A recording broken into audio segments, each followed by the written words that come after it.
first days of the North Kingdom, they built a great watchtower on Weathertop. Amon Sûl, they called it. It was burned and broken, and nothing remains of it now but a tumbled ring, like a rough crown on the old hill's head. Yet once it was tall and fair. It is told that Elendil stood there watching for the coming of Gil-galad out of the west, in the days of the last alliance. I'm guest co-host Michael Haldas, and you're listening to the Amon Sûl podcast.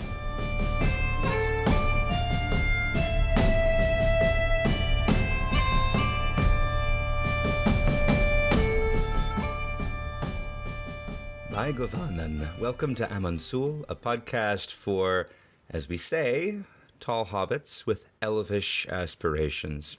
I am Father Anthony, an Orthodox Christian priest, and here we talk about the works of J.R.R. Tolkien because we love them and believe in their power to orient us toward what is highest and noblest. Today, my guest co-host is Michael Haldas, who is the host of the Sacramental Living podcast on Ancient Faith Radio and the author of Echoes of Truth, Christianity and the Lord of the Rings, to date still the only Tolkien book written by an Orthodox Christian, although he is a contributor to the anthology Amid Weeping There Is Joy, Orthodox Perspectives on Tolkien's Fantastic Realm, which is the other book, to my knowledge, on the subject, and he's authored and published poetry, much of it Tolkien-inspired. Michael is very, very, very much not a stranger to this podcast. He's appeared a total of 9 times before, some of them on episodes that were entirely his voice, which is to say they featured talks he delivered at a different conference, whether Doc Samut or something else. His gentle expertise and deeply grounded perspective have been a formative part of this podcast's history, and therefore of my formation with Tolkien. So, Michael, it's a very great pleasure to have you here today. Welcome back to the Amon Sûl podcast. Thanks, Father Anthony. I'm thrilled to be here, and I say this almost every time I come on here, but this still remains my favorite podcast, the one that's dearest to my heart of all the Ancient Faith or any other podcast. And I do want to say to you, I love the direction that you've taken it since you've been at the helm. So thank you for doing that, and thank you for having me on once more. It's really a pleasure. I appreciate your kindness because if you can still say it's one of your favorites, then we must be at least not completely on the wrong track. And I figure if it was going to get handed on to someone, you would have been almost a better candidate than me. So I'm really, really blessed by your words. So thank you. Thank you. On our episode today, Michael and I will be talking about the 8th chapter of Lord of the Rings, entitled Fog on the Barrow Downs. I was tremendously pleased, Michael, when you reached out and asked if you could come on again to talk about this chapter, because it really closes the loop. It was your thoughts on Tom Bombadil with Father Andrew years ago on episode 10. I mean, you opened the door on Tom Bombadil there, and your conversation with Father Andrew, I wanted to be in the room. I wanted to jump in multiple times during that episode, and it's been a goal of mine to have a chance to actually speak with you and continue that conversation. Hopefully we could avoid going over ground that's been covered in previous episodes, at least not too much. But then again, things that are worth saying are worth repeating. Mm-hmm. So I think this chapter is a great chance to strike the balance. Before we get started on all that, though, we need to take some time for get-to-know-you questions, although I think you've answered all of them before. And I'm going to take this chance to actually sum up your appearances on the podcast, because those have been great episodes, and I want to urge people to go back and listen to them. So you already explained how you encountered Tolkien as a child through the recommendation of a cousin, although your interest in so-called fantasy literature had been formed, I think, in reading Madeleine L'Engle and The Wrinkle in Time. And I really liked your phrasing at the time, describing reading Tolkien as a sacramental experience prior to sacramental understanding. That I could put that on a T-shirt. That was episode 10, and the whole point of that episode was talking about Tom Bombadil. And you actually opened with a reflection, because Father Andrew at the time was still inviting his guest co-hosts to kind of write their own little mini essay. Your Oh, mini I'd forgotten about essay that. was about the the Barrow incident and Tom Bombadil coming and breaking them out again. So, which was it was brilliant. Um, so Thank your you. next episode was episode 30, although you had appeared on the panel discussion on episode 8, I believe. But in episode 30, for your introductory question, you talked about the reasons that you urge people to read Tolkien's works. And then the episode was about Frodo Baggins, the best hobbit in the Shire. Also a line that features in this chapter. So,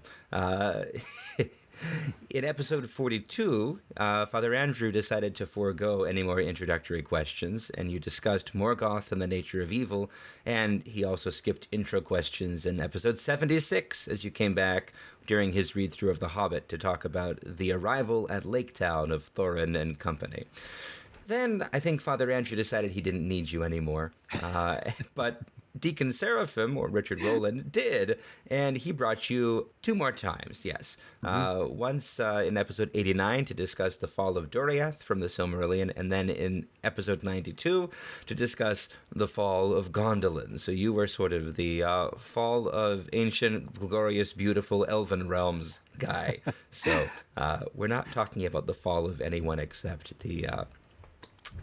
the Barrow White today, though. Now, I want to note in episode 89, he asked you to talk instead about progressive rock, which was Oh, yeah. something I'd forgotten you had an interest in. And in episode 92, you just gave a retrospective on that year's Doxamut. Now, I didn't start summing that up with the intent of going over all of your stuff, but please, dear listener, these episodes are magnificent. Go back and listen to Michael there, and go over to his Sacramental Living podcast and hear his voice there. But I'm really glad I was reminded of your interest in progressive rock, because this podcast, a very long time ago, before my time, made a promise, or at least a suggestion, to Dr. Brad Berzer to bring him back to talk about Tolkien and progressive rock, maybe even as something of a panel discussion. And I think Dr. Cyril Jenkins also has a strong interest in this. So maybe with Brad and Cyril, you might make a third, and we could actually make this happen. That would be That really would be cool. that would be wonderful. And I actually know another person who Oh, yes? comes to Doxamut regularly, who is an extra on sometimes New York-based film series like Law and Order, Oh, and yeah? he has a radio station, a radio show, Okay. and so he would be another person that would dearly love to be on that panel if we can ever pull it off. That would be really neat. We need to actually talk some details. How would we Yeah, structure it? How would we make yeah. that work? Mhm. Now, of all the reflections you've offered over these years, though, the one that I'd like to ask you to return to is both the first and the second. The idea of a sacramental experience prior Mhm. to gaining sacramental understanding, and the idea of how do you urge people to read Tolkien? Because my guess is, well, let me say it this way. I know Father Andrews talked before about how Tolkien opened up his sacramental understanding as a Protestant before he encountered the church. I had a very similar experience, so did my presbytera, my wife.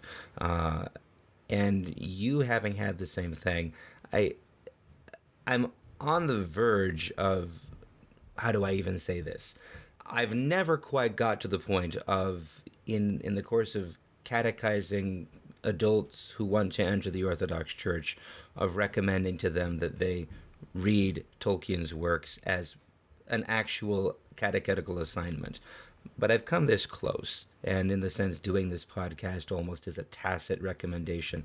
But I'm curious, do you think there's a value to that, or does it really depend on the individual? What would you say about that? I think both. I think it does depend on the individual, because I've certainly encountered many people, including my family, frankly, Hmm. that just aren't open or don't feel a connection to anything they perceive to be fantasy literature. Hmm. Although I've tried to explain that maybe your perception of what fantasy literature is and what Tolkien's works really are not the same. But for those that are receptive, I think it's an incredibly good recommendation because, as a testament, because we're both here talking about this, there's a way that Tolkien's works open your hearts to the depth and truth of reality, even though people often will say to me, "Well, I like realistic work." Well, you think you do, but you don't, because what you read isn't really realistic. No. But this really, Tolkien speaks to truth, to spiritual reality, to really what lines up with our orthodox understanding of reality, probably better than any work that I've ever encountered. Yeah. And I continue to experience that way year after year when I reread it, Yeah. which some think is rather obsessive, bordering on psychosis to read the same book over and over again, but I beg to differ. Some books are worth it. Yeah. I like kind of the way you're thinking. I always hesitate to say, just as a blanket, requirement, everybody should read Tolkien, Mhm. because not everyone is inclined in that way. Not everyone necessarily has the need, but especially when we've, I think, been given a different idea of what reality is. Tolkien's story is really very gently, perhaps, very in a low key but pervasive way, good pervasive. Mhm. Sort of, they are a remedy. They are a healing. They present a different sense of what a real human being is, and that gritty reality is, it's an ideology. It's a false ideology. It's a reductive and demeaning ideology of what a human being is. And Tolkien he opens it up. Much beyond that gritty, reductive, Well, experience. What would you say about that? I would agree with you 100%. And what I think some of the things that I think are beautiful about the way he constructed his work that really connect with us is that, first of all, he's not trying to beat you over the head. He's not trying to make a point. He's telling you a story that flows from his heart, from his worldview, from the depth of who he is as a human being. So everything is embedded in the story. There's an assumption of spiritual reality, the seen and the unseen, that he's not preaching to you. It just is. And furthermore, he doesn't fall into the modern psychologizing of characters. He doesn't spend any time really trying to get you into the heads of the characters. What you're seeing, and it's much more powerful, is you're seeing these noble human being, well, not technically human beings, but I guess these noble characters. You get everything from their words and actions, and it's a much more powerful way of reaching your own heart as a reader, and really beyond just processing words. To me, and to many other people, yourself obviously too, returning to Tolkien's works is returning to an experience that you can identify with, that reminds you of the unspoken truths that you believe, Right. that really touch your heart. So Right.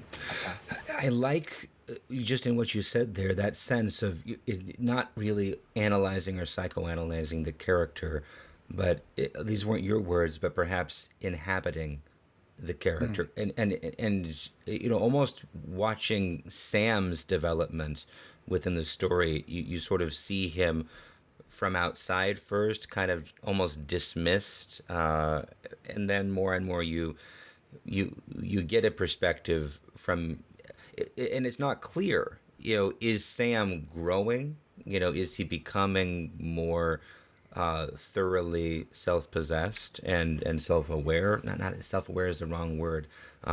Is he inhabiting himself more, or are we just glimpsing more of him? But I'm trying to draw this dichotomy, I guess, between self-analysis and presence within ourselves, as it were, not looking at ourselves from outside, trying to describe or analyze ourselves, but simply to be, and to be in relationship with the world in which we live, with one another. That sort of thing is at least what comes to my mind with what you're saying about that distinction. Yeah, no, I really like what you said, and I think Sam is a great character in that regard, and he's one of several, depending on where you're at, who you can relate to, Yeah. because you have you have Aragorn, you have Sam, you have Gimli, you have different characters that reveal different things that are all relatable. And I found over the years as I reread it, sometimes I'm just more in tune with one character than the other. Mm-hmm. And I think I remember something, and I'm going to mess up the quote, but Metropolitan John Zazulus, Metropolitan John of was it Pergamon, I if I think pronounced that Pergamon, right? yeah. Yeah, he talks a lot about, he didn't use the word the tragedy, but he talks about the wrong direction of man's introversion, Mm-hmm. which I think getting too self-analytical, too the orientation of the direction this way as opposed to that way. Right. And I think with Tolkien, you don't get any of that. You get the proper direction, and you see the growth of the characters in that direction, and it's a very relatable experience Mm-hmm. if you're oriented that way, or you're striving, striving to live the sacramental life. It's a very relatable Right. experience. Right. And the sacramental life really is not about self-analysis. It is about relationship with God and with one another, Hmm. in which we must be present within ourselves, be present as ourselves. It's not even the right way of saying it, but Right. anyway. Uh, yes. Okay. So you would go so far ultimately as to recommend Tolkien's works to someone entering the church, but not universally probably, but with an attention to, what is the need and what is the inclination, perhaps. Yeah, really looking at the motto of Christ, who always met people where they were. Yeah. Try to get your best sense of where they are, and if they're receptive, it's wonderful. If they're not, then Then that's then okay. everyone is different. Right. Beautiful. All right. I'm grateful to you for engaging with that question. It was a bit of a different direction than we talked about going, but thank you. All right. I think let's move on to listener questions and comments then.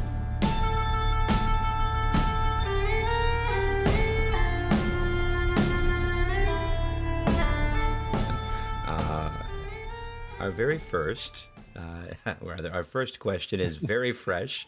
It's a comment on YouTube that only came in a few days ago, but I wanted to get your thoughtful response to it, Michael. So I will read this first one as a warning. It's very brief. This is from listener Eucatastrophe. They ask, "Isn't Goldberry an Entwife, or maybe the Entwife?" So, Michael, what do you think of this? It's not an idea I've heard before, and I think, predisposed to disagree because, as you know, I have my own pet theory that I try Right. not to be constrained or possessed by. But what are your thoughts on this? Okay. I disagree as well, and I confess I've never heard that. But this is one of the great things about Amon Sûl. You get so many people's different perspectives, and you get exposed to different thoughts. And if you're being your better self, you're not dismissing them right away. You're actually considering them. And like I said, I had never thought about this before, and I'm well aware of your pet theory, having listening to that wonderful, wonderful last episode that you did. By the way, I love that episode, and I Rob love your. Clark was great. He is fantastic. What a find, and I can definitely see him participating in many more of these because that was thoroughly enjoyable. I don't subscribe to that theory, and really, and this could be the old man in me starting to talk now. This stage of life, I'm actually content to let Goldberry just be Goldberry.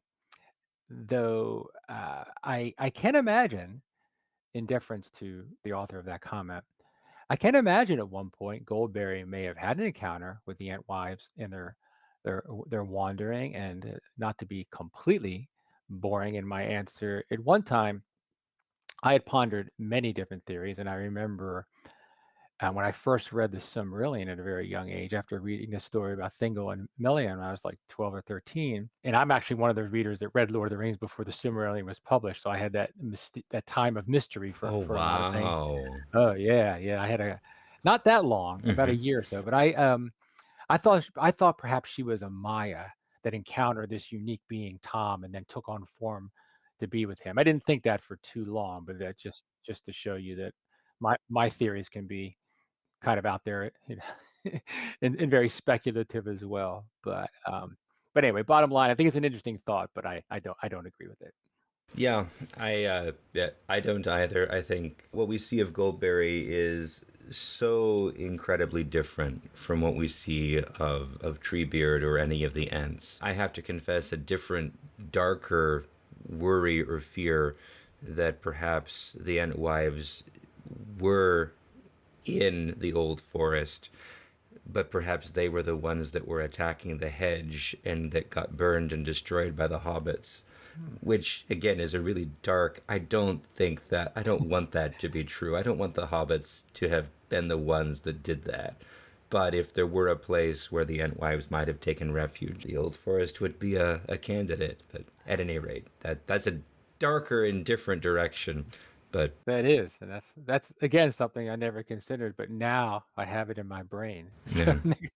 next time I read that, that's what I'll be thinking about, Father Anthony. Well, I'm sorry, and I'm sorry to all of our listeners, but again, fortunately, not a thing that Tolkien did or would have made explicit. Just a possibility of what is still a deeply sacramental, but also deeply marred world that is Arda. But right, thank you for those reflections, Michael. Our next listener comment is a bit longer, and I actually trimmed it substantially to get at the basic gist. But I like the question anyway, both because it's thoughtfully phrased and because it nicely represents all of the sort of speculation readers of the books have done since the beginning about Tom and Goldberry, as yours about her being a Maya. So this is from listener Planet Evans, also from YouTube. They begin by suggesting that since Tom and Goldberry have supernatural abilities, they must logically be either Ainur or fairy creatures. But then he goes on to note that for Tolkien, fairy really just means elven, which I might quibble with a little bit. And it's pretty clear, though, he says, that Goldberry and Tom aren't elves from the way they're presented, which I do agree with. So they then proceed with their main point from there. Would you read this for us, Michael? So that leaves divine beings, the Maya, are the most likely choice. Because I'm pretty sure all the Valor who, in quotes, enter the world are accounted for, and it was their duty to achieve its design. I don't think there were any unidentified or disguised Valor roaming around Arda or Middle Earth. But there were, however, definitely Maiar doing that. Most, of course, were serving Morgoth in some fashion, basically right from the start of creation, and therefore inarguably evil. But after his banishment into the void, beings like Sauron were just doing their own evil thing, so to speak. All that to say that clearly there can be rogue Maiar gone native that are evil. So why not rogue Maiar that have gone native but are good? I even think had she not gone rogue slash native, Goldberry would be a Maya under Olmo due to her existence being tied so closely to water and the possibility that she may have been the source of the Hobbit's dreams, in parentheses, very Olmo like to speak, to heroes this way. In it, while they were in the house of Bombadil. And Tom, I believe, like Gandalf, would likely be a disciple of Irma or Nienna had he not gone rogue native because he takes pity on the hobbits, saves them a few times, and inspires them with courage and confidence.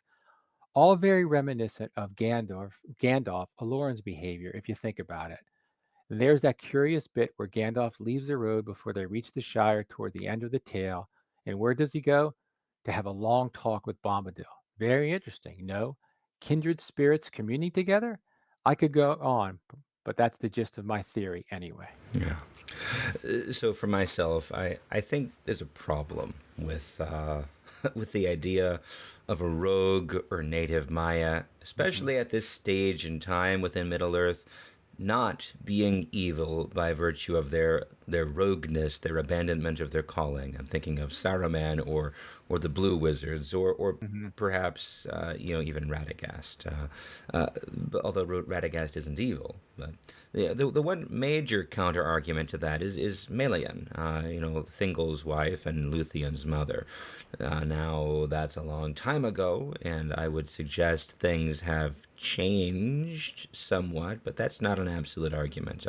I'm disinclined to agree simply because I have my own ideas, and I don't dismiss the idea that Tom and Goldberry could be Valar in disguise. In fact, I think that's the only way we would really be able to encounter Valar in Middle Earth itself. They would not and could not appear unveiled in power. That's not possible anyway. That they almost indicate that in the Silmarillion. Hmm. Once the children of Ilúvatar come onto the scene, they step back because the kind of conflicts that they have would destroy the world. So something that is restrained, something that is intentionally veiled and hidden, would really be the only way of encountering the Valor. For myself, I dismiss the idea that Tom and Goldberry are Maya, um, because that something about it they just don't present that way to me, and I don't think that Valor are out of the question. Now, for you, Michael, I'm guessing you're going to dislike the effort again to overly taxonomize Tom and Goldberry, which I also identify with, even though I have that idea still stuck in my head. And while I'm there, I do need to make a note, and I'm actually going to screen share something because I didn't mention this before, and I really should have.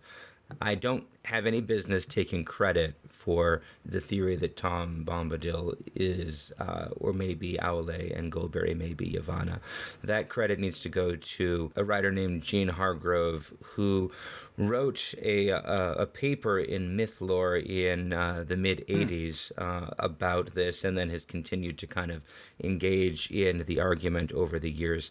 He doesn't say everything that I say. I have, I think, something of an additional spin on this, but I do recommend this to anyone that wants to dig into really, Tolkien discussion on the internet from the 1980s, which is a fun rabbit hole to go down. And then, of course, hosted on the OneRing.net, there's a more recent, absolute and definitive supposedly rebuttal of his theory, and so if you look, the URL is visible, and for both of these.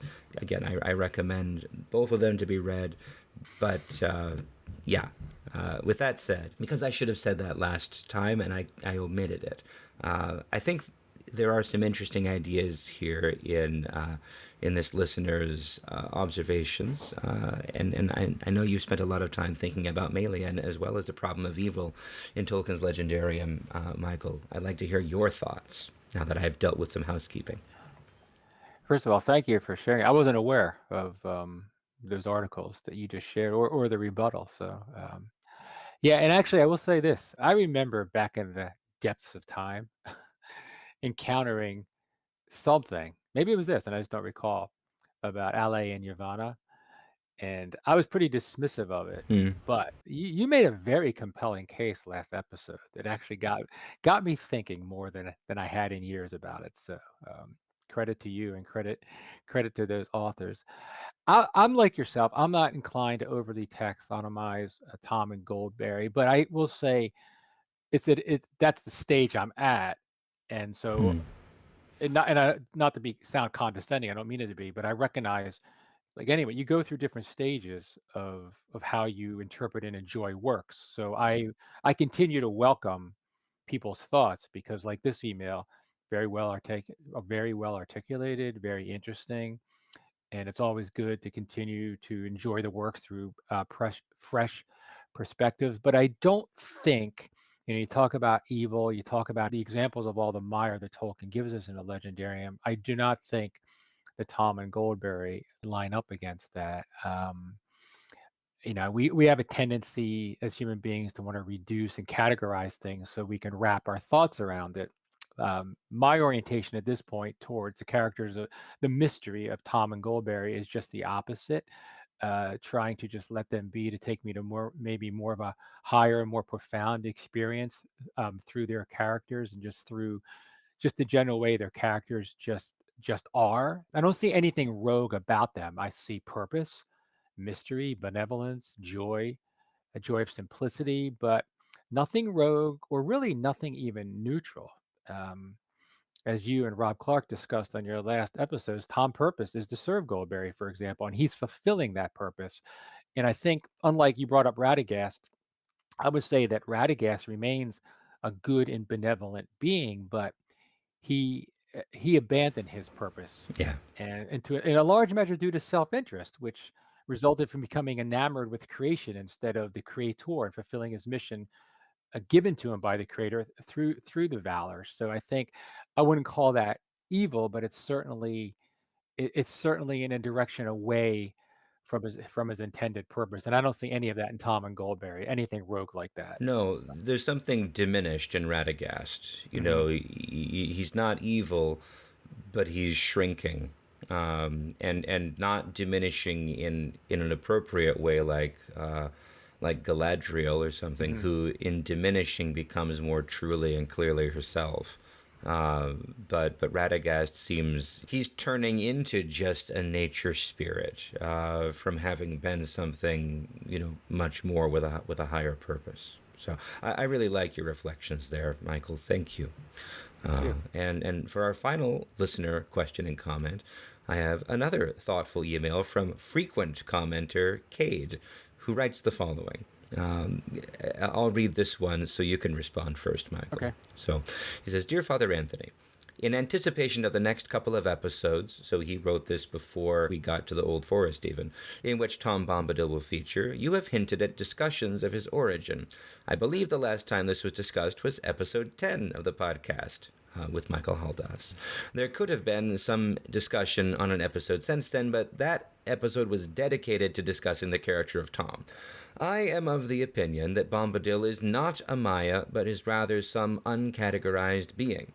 I think the previous Amon Sûl episode on Bombadil made this position pretty clear. A question that came out of my re-listen to that episode that I did in preparation for the upcoming episodes concerned the origins of Goldberry. Using the poems about Tom Bombadil that predate The Lord of the Rings, Michael Haldas and Father Andrew mentioned that she was a river spirit or a nymph-like being, perhaps even with connections to Ulmo.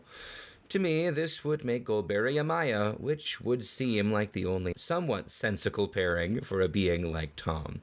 I'm wondering if you had any thoughts on this perspective. Then he goes on, another thought that I have had for a while with Tom Bombadil and his origins compares him to Ungoliant. The main parallels between them are that they seem to be, in my opinion, neither Maiar or Valar. Both just sort of show up without a clear origin, and both have immense powers. The discussion from episode 10 also focused a lot on the freedom that things and beings have under Tom as their master. I wonder if Ungoliant's consuming darkness also works as an opposite force in that regard. A couple of tangential thoughts about Tom come up in response to his interactions with the Barrow White treasure and the Whites themselves. As Tom seems to have known some of the individuals who made that treasure, I find it very interesting to imagine how he must have come across to those people who were fighting in the fractured northern kingdom of Arnor. Also, it is interesting that Tom's mastery over the Whites functions in a similar way to that over Old Man Willow, insofar as he allows even the Whites freedom to act despite Tom's mastery. Of course, the White the hobbits get rescued from does get banished to the outer darkness by Tom at the end of the encounter. As I've reread that chapter today, it just struck me that the whole situation parallels God's mastery, which allows room for free choice and even for evil occurrences, but in the end, the evil is duly punished after the resurrection of the dead, or in this case, the awakening of the hobbits. While I had often thought about Bombadil's puzzling origins only in the last couple days, with my re-listen to episode 10 and the reread of the chapter, have I reflected on his special way of being master. Hope you find these thoughts interesting, and thanks for reading. So, what do you think of all that, Michael? He throws a lot out there very quickly. Yeah, he does, and I do find it interesting. So try to respond point by point as best I can. So starting with Goldberry. So I don't think if she being the river's daughter, as being the river's daughter, some sort of nymph-like spirit makes her a Maya. I'm really resistant at this point to think that every created being in Tolkien's Legendarium has to fall into a category Yeah. or classification. I think as when Goldberry answered the question to the hobbits, I think it was Frodo's question, "Who is Tom Bombadil?" She responded, "He is," and then she went on to explain some things. I'm really at the point now where I think with Goldberry, we can say she is. Yeah, Tom is Tom, and Goldberry is Goldberry. Yeah, don't need to go further than that. Nope. And I think so. What Kate asserts for Tom, I think goes for Goldberry. Now, the point about Ungoliant I found really interesting Hmm. because I really hadn't considered that before, at least that I remember.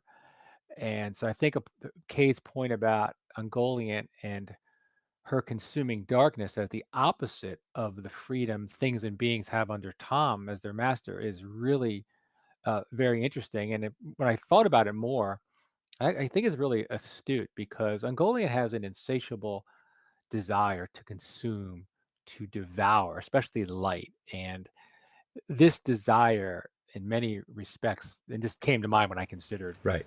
this question, is that it's the opposite of freedom, or at least the will that things should be free. And I found myself thinking about C.S. Lewis's The Screw Tape Letters because he does something similar in that, where the demons are trying to reduce human souls essentially into food Hmm. for them. And ultimately, Screw Tape indicates he will, because of Wormwood's failure, the junior devil that he was instructing, that he is going to consume Wormwood as well, his failed pupil. So Yeah. this type of way of being sees other living beings and things as utilitarian, things to be used to serve one's own ends, a misdirected appetite. And I think it's a warning to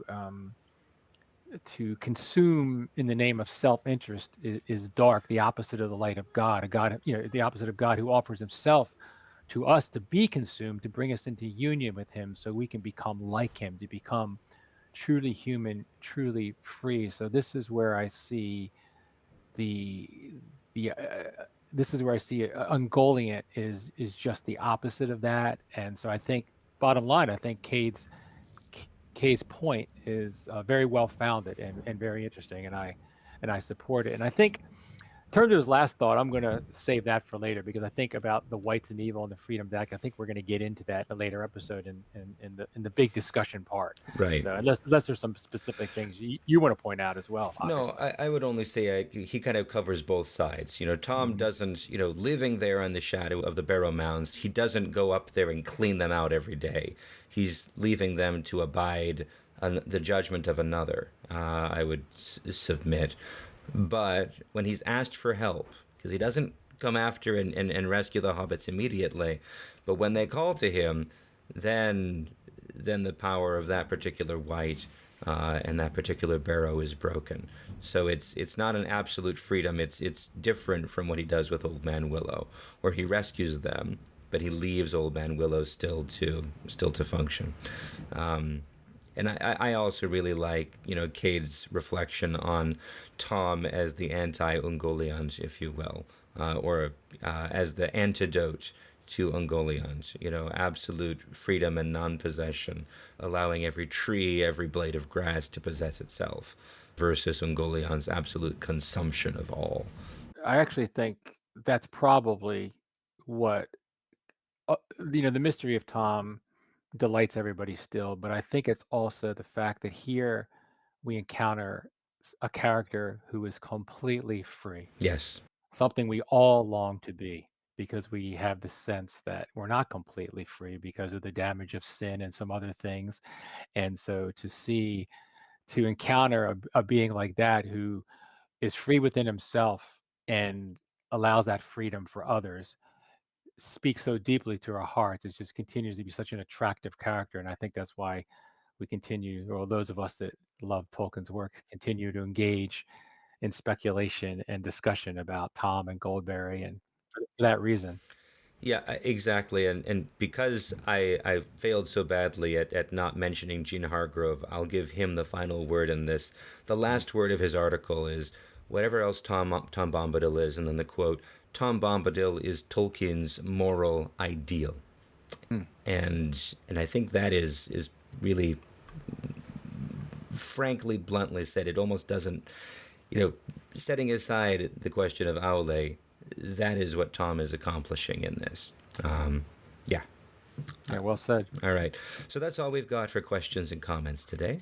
But feel free to send more to us at Amon Sûl at ancientfaith.com, or you can message us via the Facebook page, or as we've noted here, you can even just leave a comment on YouTube. Even a short little one, you may well hear it on an episode to come.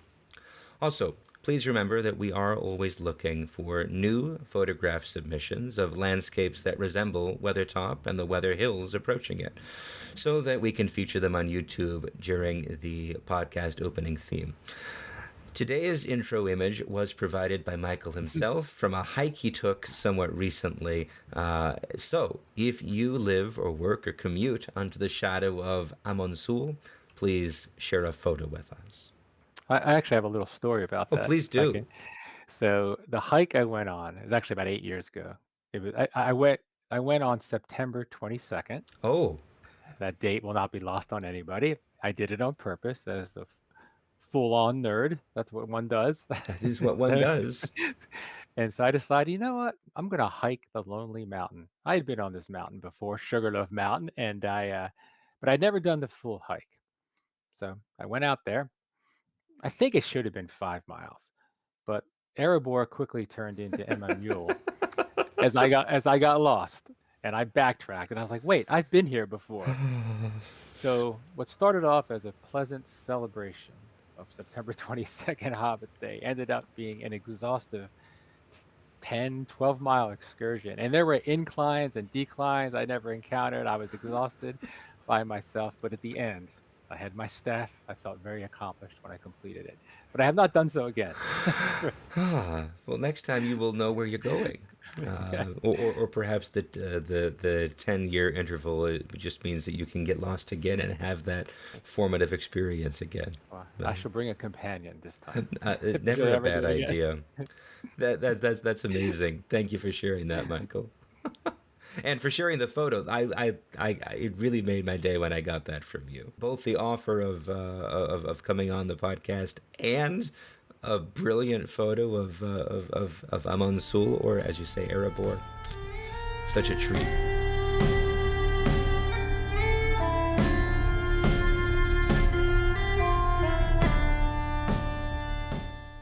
So, this brings us to the main portion of our episode today.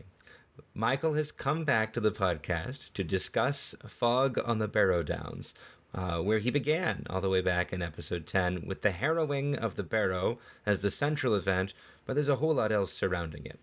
At the beginning, we see yet another dream of Frodo's, and toward the end, we get a glimpse of Aragorn from Tom Bombadil. And with the Barrow Wight, we get perhaps the closest interaction with Sauron's minions and the closest picture of what they're doing and intending. So as always, we'll provide an outline of the chapter here at the beginning, but we urge you all to pause and go back and read the chapter yourselves before we proceed. Are you back? Excellent. Here's the outline. I again see 5 pieces in this, although that may just be me imposing them on the narrative, but regardless. The first section is leaving Bombadil's house, and that almost begins from the last chapter, the night before. Tom gives them warnings and advice about journeying through the Barrow Downs. That advice is, pass all stones on the west side, keep to the green grass, and don't mess with old stone or cold whites. He also gives them a song to call for his aid need. They sleep. Next chapter, the beginning of the chapter itself, Frodo's dream merges into Tom's whistling. They eat breakfast alone, and then they leave as he urges them not to delay, but he doesn't actually speak any words. Goldberry's farewell then follows. She shows them the country from the top of the hill and urges them to walk while the sun shines. They are aiming for the road. Some miles to the north. So part 2, their journey in the sunlight and their nap. So they journey well in the sunshine over many hills and through many valleys until about midday they reach a flattened hill with a hollow inside and a single standing stone. From the top of this hill they can see what they think is the road, although it's actually an old dike, the ancient border between Cardolan and Arthedain, 2 of the 3 successor kingdoms of ancient Arnor. We'll look at a map later on. And they feel they're almost through the barrows. But eastward they look and they see actual higher barrows, green mounds with standing stones atop them like teeth. Relieved to be As they think almost finished, not paying attention to the warning signs, they stop for lunch atop the hill, and they sit against the cool east side of the standing stones, already disobeying Tom's warning. They fall asleep. Part 3, the journey in the fog and their capture. They wake just at sunset. They slept the whole afternoon away, and they are surrounded by fog. The stone is cold, the sun goes down. They hurry to leave, going north. The fog is thick and cold, and it's getting darker and darker. They're walking single file with Frodo in the lead, and he thinks he sees the exit from the valley, but it is instead 2 standing stones. He passes between them and is suddenly alone. He calls for his friends, and at first he thinks he hears them answering from the east, up the downs. So he follows the voices and begins to climb steeply uphill. At the top, the fog clears, but the only voice that answers is the white, and it takes him in a grip stronger and colder than iron, the touch of which freezes his bones, and he swoons. Part 4, waking and rescue. Frodo wakes in the dark, full of dread and hopelessness and fear, imprisoned by a Barrow Wight. But he finds strength and courage, even in the midst of his fear, being the best hobbit in the Shire.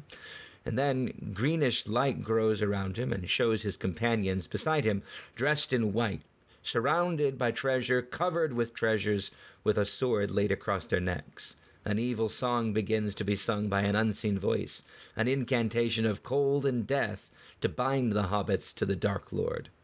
Frodo then sees an arm groping toward the hilt of the sword, and he's tempted to put on the ring and flee, but instead he seizes a short sword from the horde, and he cuts off the hand.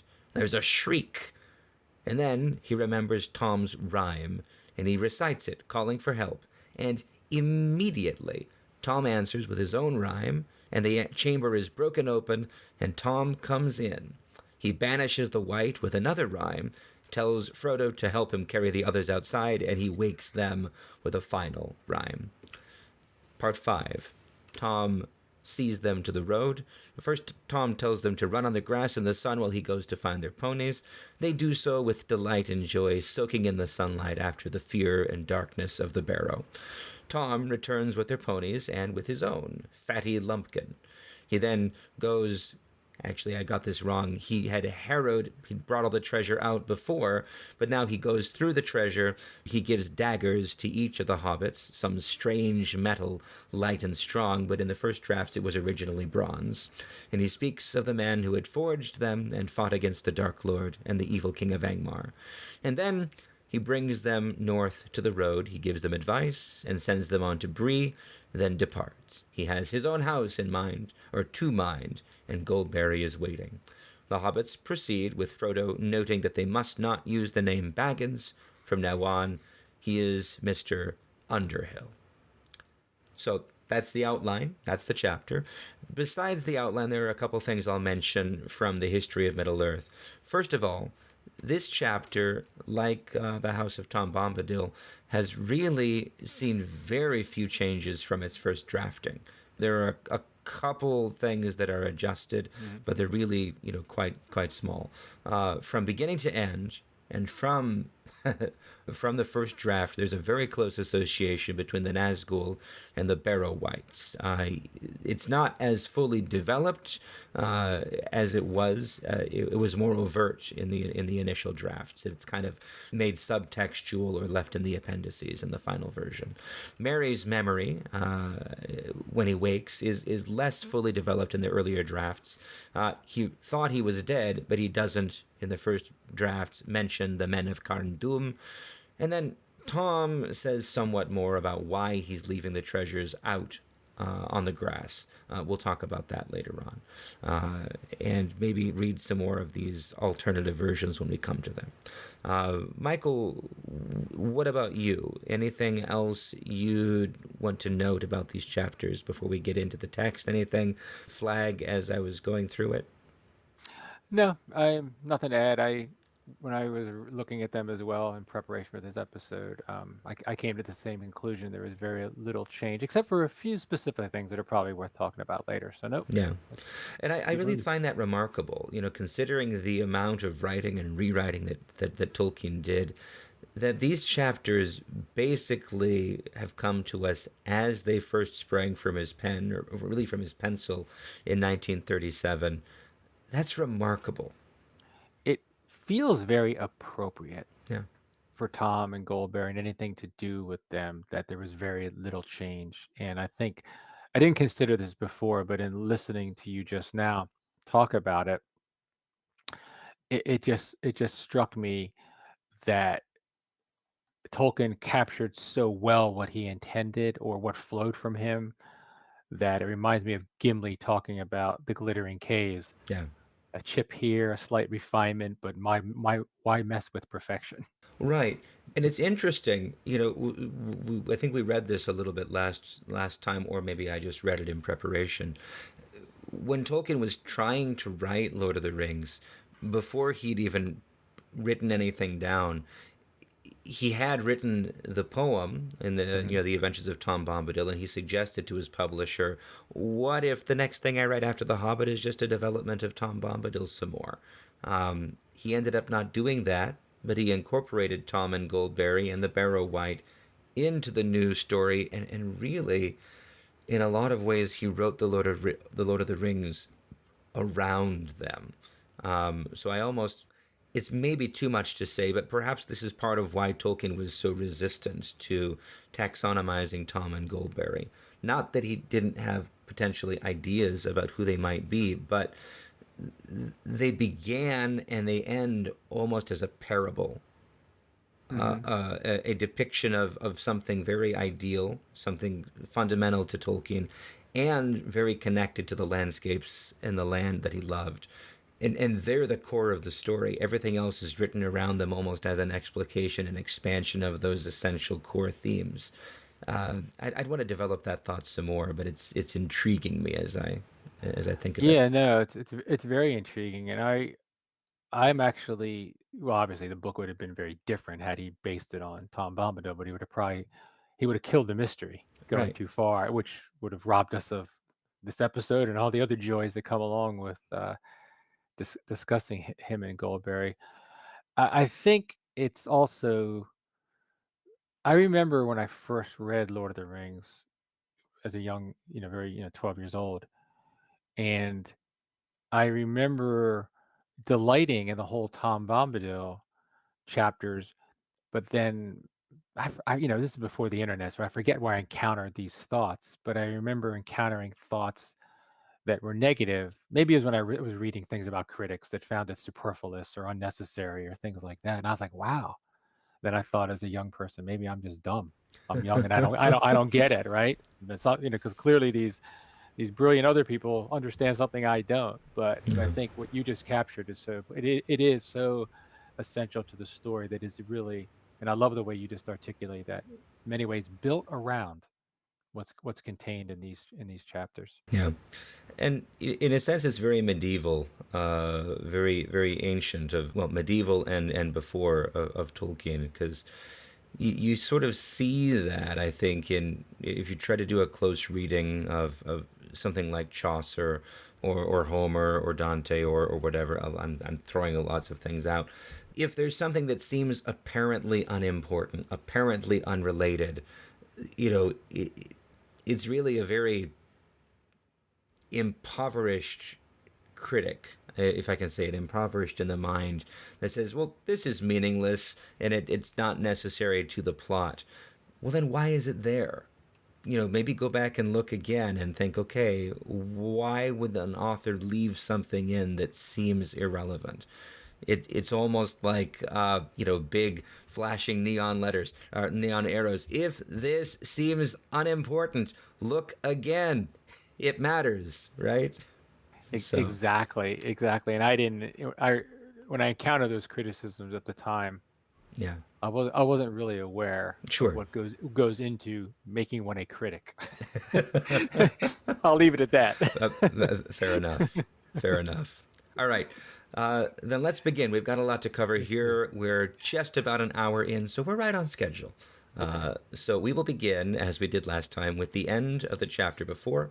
as it serves as the narrative beginning of this chapter. Michael, would you read this first excerpt? It's from the final pages of In the House of Tom Bombadil. Sure. By his advice, they decided to make nearly due north from his house over the western and lower slopes of the downs. They might hope in that way to strike the east road in a day's journey and avoid the Barrows. He told them not to be afraid, but to mind their own business. Keep to the green grass. Don't you go a meddling with old stone or cold whites, or prying in their houses, unless you be strong folk with hearts that never falter. He said this more than once, and he advised them to pass Barrows by on the west side if they chanced to stray near one. Then he taught them a rhyme to sing if they should by ill luck fall into any danger or difficulty the next day. Ho, Tom Bombadil, Tom Bombadillo, by water, wood, and hill, by the reed and willow, by fire, sun, and moon, hearken now and hear us. Come, Tom Bombadil, for our need is near us. When they had sung this all together after him, he clapped them each on the shoulder with a laugh, and taking candles, led them back to their bedroom. Yeah, so I don't want to get too bogged down here right at the very beginning, but there are a couple things that I find really striking, or at least intriguing. And as I've said, and I'll apologize to you, Michael, because I, in terms of my rational mind, I know it's important not to try to define, not to try to taxonomize Tom and Goldberry. And then I read the text and I'm like, oh, but this connection, oh, but that, and wow. But, why does he tell them to pass by all the stones on the west side? There is, now backing away from it means they're Valar, right? Wow.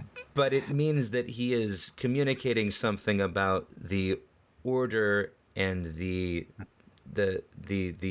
hierarchy of the world, even in this. There are those who go through their lives in Middle Earth attentive to the protection and the oversight and the stewardship of the Valar. And it comes out most clearly at Aragorn's coronation by Gandalf when he says, when he makes reference, as long as the thrones of the Valar endure. So by passing by a stone of evil on the west side, that is at the very least a tacit invocation of the oversight of the rule, the right rule of the Valar, and a way of entrusting oneself to their care and protection in the face of evil. That is me arguing with myself. The other thing I'll say is, again, I'm intrigued by the rhyme by which they call out to Tom. So they call his name, and then by water, wood, hill, reed, willow, fire, sun, and moon, these elements of the good creation, the unmarred creation, which also was mediated and sustained and stewarded by the Valar, by these things that Tom accepts as not his things to master, but his things to protect. By these things, they invoke his protection. I will not beat this idea with a dead horse, but I feel like these are indicative in some way. So, anyway, your thoughts, Michael, before I go further than I want to. That's okay, because I think I'm going to give the dead horse a whack or two, and agree with you. When I remember reading that passage, I don't know when it struck me, but some point in time in my rereads, the fact that he said the West hit me as well, because obviously, what does the West mean? Everything you just articulated. What is it opposite of? The East. In the Lord of the Rings, the East was always used as a pointer towards what's dark and evil. When what's coming to mind is at the funeral lament for Boromir, Gimli, you left the east wind to me, but I will not sing of it, because so the West and Aragorn's response, that is right. In yes, the Tower of Guard, they do not ask news of the east wind; they only endure it. It almost echoes what Tom says at the end. Tom has no mastery over riders, black riders from the east. It's like, yes. yeah. Sorry, go ahead. No.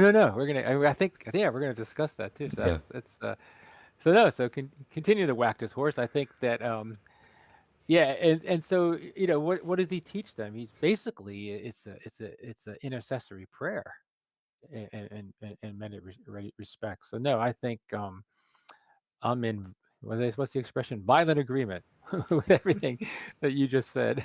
Very good. All right. The next chapter begins with a dream. I will read this, Michael, so that you can give the first words of comment. I know you Sure. have thoughts. So, this begins the chapter. That night they heard no noises, but either in his dreams or out of them, he could not tell which, Frodo heard a sweet singing running in his mind, a song that seemed to come like a pale light behind a grey rain curtain, and growing stronger to turn the veil all to glass and silver until at last it was rolled back and a far green country opened before him under a swift sunrise. The vision melted into waking, and there was Tom whistling like a tree full of birds, and the sun was already slanting down the hill and through the open window. Outside, everything was green and pale gold. Beautiful. Yeah, this is one of three passages in Lord of the Rings that I savor, and I'd never go back and reread them isolated. I always look forward to when I reread Lord of the Rings. I can't wait to come upon, this, like I said, one of three passages. It always moved me, and oftentimes I get chills when I read them. That's how deep it speaks to me. And forgive me, listeners, if I got into these thoughts before. I didn't go back and listen to myself again, so I don't remember exactly what I said on past episodes, but I'm sure I've talked about what I'm about to say, or at least initiate this interactive discussion with you, because I have a lot to say, but obviously I don't want to talk forever, and I want to have dialogue with you, Father Anthony. But I'll say the first thing I will say is true to the title of my book. One of the ways that I now will always have, but even more so now as I've gotten older, that I experience the Lord of the Rings and Tolkien's works is always as a pointer to Christ, to Scripture, to the truths of just another way to draw me closer. So here I found, first point I'll make is I found it very interesting that we don't really know if this is a dream. Tolkien himself says that, he doesn't know if Frodo doesn't know if he's awake or asleep. And the first thing that came to mind is Paul in Second Corinthians talking about his experience, where he said, I'll read this. It's Second Corinthians 12, 2 through 4. I know a man in Christ who 14 years ago, whether in body, I do not know, or whether out of body, I do not know, God knows, such a one was caught up to the third heaven. And I know such a man, whether in body or out of the body, I do not know, God knows. He was caught up in paradise and heard inexpressible words, which is not lawful for a man to utter. And I would draw the analogy here. Frodo's not hearing words, and certainly he had to express it to write it down, as we know, within the context of how we understand the Red Book of Westmarch and how it was constructed. But I find it very, very similar, and I mean, we'll further break it down. But anyway, let me stop there from Father Anthony and see if there's anything that Well, you wanted to say. just that I really like. I had not made that connection myself, but yes, either in his dreams or out of them, and whether in the body I do not know, or whether out of the body I do not know, God knows. There's a resonance, there's an echo there, and it's a really profound one. It's speaking of this.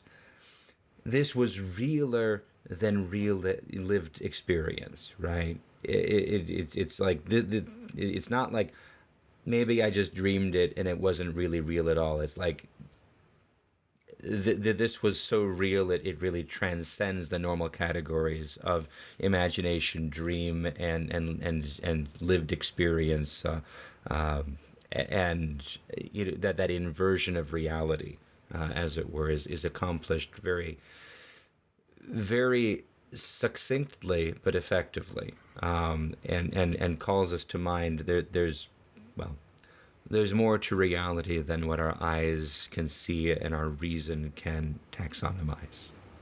Yeah, and they both point to paradise. A little different because here the paradise is really the West, and for Frodo it's Tol Eressëa.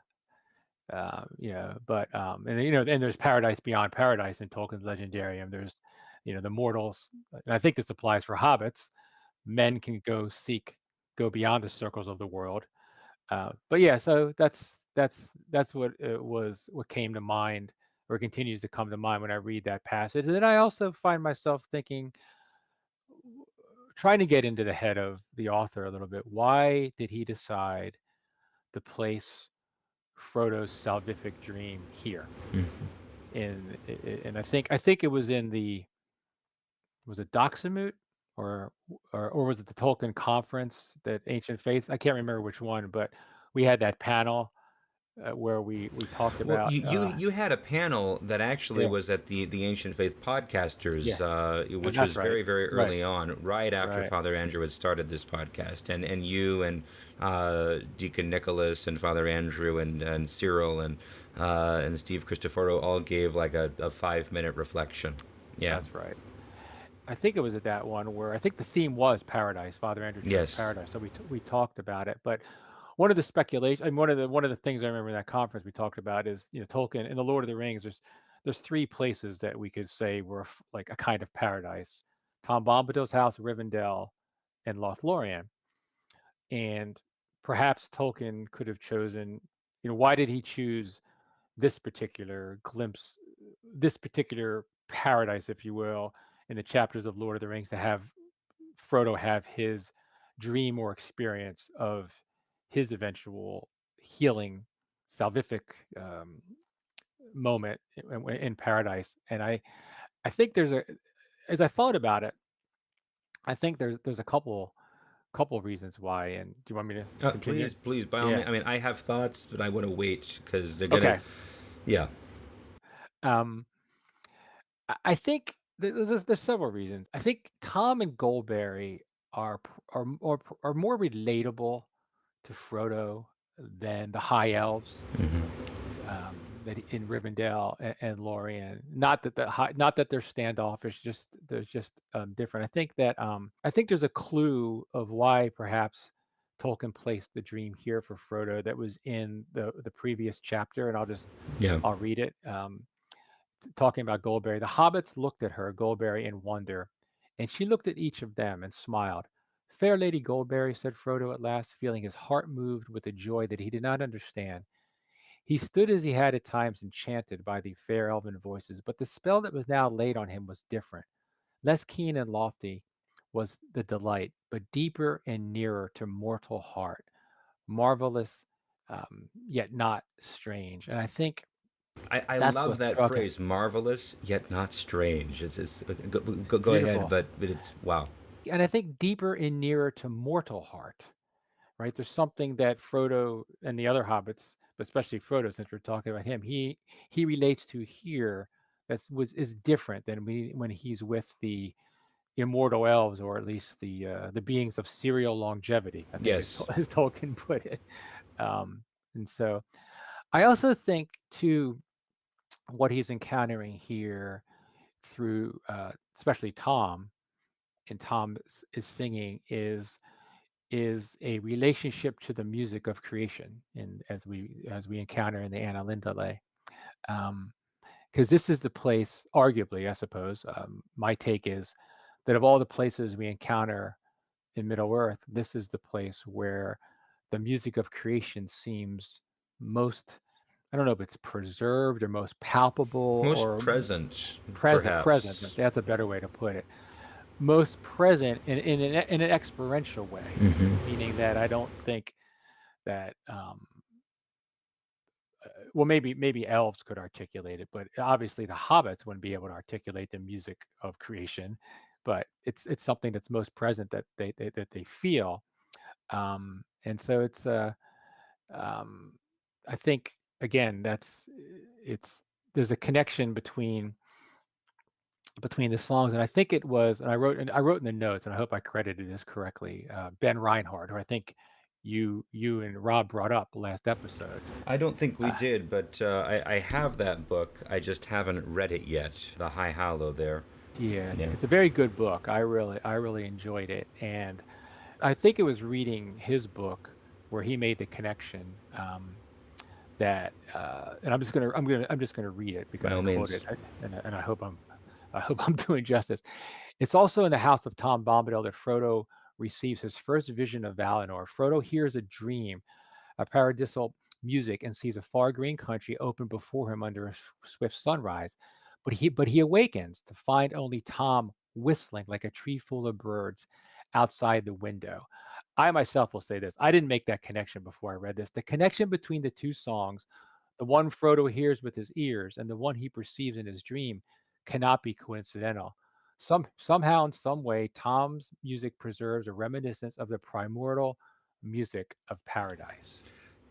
Yeah, I did notice that, and I'm glad you called that out, and that Ben Reinhardt and mentions it too, because I only noticed it as we're actually doing the reread here, that his dream merges into waking.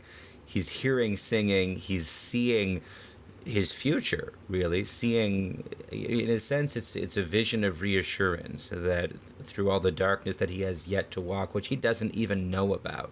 It's not like he's troubled when he goes to sleep. He's not worried. He's not afraid. He doesn't know what is happening the next day. And yet this is the last time that Frodo is really at rest and protected and unharmed.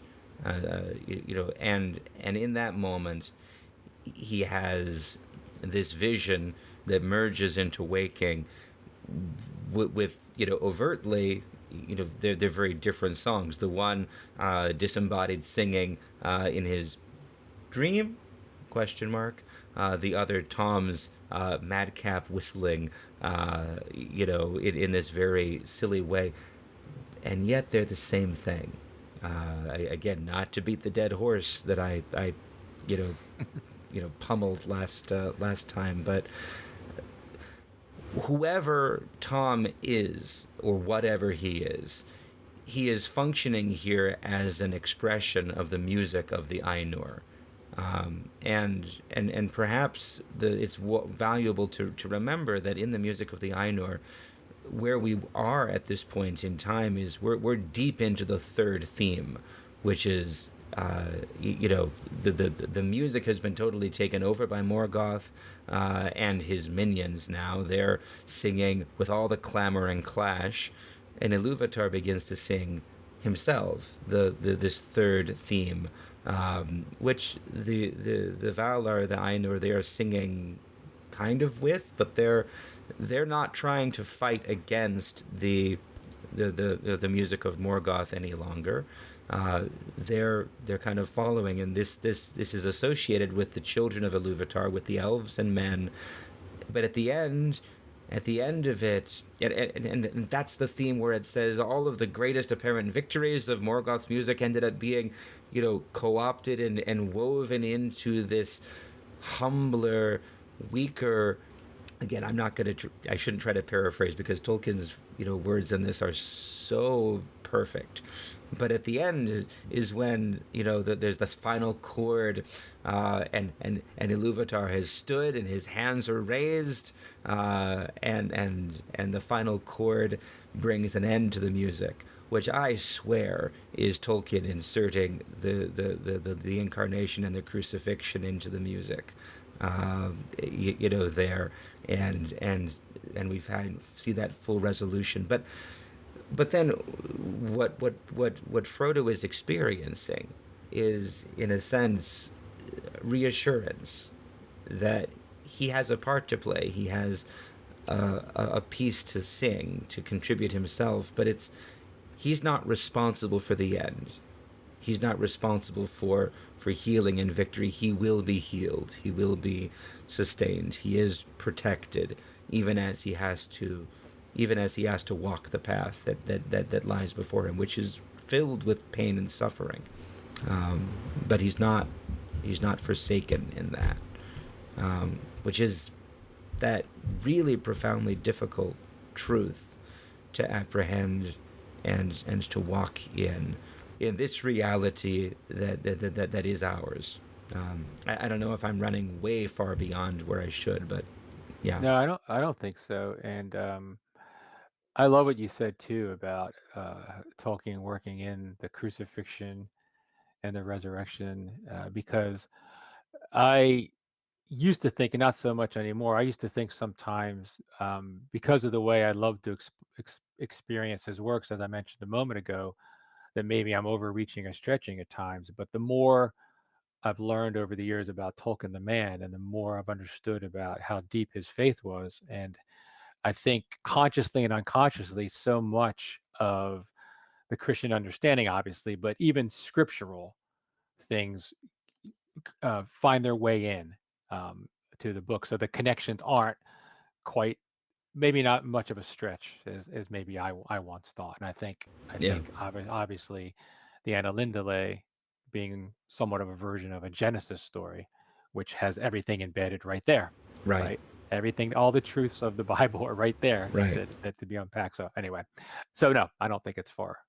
I don't think it's far afield. But I think getting back to what you said about Frodo too, because we know Frodo's story obviously, and the pain and suffering he goes through. But I also think that we get glimpses of the nature of Frodo a little bit prior to when he inherits the burden of the ring. Obviously, he lost his parents in a tragedy, which really never gets discussed or unpacked at all. But we Frodo had dreams of the sea. Frodo had a conflicting nature. Obviously, after the ring, I know I've talked about this before. This has been talked about on many episodes. But we see that famous passage at the beginning of the Shadows of the Past, mm-hmm. where, especially in autumn, he felt like journeying, but then a voice said, "No, not yet." You see this tension between this conflict in Frodo as someone who's not quite at home, and this is obviously going to be magnified and exacerbated by the burden of the quest and what it does to him, and then of course the after effects that he can no longer be at peace. But here we see a glimpse. Frodo is given this moment of grace through this dream, through this vision of a peace he will eventually be able to find again, in a healing. And I think that and I think that's an important element here to call out. So Yeah, he's given this consolation before he even knows he needs it. I don't know about you. I'm sure it's true. Sometimes I always say, all wisdom is retrospective. So you look back and you have an experience, and maybe it's a traumatic experience or a dark experience, but then you realize some of the things that happened to you in between, some of the things that happened to you in the mundane moments of your life have prepared you to experience this moment, but not be totally destroyed by it. Or it's like a preparation. So I think in some respects, for all the suffering we see with Frodo, and I think we can justify this, this gift that was given to him is very important, and the fact that it was in Bombadil and Goldberry's house speaks to something as well. Yeah. And just so that we say it, or so I say it, this is the third of three important consecutive dreams that Frodo has as he leaves the Shire. Because this is the third night away. The first night is actually at Crick Hollow, which is when he starts dreaming about Black Riders, but he ends then almost. There's a change of venue. He finds himself on the grass. He hears the sound of the sea, which he's never heard in waking dreams. He sees the tower. He wants to climb it, but then he wakes, or he is woken by Mary preparing for the departure. And then the second night is the first night in the house of Tom Bombadil, when he has the vision. He has the vision of Gandalf at Orthanc, which I think is happening at this. So he has a vision of what's happening at that moment. I believe, I haven't checked the chronology, and he sees Gandalf, rescued by the eagle. Which again, how does he have this dream? This has to be a vision that is granted to him. And then this third one, then of the future. So we almost have the past, and the present and the future. The past being Frodo almost, yearning to see the sea but never bothering to do it, but now he's actually stepping out of his comfort zone. And I think those three dreams, one could probably write a substantial paper or a book around those three dreams of Frodo's, because they kind of stand alone. In the read through, we haven't gotten further. Maybe I'm going to have to say, nope, I was wrong. That motif of Frodo dreaming continues all the way through to the end, but I don't think so. I think these three are even if we see mention of Frodo's dreams, it's not like this. I think you're right because I think there's a couple other times it mentions dream, but like you said, not like this. I think Gandalf later in the Council of Elrond remarks that Frodo's dream came after the actual event. But I think, You're right. You're right. yeah, but I do think though there's another element to the trilogy of dreams, if you will, is here what happens to Gandalf? He's being freed. So and what happens to Frodo in the third dream? Essentially, he's going to be free of the torment. So I think there's a connection there. The dream at the end of the Conspiracy on Mars. I mentioned earlier. There's three passages that move me. That's the other one I found incredibly intriguing. And my own dabblings in the poetry, a lot of it is inspired by the feel that I get when I read that passage. Right. And we're going to come back to talking about that dream here at the end of our conversation today. So, Yes. Okay. Anything else you want to say about this? Yeah. One more thing. And it was something that I think it was you and Rob discussed, made me think about it. It made me think about the perspective, meaning that so clearly, you know, the authors of the Lord of the Rings within the fiction of the Lord of the Rings were Frodo, and then Sam, right, and so it was. I think it was. I put in the notes. I think there's a book, Pity, Power, and Tolkien's Ring by Tom Hillman, who I think pointed some of these things out I'm about to say. Uh, That's this book.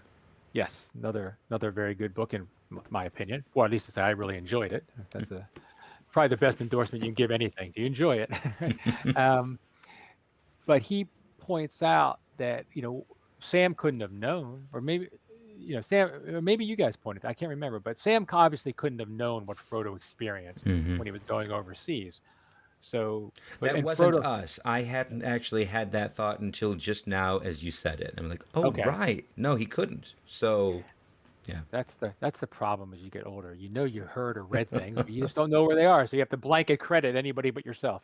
So, but it was a really good point. I think it was Tom Hillman, but so that means that Frodo related this experience to Sam, and then Sam is making the decision that this experience was something true based on the way Frodo then communicated. And obviously, Tolkien's making the decision at the very end of his book, getting back to the point that you made in terms of how everything wraps around everything in the story kind of wraps around this.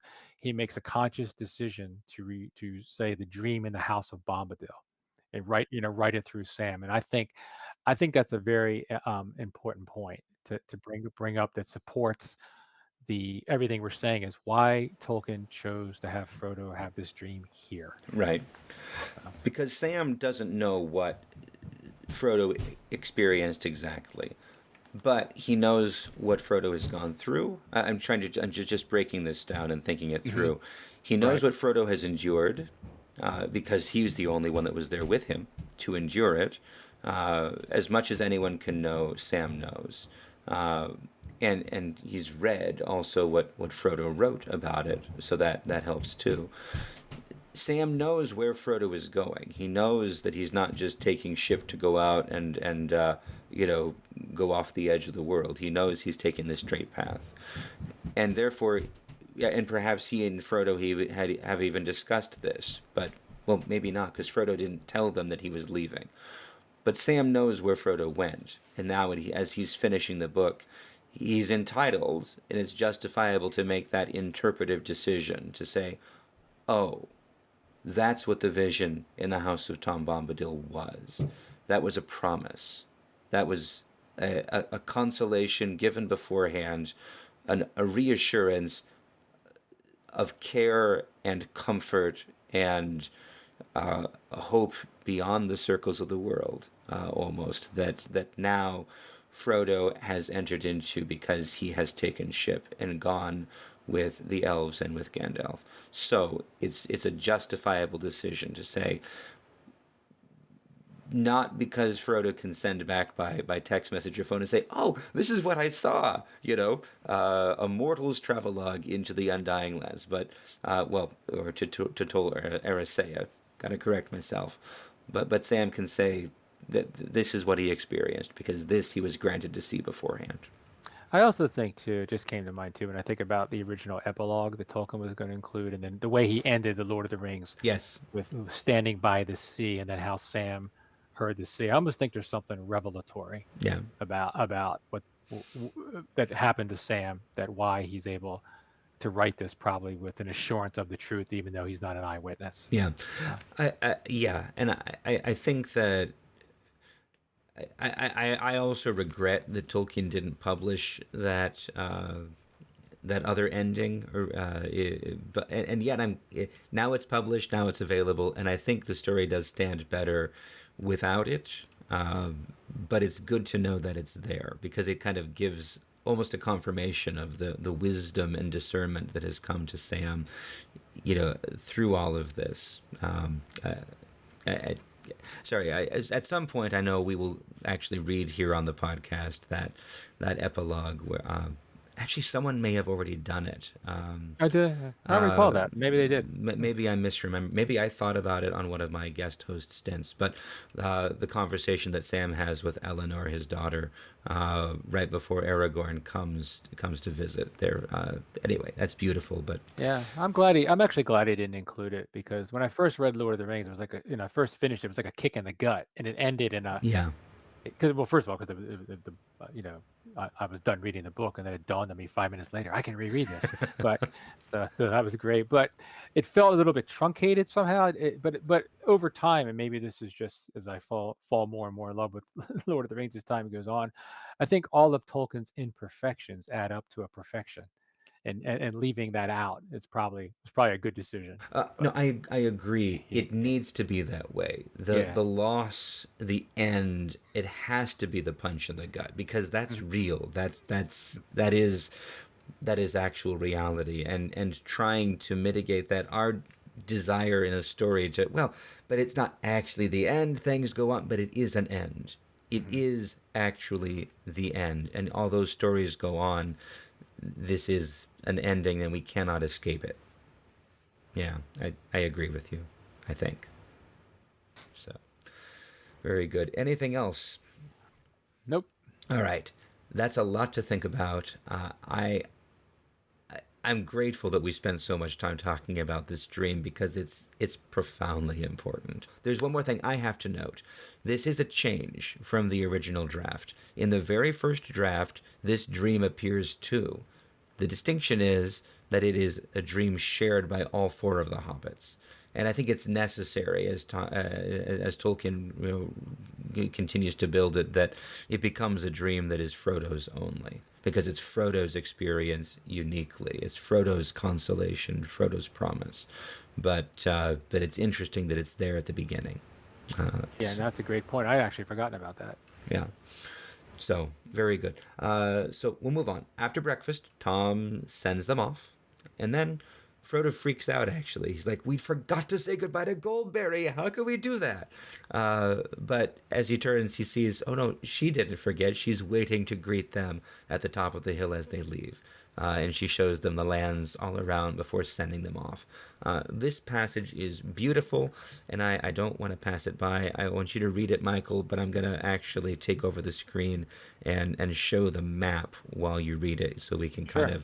of indicate where things are. So, There on the hill brow she stood beckoning to them. Her hair was flying loose, and as it caught the sun, it shone and shimmered. A light like the glint of water on dewy grass flashed from under her feet as she danced. They hastened up the last slope and stood breathless beside her. They bowed, but the wave of her arm she bade them look round.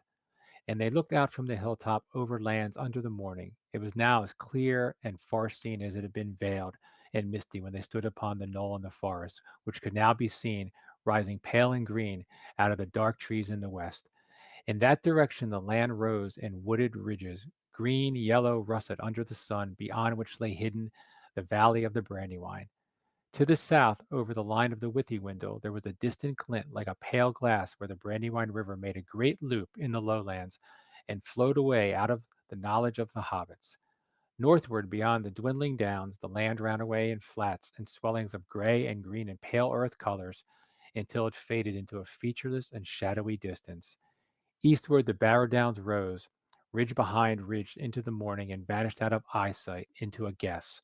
It was no more than a guess of blue and a remote white glimmer blending with the hem of the sky, but it spoke to them, out of memory and old tales, of the high and distant mountains. They took a deep draught of the air, and felt that a skip and a few stout strides would bear them wherever they wished. It seemed faint-hearted to go jogging aside the crumpled skirts of the downs towards the road when they should be leaping, as lusty as Tom, over the stepping stones of the hills straight towards the mountains. Goldberry spoke to them and recalled their eyes and thoughts. Speed now, fair guest, she said, and hold to your purpose. North with the wind in the left eye and a blessing on your footsteps. Make haste while the sun shines. And to Frodo she said, Farewell, elf friend. It was a merry meeting. But Frodo found no words to answer. He bowed low and mounted his pony, and followed by his friends jogged slowly down the gentle slope behind the hill. Tom Bombadil's house and valley and the forest were lost to view. The air grew warmer between the green walls of the hillside, and the scent of the turf rose strong and sweet as they breathed. Turning back, when they reached the bottom of the green hollow, they saw Goldberry, now small and slender, like a sunlit flower against the sky. She was standing still watching them, and her hands were stretched out towards them. As they looked, she gave a clear call, and lifting up her hand, she turned and vanished behind the hill. So I find myself, as we're prepping all of this, with a deep weakness. I find myself almost incapable of cutting or omitting anything that involves Goldberry. There's something just beyond words beautiful in her interactions with the hobbits. I agree, and actually reading that aloud was a very, very different experience than reading it to myself silently. Right? I've read Tolkien aloud before, but reading Tolkien aloud with other people on the podcast has become a profoundly different experience. I'm seeing things I'd never even imagined before. Absolutely. And again, Goldberry, I was remiss in the last episode because I didn't really note all of this talk about who is Tom, what's going on here. But Goldberry is where it's at. She's critically important. She's absolutely at the center of these three chapters. Tom it's too much to say he's incidental, but he is not the primary figure. And everything Tom does is pointing constantly to Goldberry. Now, I have to laugh too, because after recording the last one, I went upstairs and talked with Presitera and said, I never realized how important Goldberry she is. And she's like, yeah, I know. I'm like, of course you do, but I'm just stupid. But yeah. As we husbands tend to be. So. Exactly. But really, as I think about it, the reason that I think I am inclined more and more to think whether Tom and Goldberry are Ainur, Valar, whether they are Aule and Yavanna or not, their function in the story is as Valar incognito. I'm not saying they are or must be, but what they are doing, the role they fill, is at that, not that power level, but that level of stewardship and care and consolation and love without domination. What they are doing is the most perfect depiction of a right relationship of angelic beings with mortal beings. And that, I think, is the point that I think I want to say in terms of an argument and what is to my mind now definitive. Never mind exact identities, but the role they play in the story. This is a commissioning. This is a care, a consolation, a healing, and a sending out by beings who are not doing the sending. They are acting as servants, as faithful caretakers, as shepherds. What angels are supposed to be. I think, and again, angels is too much. Angels, saints, faithful servants of the Most High, uh, who are not trying to take to co-opt the role and responsibility of the actual characters in the story. Um, I'm not pleased with how I said that, but there's something there. I love everything you just said, and I think you know, functioning valor like in a way that can be experienced by mortals is really an important point. And I really thank you and your last guest and just for this whole direction of the importance of Goldberry and what I think is probably, I'll say myself, often overlooked in the sense of the focus is more on Tom, but in the end, Yeah. the chief actor, perhaps, if you would, or however you want to put it, is Goldberry herself, and there's something there again, probably worth exploring many, many times. Yeah. And it really is a compliment to Tolkien's art because it's not like he doesn't tell us. He beats it into our heads. Tom tells us every time. Tom has, his house to mind. Goldberry is Yes, waiting, right, right. right? I have to be attentive to Goldberry. And yet, the misdirection of the writer is magnificent. We're all always focusing on Tom, even though he's telling us explicitly, pay attention to Goldberry, pay attention to Goldberry, pay attention to Goldberry. But it's like a magician, right? He's telling us what to pay attention to, and then in plain sight is showing us something different. It's just the way of things. It's the Yeah. spiritual thickness we all have, right? It takes a while to get past it. Yeah. So yes. Anyway, you already disclaimed any belief that Goldberry is just anything, but certainly not just a nymph or water spirit. Yeah, but anything else you want to say about that? Um, no, nothing comes to mind at the moment. Yeah, So I know in some of the notes in our conversations before, you thought of maybe Goldberry coming also out of Tolkien's reverence for oh his own yeah, mother, and I want to give space to right. that because it's interesting. Goldberry and Tom, they don't have children, and yet there's something so perfectly, rightly maternal, in that. Yeah, and I'd forgotten about that. Yeah, so obviously I said earlier I resist, just trying to over classify her, but I do think again we see another manifestation of the love Tolkien had for his mother, Mm-hmm. and certainly if and there's been some recent treatments of this, despite the imperfections of his marriage or any marriage, there's the deep love for his wife. Yeah. There's no doubt about that. So this this maternal love, this reverence for women that also obviously was transferred or spoken to his heart for Mary, the Theotokos. What we see with his treatment of the reverence to Varda Elbereth from the elves, Gimli's devotion, Gimli's lovely devotion to Galadriel, one of the most beautiful aspects of the book, in my opinion. Yes. That's Just the part that always brings me to tears.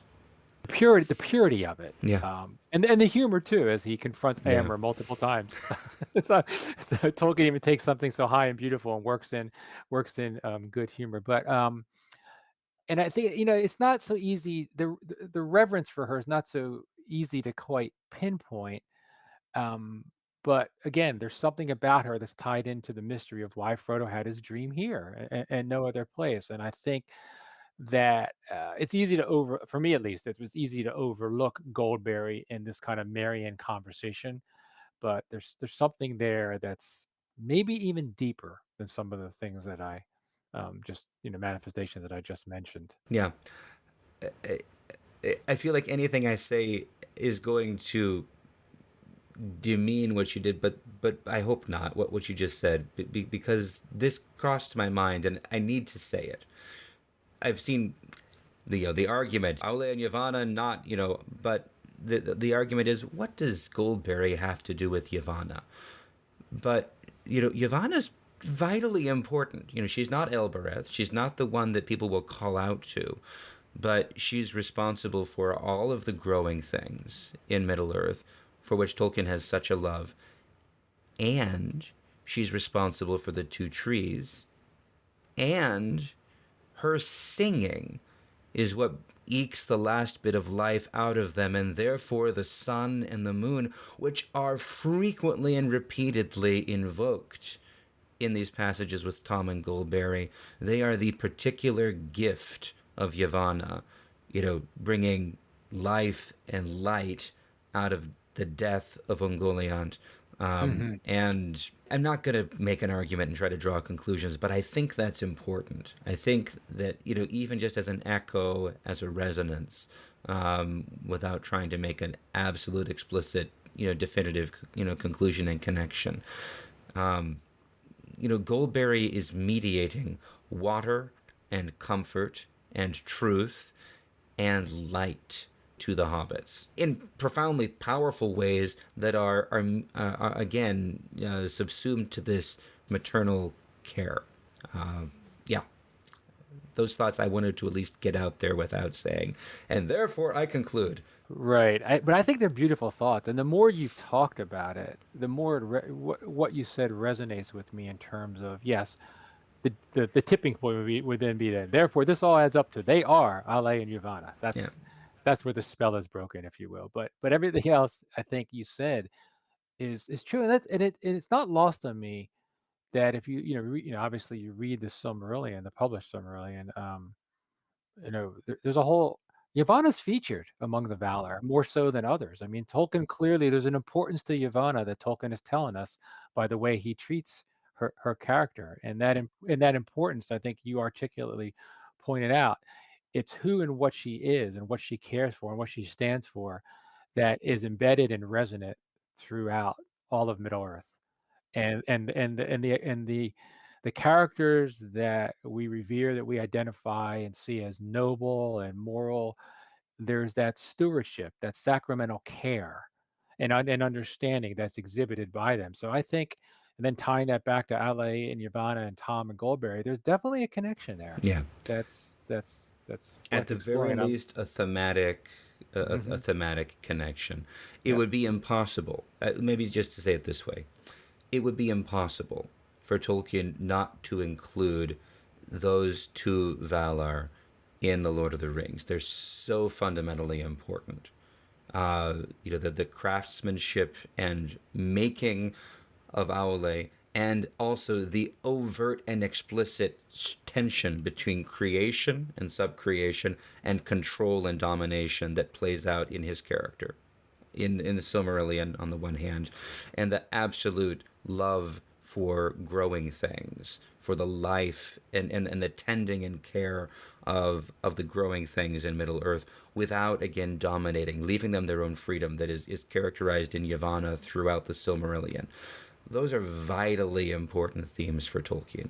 And if Orome shows up, overtly as with Theoden's, charge at the Pelennor Fields, if Elbereth shows up frequently with the invocation of her name and the stars, I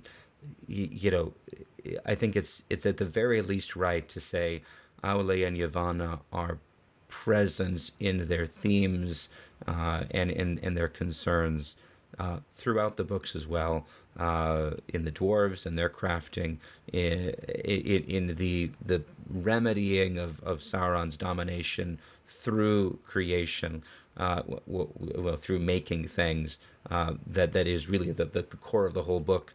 In the Ents, with which are Yavanna's particular people, but maybe as well, at least in the themes that we see with Tom Bombadil and with Goldberry. And of course, the greatest evil is perpetuated by former pupils of Ale, Yes. Sauron, Saruman, and of course, uh, I'm, I think I'm remembering this right. I think at some point there's even writing comparing the gifts of Ale versus the gifts of Melkor, and the similarity. And then Right, Melkor, of course, he's a nihilist, a nihilist. I mean, chaotic evil, if you will, destruction. right, So very right, opposite. So right. Yeah, Melkor and Sauron and Saruman and Feanor. yeah, Fëanor, right. All of them and all of the Noldor are pupils of Aule. Um, maybe not a unreasonable thing for him to say, I'm going to stop making things in that way. Maybe I can stop beating the dead horse now. All right. Let us move on. We've only gotten 2 pages into the chapter here. So they leave Goldberry, they travel across the hills, and they seem to be making good time. They stop at a tall hill with a shallow hollow on the top, from which they think they see the end of the downs. I'll read this excerpt. So, "Splendid," said Frodo. "If we make as good going this afternoon as we have done this morning, we shall have left the downs before the sun sets and be jogging on in search of a camping place." But even as he spoke, he turned his glance eastwards, and he saw that on that side the hills were higher and looked down upon them, and all those hills were crowned with green mounds, and on some were standing stones pointing upwards like jagged teeth out of green gums. That view was somehow disquieting. So they turned from the sight and went down into the hollow circle. In the midst of it there stood a single stone, standing tall under the sun above, and at this hour casting no shadow. It was shapeless, and yet significant, like a landmark or a guarding finger, or more like a warning. But they were now hungry, and the sun was still at the fearless noon, so they set their backs against the east side of the stone. It was cool, as if the sun had had no power to warm it, but at that time this seemed pleasant. And then, of course, they eat their meal, and they rest too long, and they fall asleep, and when they wake, the sun is setting, and they're surrounded by fog. Michael, I was struck by the foreshadowing and the signs Mm. of their errors that are shown here. What did you notice? Oh, I noticed so much, and I think I say later in the notes. To me, this whole chapter, this whole experience, is the darkest, scariest part of the trilogy. If you really allow yourself to get into the experience of it and read the words carefully, it's scary. There's so much here. I think there's Tolkien in his brilliant writing is writing about some pleasantries with that subtlety of this. The sense of the ominous is established right away. Yeah, You know something's coming. yeah, I think that it's interesting. The lack of shadow to me when he uses that language actually casts a shadow to us yes, as the readers, right? You feel a big shadow. He uses the word shapeless. That strikes me again because he often uses shape and shapelessness to describe evil, the Sauron, the Nazgul. So there's that there, especially maybe not. I don't remember, all those years ago, my first read, but subsequent reads, I was struck by that. The coolness of the stone, I think, foreshadows the cold darkness yes. to come. And here's my favorite: seems pleasant. That's always a clue. I've told my daughter since she was a little girl is the face of evil comes with a smile because many of the things that are bad in life seem pleasant, Yeah, seem good, beginning with the fruit, right? Seem good to that's eat. right. But so I think that's another one that just like seems pleasant. You're about to embark upon something highly unpleasant. So Yes. And it's only 3 paragraphs removed from their farewell to Goldberry. It's on the same, like, it's, they're on the same 2 pages. It's like that, and then this, and like, okay, wow. The immediate juxtaposition it's like stepping directly from light and peace and comfort into conflict. which is interesting. This point came to mind, and I'm sorry. I think it's going to be a 12-hour podcast if I keep doing this. But Okay, we're both doing it, so carry on. okay.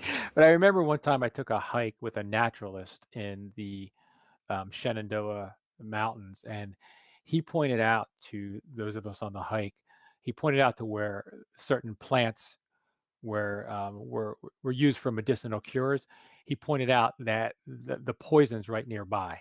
So they tend to, what causes the illness is then, Oh, so which is interesting to me because yeah. Tolkien being very much of a naturalist, My guess is he kind of understood this, and to your point, here you have within the same 2 pages, within, the same, you have the light immediately with the dark, right, together, and so I just thought it was very metaphorical of reality and also the choice you always make.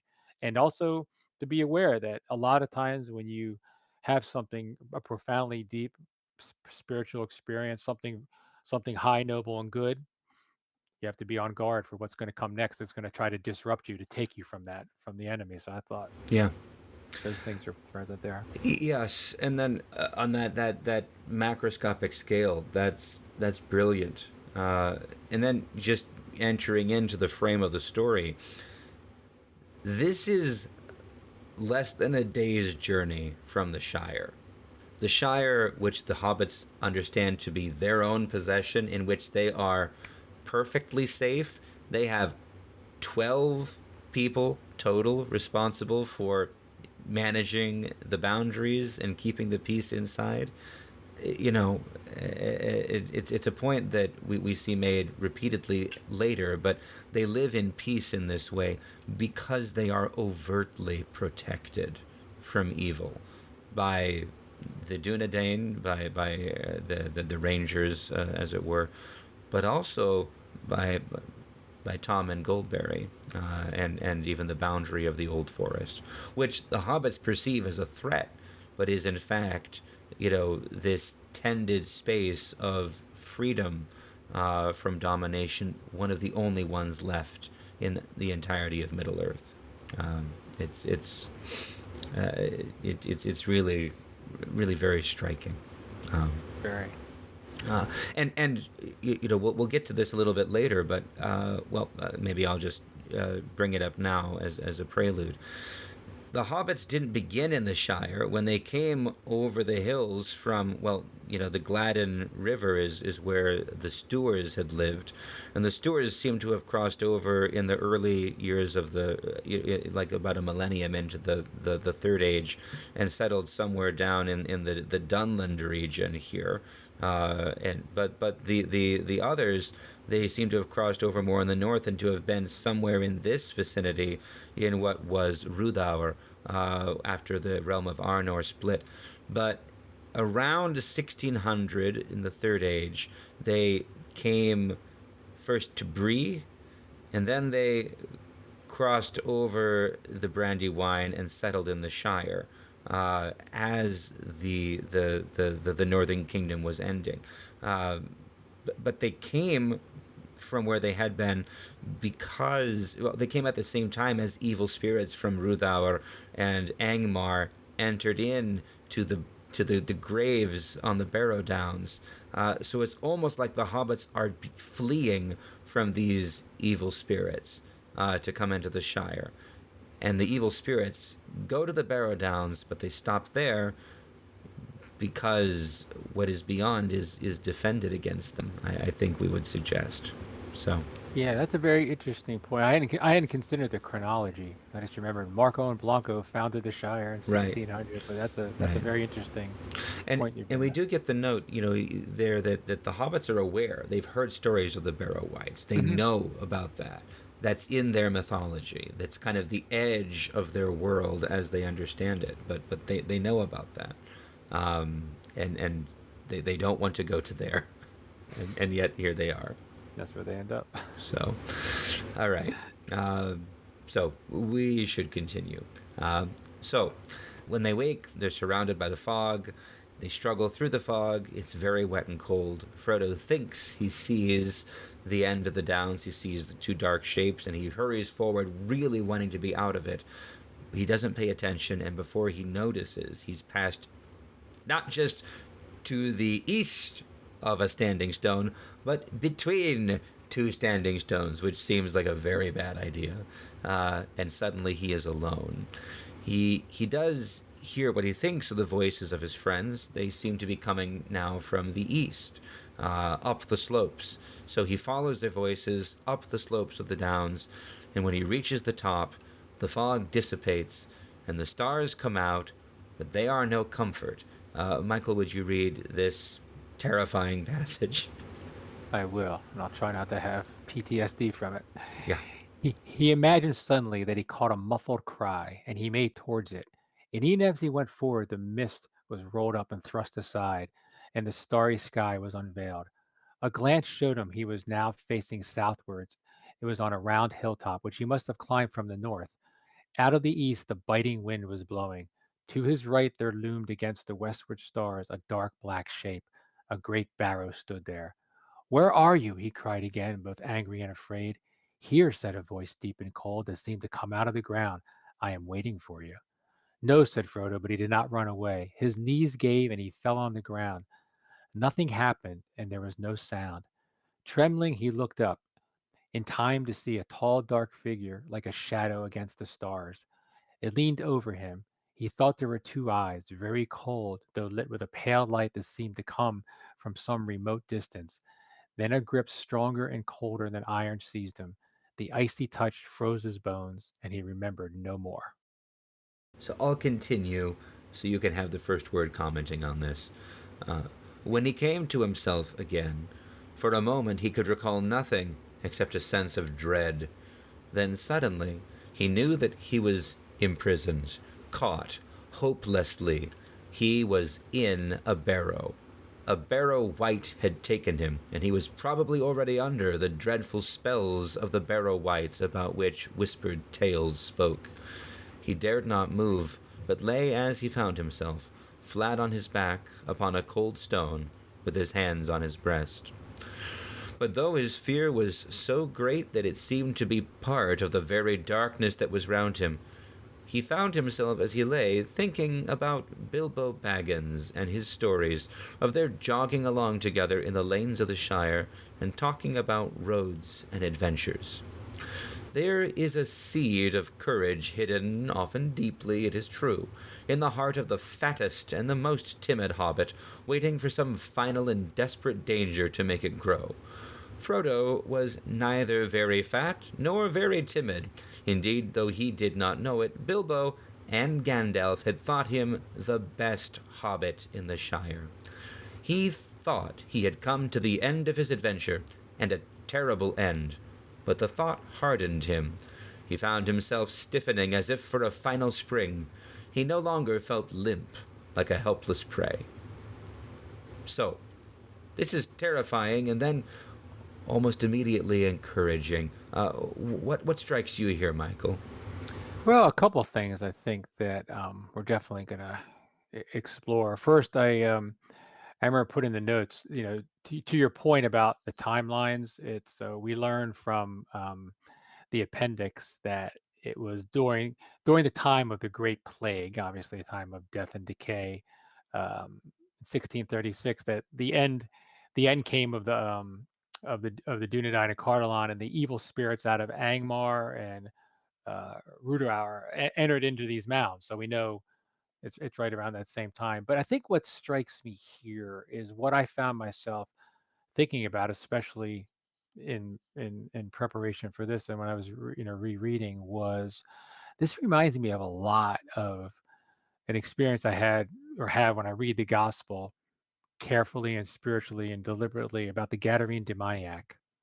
Just the level of darkness, the level of despair, the level of evil, so present, so palpably anti-Christ-like, anti-Christian in terms of how we understand things, how they should be, versus the infection of evil that happens and what becomes of people in situations like that. So that's and it just and it also, I think here too, in this in and we'll get into this later when we talk about more of this encounter.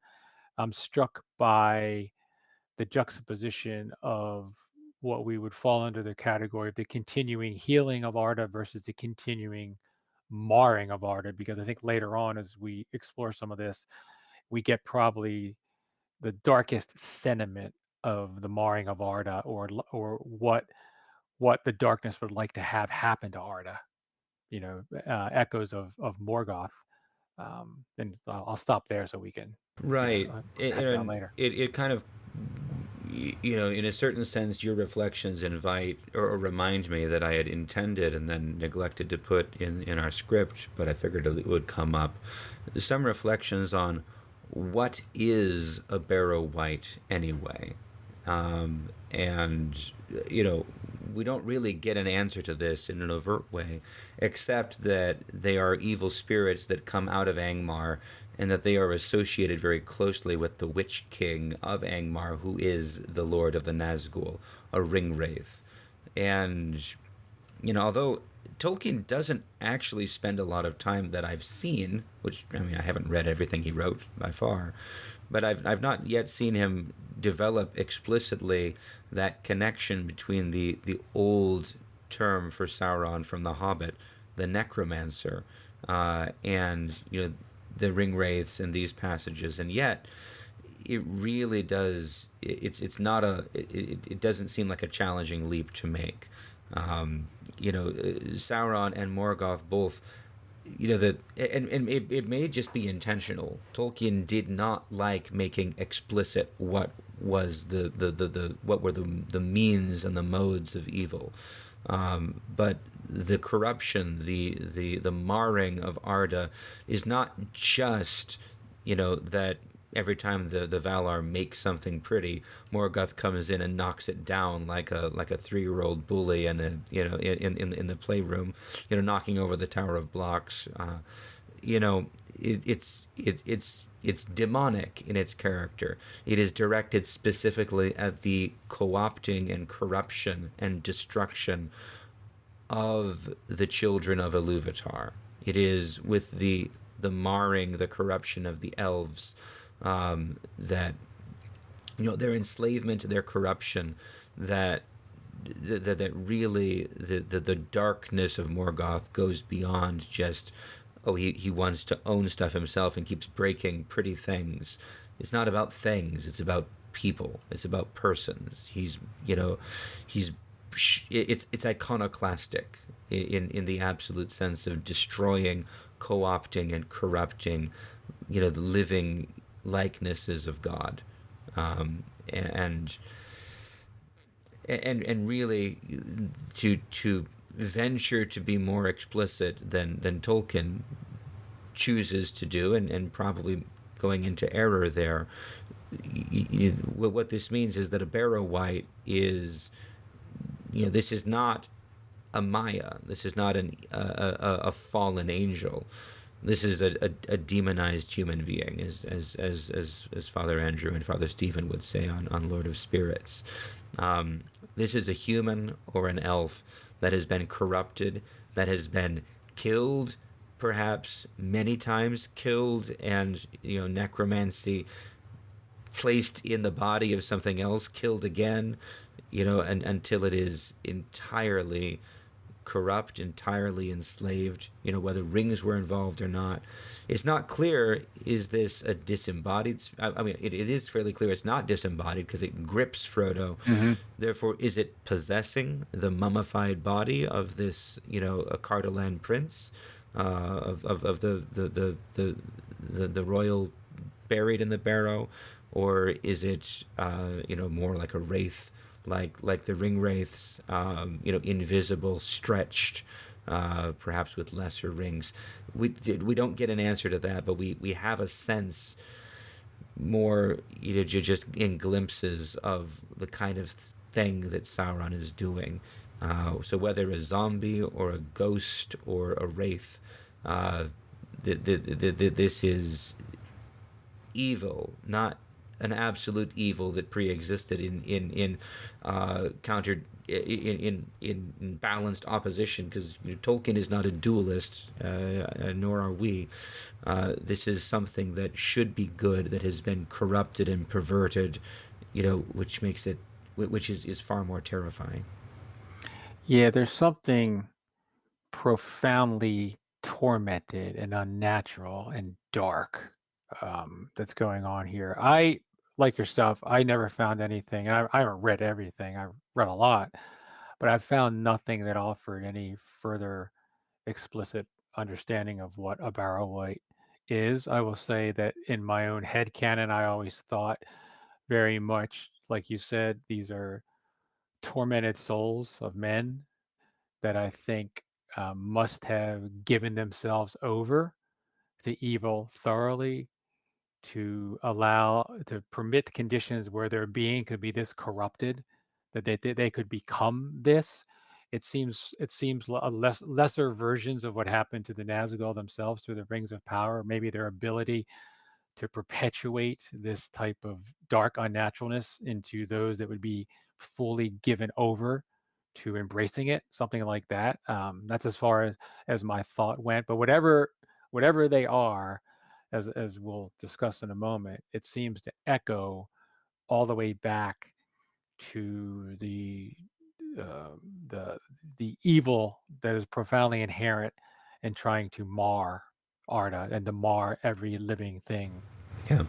within it. So Yeah, and it kind of touches then on the other question that is often argued about what is the correct etiology of the orcs, because Tolkien has different ideas, some that they're corrupted elves, but that has a problem with because the elves are intrinsically their serial longevity, I think is the term, right? But if they're corrupted men, but the orcs predate men, are they something that Morgoth just makes himself and then puts some sort of enlivening soul into, but he can't create in that way? So there's a problem, in a sense, to the orcs that Tolkien doesn't ever solve. But I wonder if it's not that he doesn't solve it or can't solve it, but that he chooses not to enter too deeply into the works of the enemy. He could come up with a solution, but let it suffice to say that orcs and wights, they are both evil and apparently beyond redemption. Not that it would be impossible, but that they reject it. They have no interest or openness to it. They are corrupted, and yet they still possess free will, which means that they are indeed corrupted from something that was created to be good. And that is the most terrible thing about them of all. yeah, I think it's very interesting and in keeping with Tolkien and how he deals with evil. To your point, he doesn't fall into the trap of some of his characters of delving too deeply into the arts and ways of the enemy. And reading when you read Lord of the Rings, it's pretty apparent. There's not a whole lot of discussion about why things are evil as much as what do we do about it? What action? What resistance do we make? It's all in terms of how you react to it. And the other thing I was thinking too, I remember again I said I encountered Lord of the Rings before the Silmarillion, and there's an interesting because I somewhere in my mind I must have read or known somehow that at least back then in the late 70s, I think the prevailing argument was that orcs were corrupted elves, Yeah, and because that's what it says in the Silmarillion. it says that. Yeah. But even prior to that, but also, but it's interesting too because there's I forget what orc discussion it is. It might have been Shagrat and Gorbag, but they talk about the Great Siege like they remember it. And I'm thinking that must have been the Second Age siege of it. It made me think. Again, I don't think there's much evidence of this, but I remember having the thought: did they live until they're killed? Was that because That's actually really interesting. I don't think there's ever any mention of it, but maybe that is present. Maybe there is that terrible idea of serial longevity. I'm glad you mentioned that. I had not recalled that, and that's really striking. Anyway, I think we're almost intentionally talking around and avoiding the actual confrontation with the horror of Frodo lying there in the barrow. And Tolkien doesn't dwell on it for a long time. What we read is basically the worst of it.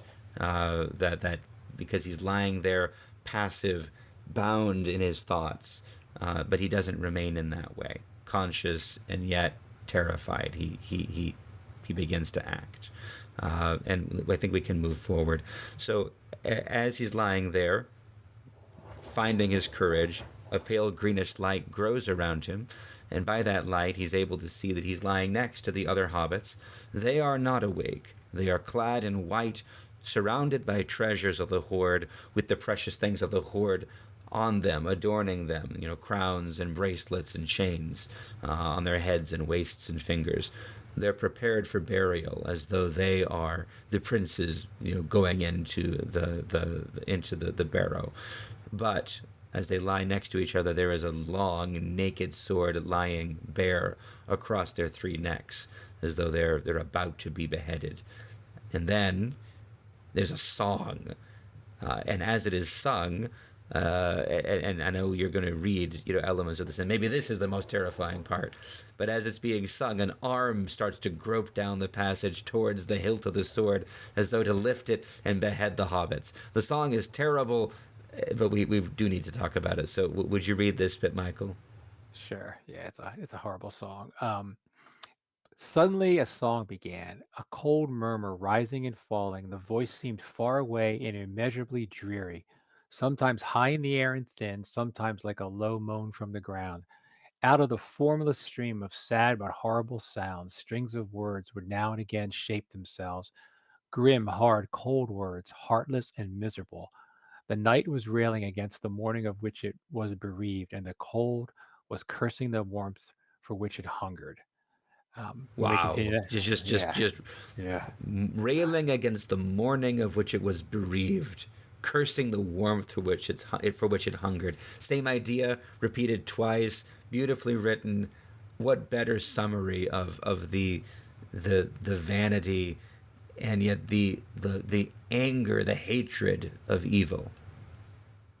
I think only a man that's gone through tragedy, both personal and the tragedy of war, perhaps could, and has the talent and genius as a writer, could come up with something this succinct, but so strong and powerful with all at once. But Yeah, if you're able, go ahead I will, and yeah. I will man up and read what I think is the darkest part of all the legendarium.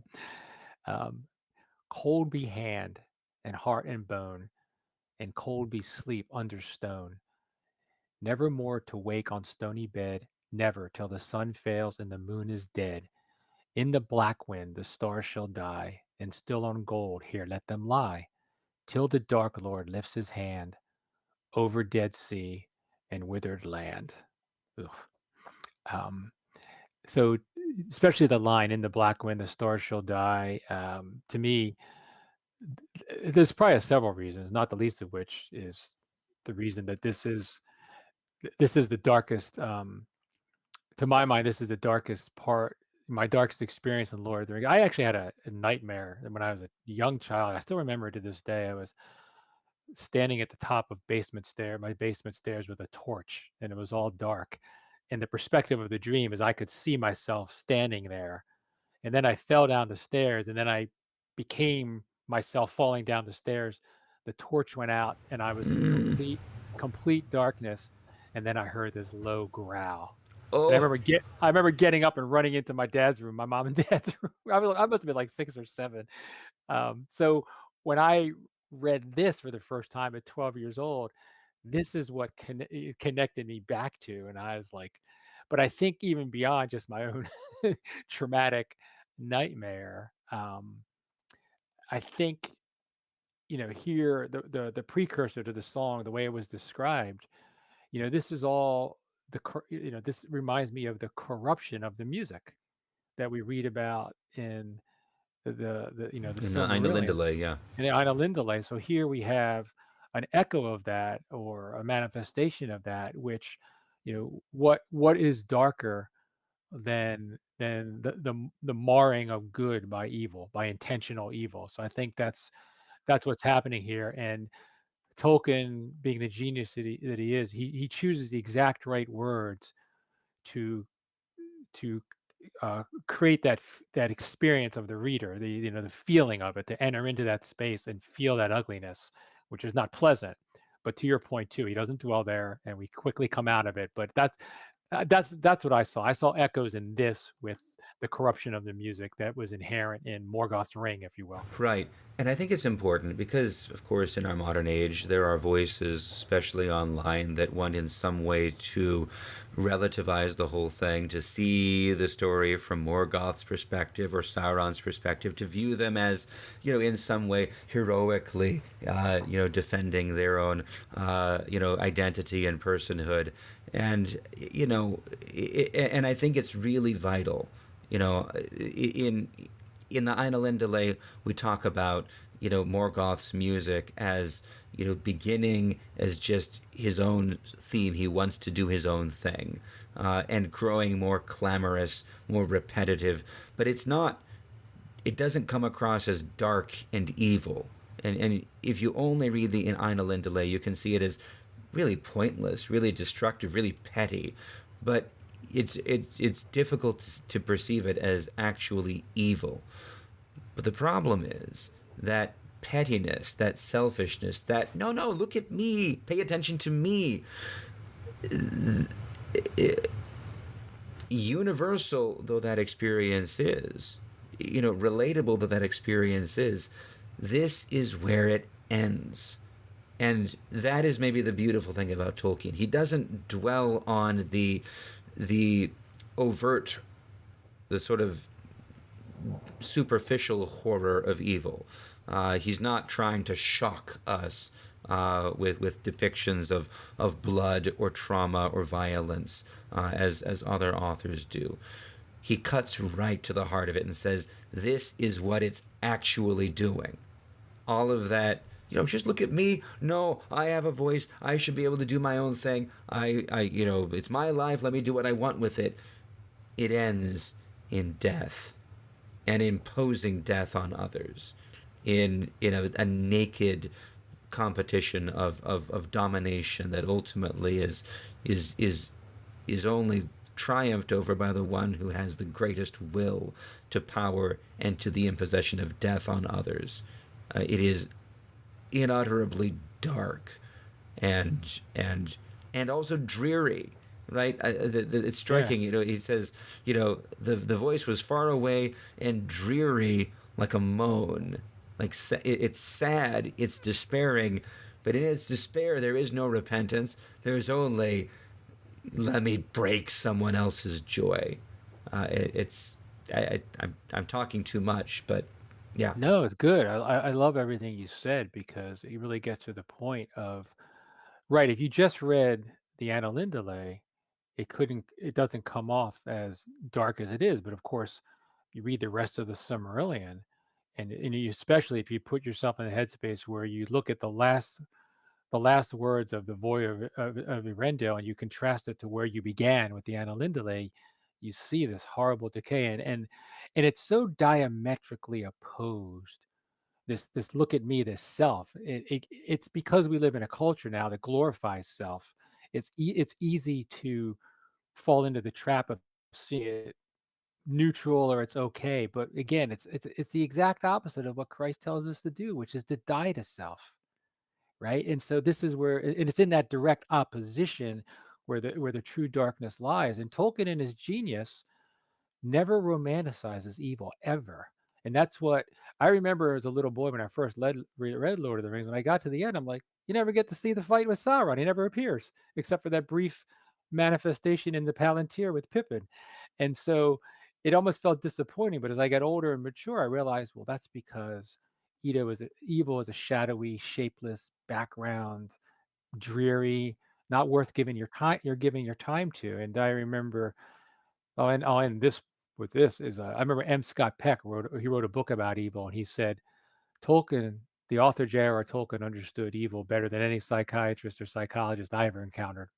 So he gets it, and that's why I think today I went like this when you were talking about how people are viewed today because I'm so sick of the anti-hero and the glorification of what's wrong. Yeah. It's so wrong-headed, we put it that and way. and we have to understand this is where that ends. There is nothing ultimately fulfilling about it. It is not loving to enable or approve of this sort of thing. To hear the pain, to listen to it, to validate the struggle, of course, to validate the actions, the yeah, it's a fine line to walk, but a vitally important one because it's the line between good and evil.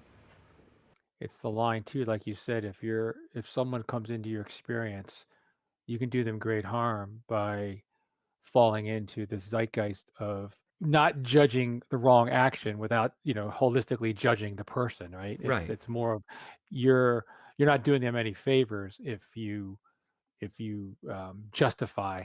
No, He justifies. just like, to avoid being controversial, and yet, I think to just speak to frankly, a father does his children no good if his children, say, I want to eat all of my Halloween candy at once. And he says, oh, that's good. Go ahead and do that. And then encourages them to keep on doing that. He may allow them to gorge themselves once to experience, the consequences, right? But to to say no, no, this is how it's supposed to be. This is good. How perverse? How, you know, Yeah. it's harmful. To say, and fundamentally in doing that, we would reduce our children to nothing more than a mouth that desires sweetness. Never mind the actual consequences of it. It's we have to speak the truth. Anyway, you had picked out, having read, the song here of the Barrow Wight, the orcs song in the Lay of Leithian, and I'd love to hear you read that as well because they're the same song. They are. All right. So this song goes like this: Death to light, to law, to love, cursed by moon and stars above. May darkness everlasting old, that waits outside in surges cold, drown Manwë, Varda, and the sun. May all in hatred be begun, and all in evil ended be, in the moaning of the endless sea.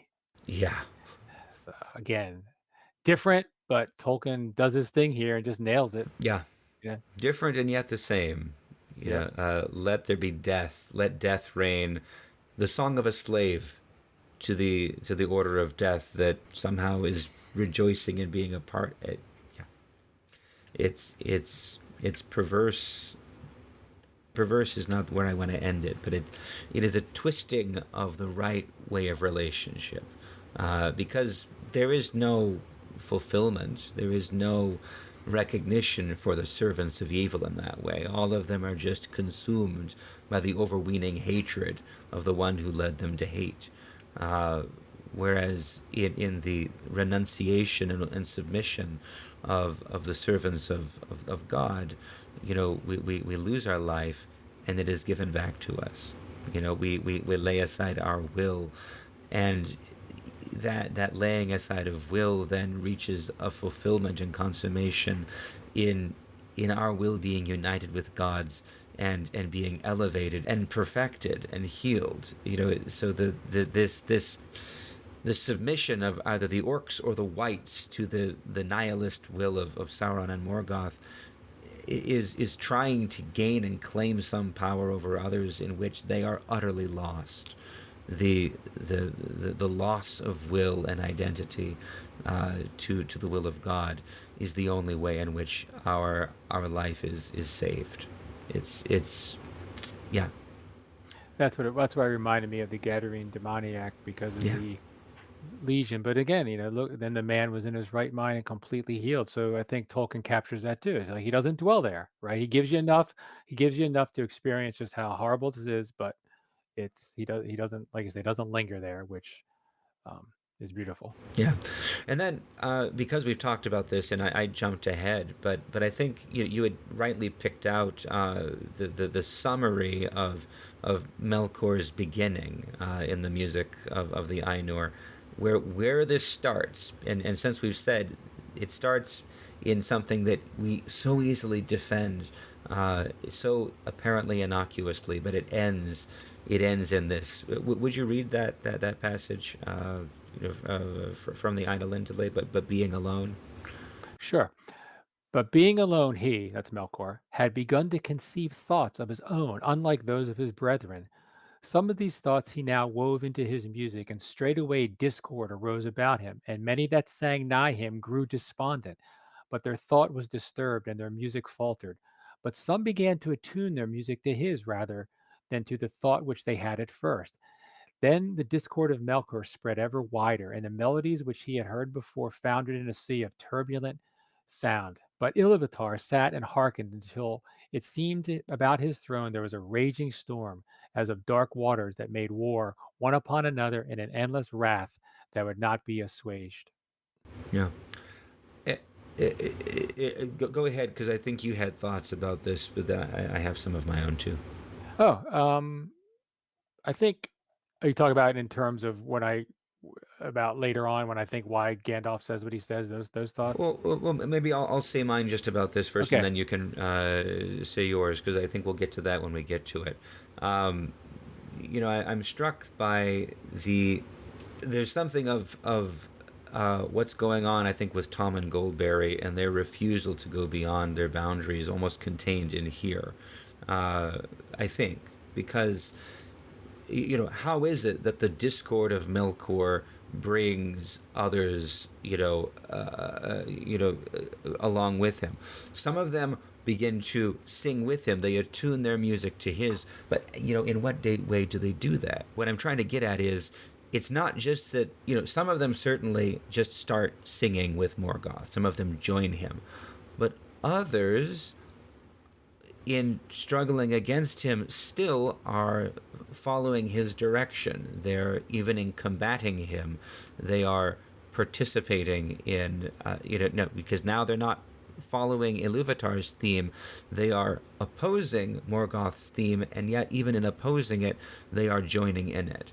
And I think there is that sense as well that we see, time and again. Well, Tolkien says it more bluntly. We cannot use the tools of the enemy against him, right? I'm paraphrasing there, but there is a point at which, whatever Tom is, when he says Tom is not master of riders from the east, he's basically saying, I'm not fighting this. I am not the one who needs to fight this. I cannot be victorious over this. I cannot fight this without adding to it and joining in it. I'm standing apart.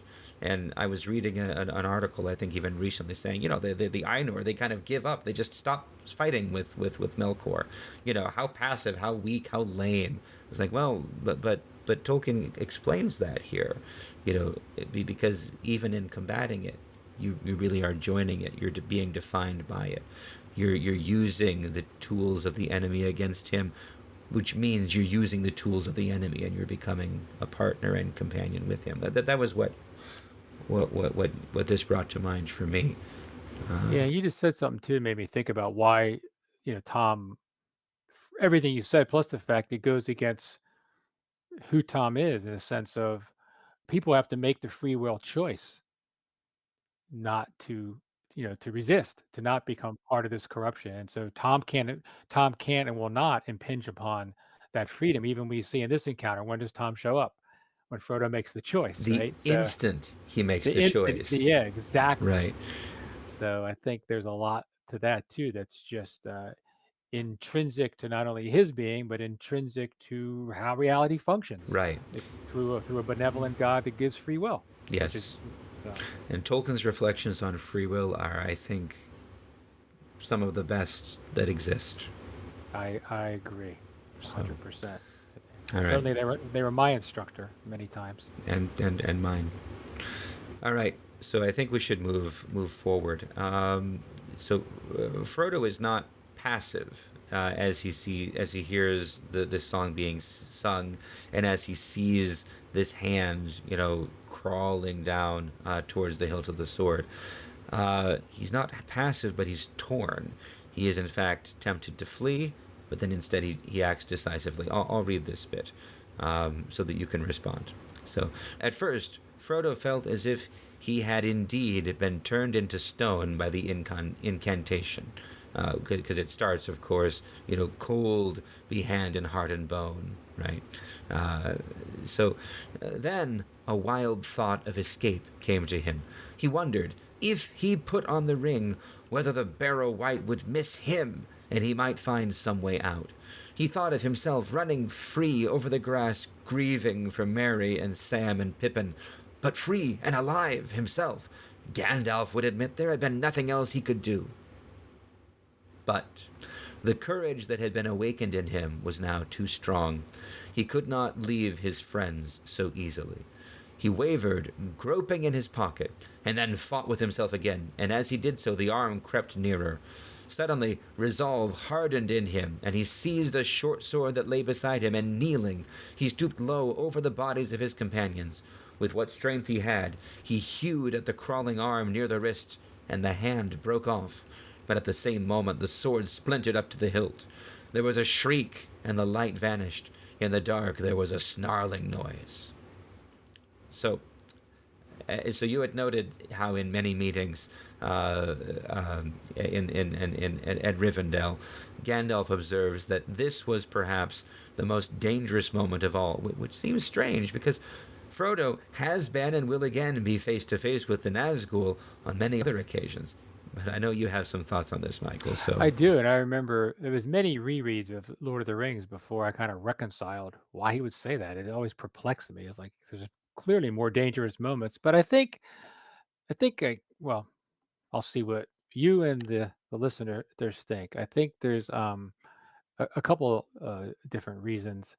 First of all, one of the ways of looking at why Gandalf characterizes it as the most dangerous moment or one of touch and go could be something that you and I were touching upon a few minutes ago, which is the choice of self-preservation over selfless act out of love for your friends. And I think that um, here we see what, and this is one of the. There's probably a few other moments I'm forgetting, but this, to me, this is one of the best, if not the best moment. And we see why they thought that Frodo was the best hobbit in the Shire, because we see what seems to be indicated through earlier choices about his self-sacrificial nature out of love come forward, because he doesn't linger too long in the thoughts of escape to preserve himself.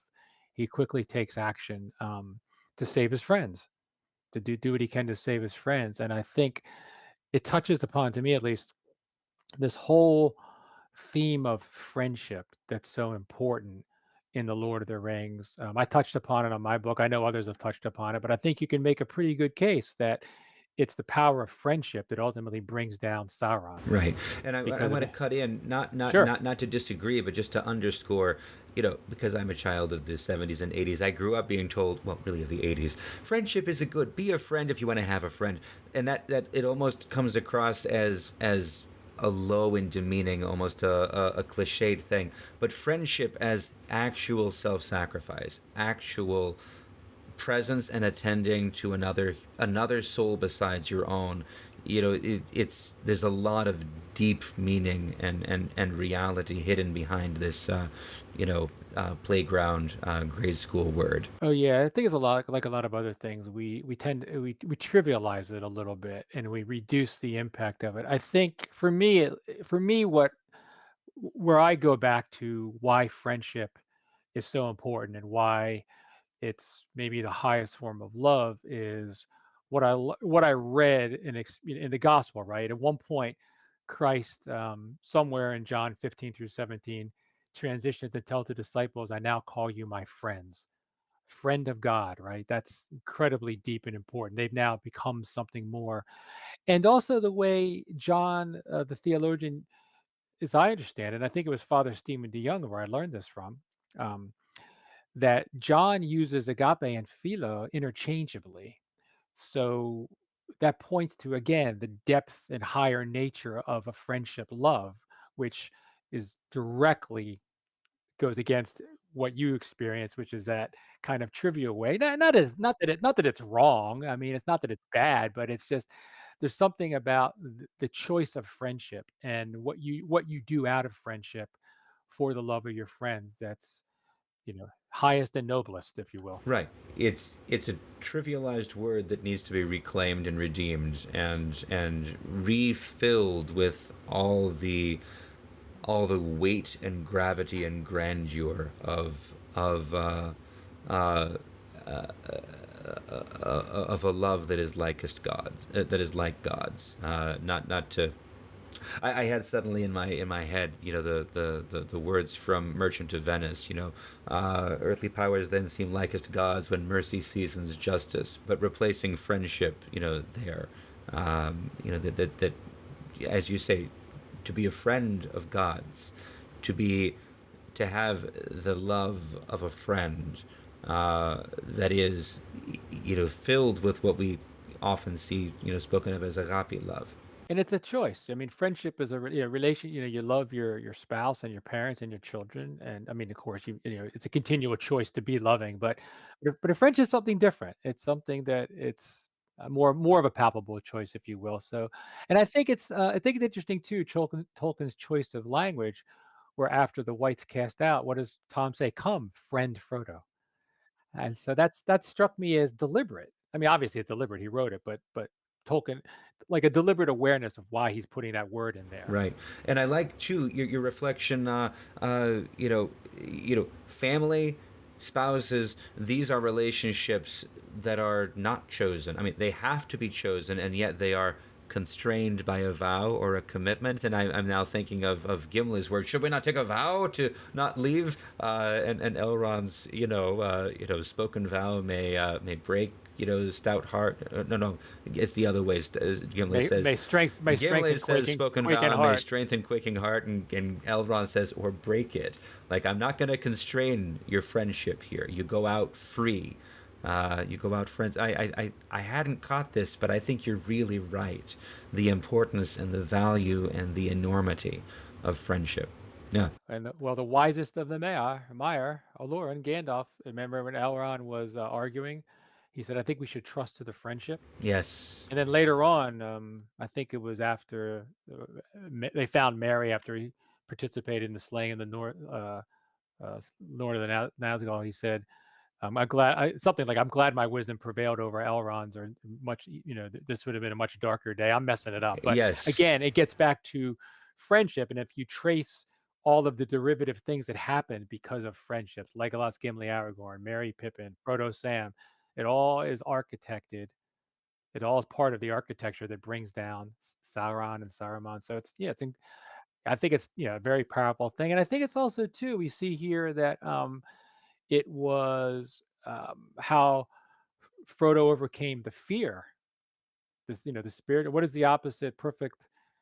The opposite of Perfect love love. is and hate. Yeah, yeah. The perfect No, love so casts out fear.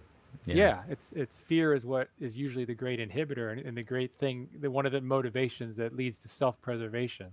Yeah. So I think Right. it's important. And what he imagines, it's almost like he imagines himself running free on the grass, grieving his friends, and the tempting part of his the temptation says Gandalf would agree there was nothing he could have done, but he refutes that claim.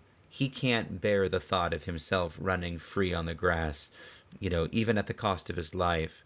He can't bear the thought of being the person that abandons his friends just because he has a potential means to save his life. And he makes a choice to be the faithful friend.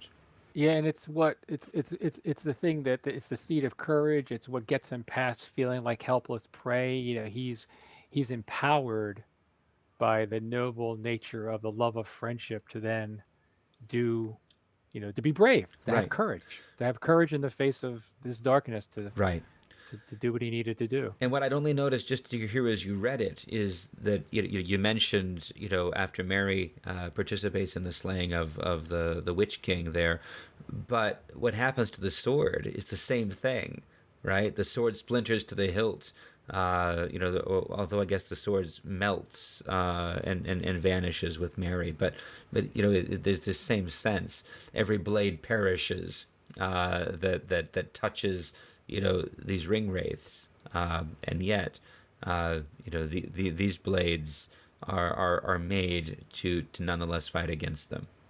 And I think if you think after reading it so many times, I know it word for word, but I think there's language in there. Happy would be the maker of this sword to know of its end, or something like that. Like Yes, willingly would have allowed itself to be destroyed to achieve right. such an Who end. had So who had labored long over it? In the I love that passage.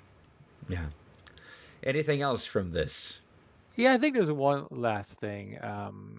Another reason why Gandalf probably said this was the most dangerous moment is I think back to Frodo's instinct when he learned of the ring, what it really was. His first instinct was I need to save the Shire. I need to get out. I need to sacrifice myself. And although there was a little bit of a mixture of the thrill of following in his footsteps of his beloved uncle, it was still a very noble instinct, right? It was not about himself. And I think had he chosen self-preservation, it would have been a direct renunciation of the very spiritual choice he made that offers him protection from or slows down the corruption the ring has over him because of the nobility of his spirit, of his heart. And so I think that's very important. Yeah, everything about how he receives the ring, takes the ring, and uses or doesn't use the and bears the ring is a defense against the working of the ring upon him. Reminds me a little bit of when Gandalf talked about Bilbo beginning his ownership in pity, how it offered him a measure of protection Yeah, for it's slowing down. it Same thing. it's funny because it's never made explicit in the text that Frodo has that same protection, but by drawing attention to Bilbo's way of taking the ring, we're invited to reflect, I think, on how Frodo comes into that particular inheritance and continues in it. And I guess the other thing, it would be dangerous for Frodo. Well, it really is just what we were saying before. Uh, Frodo's been tempted to use the ring before, but it doesn't have that same level of danger to it, because in those moments it's not, the temptation is more direct, like almost this mental compulsion. Put on the ring, driven perhaps by fear and self-preservation, but not self-preservation to the point of abandonment or betrayal of his friends. This is a moment when Frodo is not just being scared and tempted to do something that makes him more accessible to to the evil that is seeking him. Here he's actually being tempted to join in it, and he refuses. He refuses to sing the songs of Melkor, or in any way. Yeah, no, that's a beautiful way to put it. All right. So Frodo doesn't give in. Having taken action, something else happens inside of him, and we read that already. But would you read then what happens after? Sure. Frodo fell forward over Merry, and Merry's face felt cold. All at once, back into his mind from which it had disappeared with the first coming of the fall, came the memory of the house down under the hill and of Tom's singing. He remembered the rhyme that Tom had taught them. In a small, desperate voice, he began, "Ho, Tom Bombadil!" And with that, his name seemed to grow strong. It had a full and lively sound, and the dark chamber echoed as if to drum and trumpet. Ho, Tom Bombadillo, by water, reed, and hill, and by the reed and willow, by fire, sun, and moon, hearken now and hear us. Come, Tom Bombadil, for our need is near us. There was a sudden deep silence in which Frodo could hear his heart beating.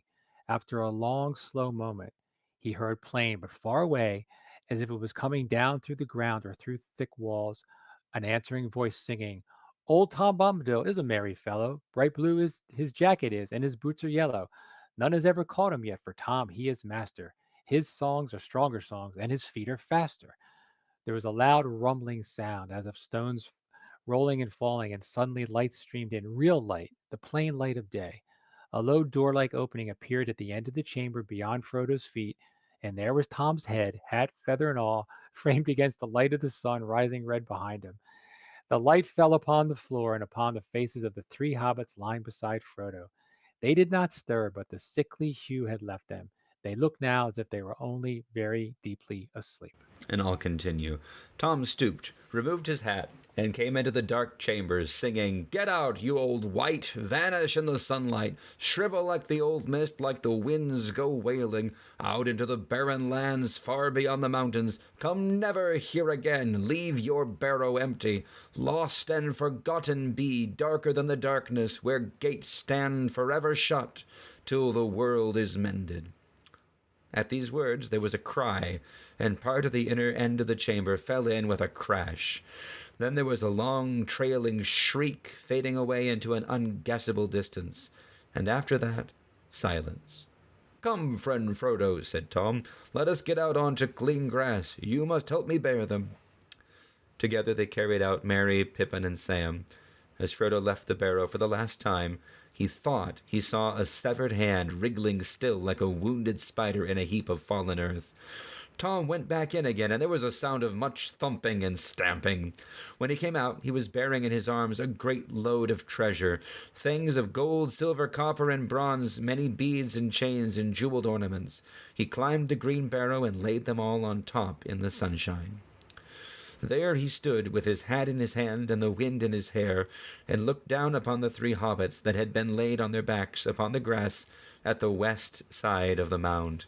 Raising his right hand, he said in a clear and commanding voice, "Wake now, my merry lads, wake and hear me calling. Warm now be heart and limb, the cold stone is fallen. Dark door is standing wide, dead hand is broken. Night under night is flown, and the gate is open." So, what do you think is going on here, Michael? Oh, a lot's going on. I will say this is, again, I just had the experience reading it aloud, but reading it aloud because I'm reading it with you, another great lover and appreciator of the works. It just struck me different this time. I felt the silly, silliness is the wrong word, but just the lighthearted joy breaking into such a dark encounter, and the lighthearted joy just being so much more all powerful than any of this darkness. I thought of a Sam moment when he saw the star in the sky, realizing, this is all just a passing thing. Nothing to get too excited about. It's all going to just go away. So, All the noise and clamor that signify nothing. yes. But here I think, again, this is what we said earlier. This is a clear intercessory prayer, right? And then a prayer that is answered. Tom immediately, well, there's that long, slow, I guess what feels to Frodo like a little bit more of an eternity than it actually is. But yeah, so I think again, it's I've wondered to myself, how did Tom get here so quickly? Like, what's the nature of that? What kind of intervention is this? Is it ultimately Iluvatar behind the scenes directing traffic? Is it, who knows?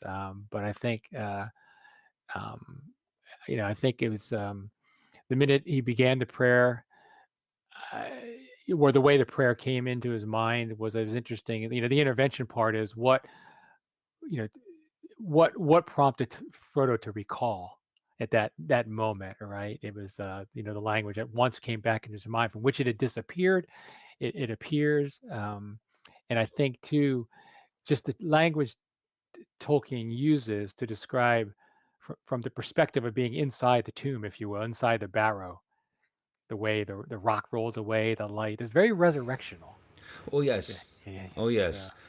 I was really. I don't want to cut you off, but I was really no, struck, please. especially the way that the narrative runs, right? Hmm. Because we've kind of disrupted this in interrupting it, but he wakes up, he's full of despair, he's under the control and the power of of death. He remembers Bilbo, and his courage builds, but that's a choice he makes. As he reflects on that, he doesn't give in to despair, right? So we can say, granted a grace, but he seizes it. Then the light grows, and he sees the others. So he's awake. He alone of the four of them has a choice of how he faces this, and that choice deals with the temptation too. He has the ring; he could put it on and run away. First, he rejects it, and having rejected it, he acts against it. Not decisively, but he hews off the hand. Worse is coming, but he's made his choice. He's not running away, he's staying with his friends. It's after he's made that choice, he has turned already towards the light, that the memory of how to ask for help comes to him. And he begins the prayer feeling like it's foolish. At least that's my reading. Like, it's Yeah. small and desperate, and it's like, well, how can this help? I'm stuck inside of and reading this, I'm like, how is that actually going to help? But his voice grows strong, and the chamber echoes like drums, and and then there's a silence, and he hears his heart beating. He's conscious of that. I mean, this is how temptation and prayer work. And I have to think Tolkien is really just narrating that experience of a temptation, rejected, struggled against, feeling utterly unequal to it, weak and insufficient. Remembering that we're not supposed to fight these temptations ourselves, but the way in which we fight is by calling for help. Calling for help, feeling as though this is pointless and silly. And then that strange, unbelievable consolation of actually feeling help come. Just within the heart, within being conscious of your own heart beating, and then the darkness passes. What had seemed insuperable becomes just so much noise. It's this beautiful narration of the spiritual warfare that occurs in a human heart faced with temptation, that learns to respond with prayer.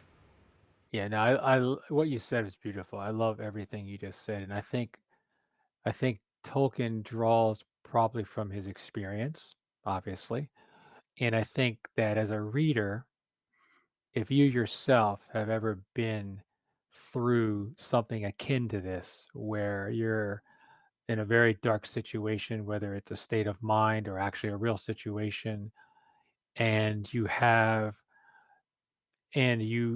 finally reach a point where you realize your own will, your own ability to fight this is not. It's like swimming in quicksand. You're just going to sink deeper, and you orient your heart rightly through prayer, and then you receive grace, and you receive answer, even if it doesn't make sense at the time.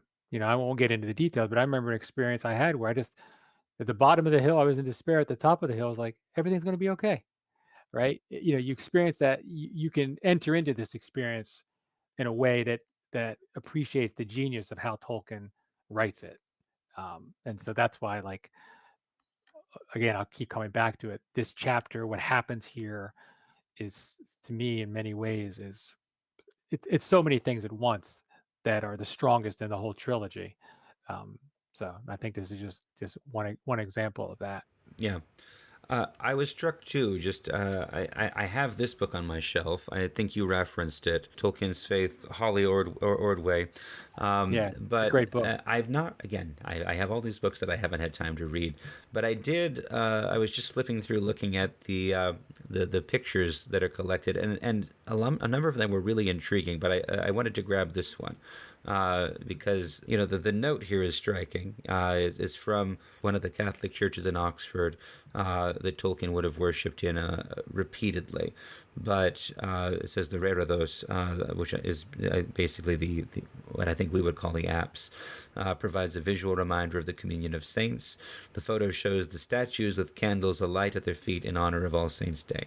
And then the author, Holly Ordway here, she quotes from Tolkien's letters. This is actually from a footnote to letter 153, I believe.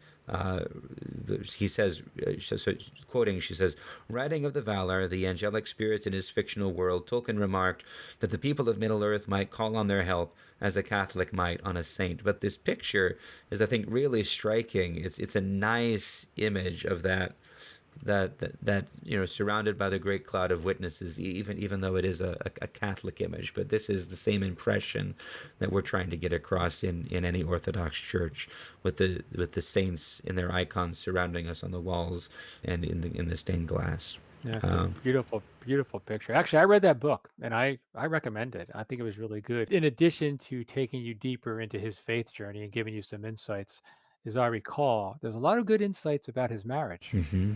And you learn more about Edith than you typically do, which is very important. Yes. The two are one, right? And the last thing I'll say about her, if I remember correctly too, is I'm pretty sure that she converted from being a Protestant to Catholicism because of her experience of the Shield Maiden of the Rohirrim, Oh, Éowyn. oh, really? Yeah, no, I 'cause I read another book by her. The title escapes me, but That's 'cause interesting. yeah, so I just I had heard that it goes more deeply into Tolkien's marriage, and I thought that's something that I think very subtly but very carefully, but he puts a lot of himself and Edith into the Silmarillion and the Lord of the Rings. And it's it's not like he's hiding it. well, I think it's important. I think it's reminiscent of what we were talking about with Tom and Goldberry. Sometimes, you lose sight of the importance of Goldberry because of Tom. There's a lot about his marriage and about Edith and about her sacrifices and things about her that shaped him, obviously, that we all benefit from through the work. So it's just another important aspect. Right, and I think that's again, that is the reason that that development, that growth that comes really uniquely in marriage is the thing that tugs at me about the idea of Tom and Goldberry being Aule and Yavanna, because it gives a snapshot of what their relationship could grow into.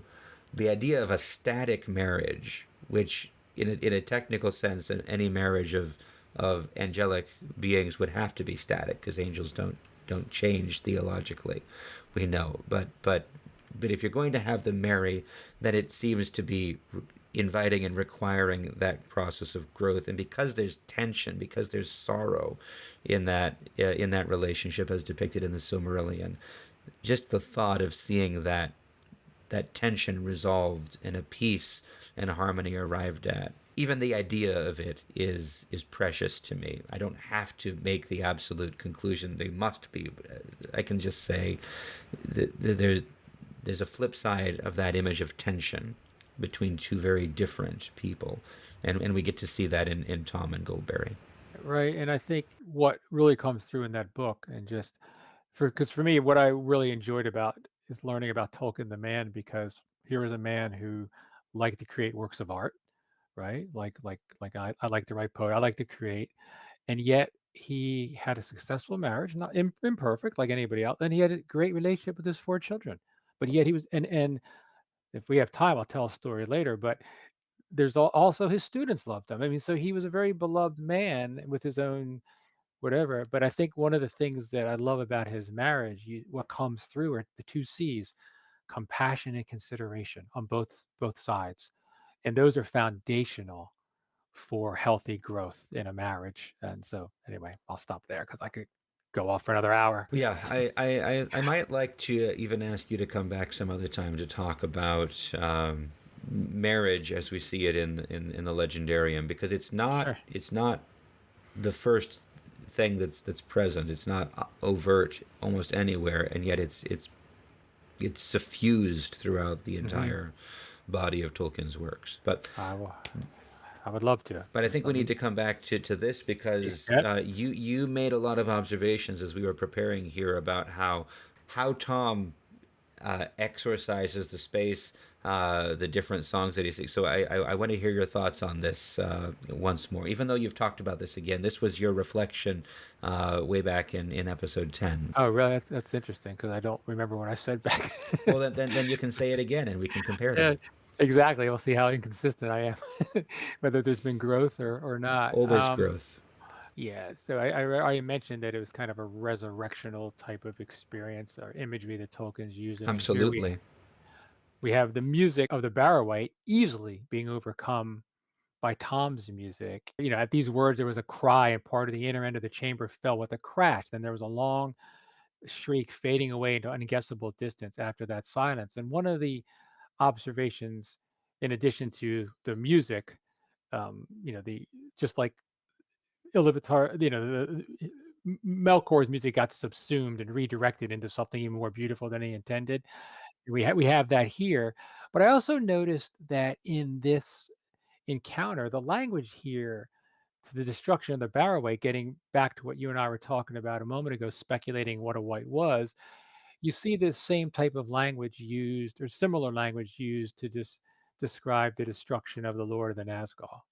It's that the cry went up, there's that wailing, that brief shriek and wailing and passing away, swallowed up, right? Swallowed up into non-existence maybe or banishment. It's the same type of it's the same type of thing.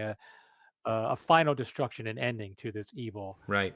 There are a lot of places where this chapter, this encounter rhymes and resonates with the confrontation with the Lord of the Nazgul and Eowyn and Mary's defeat of him, that I really hadn't noticed until we kind of got into this close reading. I always found it interesting and very enjoyable that it was Tom's selection of these weapons that bear out later to cause these events. It's almost again, you see to your point earlier, you got the Barrows, you got Tom's house, there's that juxtaposition. And he said he's not masters of the riders from the Black Land, but he certainly plays his part In mastering that them. helps and mastering them in a way, right? Yeah. Engineering the top guy's demise, right? Number one. So that wasn't lost to me. And I think the other thing I'll say is that the language of closed and open gates is very interesting to me because it echoes to me, he where the he talks about where the gate is closed and he talks about where the gate is opened. And again, Frodo is having somewhat of a redemptive experience here, a mini salvific experience, right? Because he could have gone the opposite way. But it reminds me of Christ's words about the narrow and wide gate. Just the invocation of gate imagery um, here. So that was something that I noticed that he says, "Where the gates stand forever shut, till the world is mended. Night over night is flowing, and the gate is open." Yeah, I think that's really striking. There's a lot of parallels of one thing set against another, in here. In one path of destruction versus the path to life. Right, So right. The other thing, I liked your note, and we kind of passed over it, and in a sense, I want to pass over it because I'm just going to beat the same drum. But Tom's instantaneous response, let me simply say, this is the most overt that it ever is, that the hobbits call on someone for help and they come. Uh, but it's not the only time. Every time Frodo calls on Elbereth, he does receive help, even if it is just a strengthening of his heart or a brightening of the light or a memory of the file of Galadriel that he has, right? This is how it functions. But, the point is established here that is maintained throughout. The hobbits have to walk this journey themselves. Nobody can do it for them, but they are not required to do it alone, even when they are required to do it alone. They are not actually alone. The Valar have not forsaken Arda. They have sent emissaries, they've sent Gandalf, and they remain actively engaged. And it's suffused throughout the work. It's a dream, a vision from the Valar that brings, should have been Faramir, but ends up being Boromir, to join the Fellowship. I feel like I want to run through a whole list, but it's veiled in plain I know. sight all the way through. But especially these moments when they call out for help. And we don't have to make explicit the conclusion of any particular theory to say what Tom and Goldberry are doing here. What Tom does specifically in this moment is schooling the hobbits in the importance of calling for help. That when they ask, that prayer will be answered. I think what you said is so profound because getting back to when I was talking about my experience of sacramental nature of reality before I had a vocabulary for it. Again, this is an ever-present reminder of the reality of we're not alone, even when we feel alone. And to give into the feelings of being alone is to give into the temptation of the enemy who wants to make you feel isolated and drive you into despair. And so, yes, it's veiled, but it's in plain sight. But the experience of reading and rereading Lord of the Rings reinforces this truth of our reality that is the case. If we can just have the presence of mind and heart at those moments to reach out and ask for help, whether it's the person next to us, whether it's through prayer, whether it's both. I think it's an incredible life lesson, but again, something expressed through story that resonates so deeply. Right. asking for the mercy and salvation from the Lord, asking for the help and intercessions of the saints.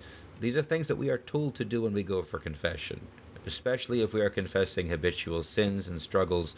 We're told, ask for help. You're not supposed to fight this by yourself. Very good. All right. I think you and I could reflect on this stuff for another 2 hours without. Easily. Yeah, but we should move on. So, We should. having been woken, the other hobbits are bewildered. Merry has memories that aren't his own of being attacked by night by the men of Carn Dûm, which goes unexplained at this point, with a spear in his heart. And then they're perplexed at being clothed in white and adorned with gold. Sam throws the gold on the ground, what is this nonsense? And they wonder where their normal clothes are. Tom laughs and tells them they won't find them again. And Pippin is confused. Why not? But Tom's response is beautiful and it's thoughtful. Would you read this, Michael, and tell us what you think it means? Sure, but Tom shook his head, saying, "You found yourselves again, out of the deep water. Clothes are but little loss if you escape from drowning. Be glad, my merry friends, and let the warm sunlight heat now heart and limb. Cast off those cold rags, run naked on the grass while Tom goes a hunting." So I think there's some pretty strong baptismal allusions here, right? Old clothes, naked, being reclothed in as we go through in the baptismal sacrament, losing one's life to find it is echoed here pretty strongly. When he says you've found yourselves again, yourselves, right? You almost lost yourselves. I mean, that goes for all four of them in different ways. So those were my initial thoughts in terms of what I experienced. And I think we're going to call this episode "Out of Deep Water." And as we started, as I finished the notes, I thought, oh no, I didn't really make enough of a point to include that theme. But I'm grateful because it has naturally come out. We've spent a lot of time talking not just about the overt, oh, there's a monster and it captured us and we had to get away, but the real temptation, the real danger is within Frodo's heart. As he's tempted and as he turns away from that temptation and learns how to call for help, and therefore he and his friends are drawn out of metaphorical deep water, drawn out of drowning and being at the point of death, and almost instantly restored to peace and joy and hope. There's not even a lot of trauma that comes from this, as it seems. It's kind of a first step towards trauma for Frodo, but it doesn't seem to be the thing that carries through, because the temptation is, I don't want to minimize it. Maybe there is more going on. Maybe it's just overshadowed by later traumas. But, for all that we see him tempted, we see him on the brink. We know that they are on the brink of disaster, and Gandalf makes the point. But it tips over almost immediately into the choice to ask for help and to find salvation and deliverance, and therefore there doesn't seem to be much that they carry away from this in the negative sense. No, but I think that's true, at least for putting aside Frodo for the moment. I think that's just true of Hobbit nature, right? I mean, after they were carried by the Yorkai, I think Tolkien remarks you would have never known they just went through that horrible experience when Merry and Pippin were just walking into Fangorn. I think for Frodo it's different because he's bearing something that is so much bigger and stronger than himself, that he's willingly choosing and protecting through sacrifice. So I think he's going to be more susceptible to the trauma of darkness because he's closer to it than they are. Right. So Well, what I'm actually struck by here is that's what makes it almost like baptism, because in baptism, we go into the water and we do put on the Lord's death and his resurrection, and that is the moment of our salvation.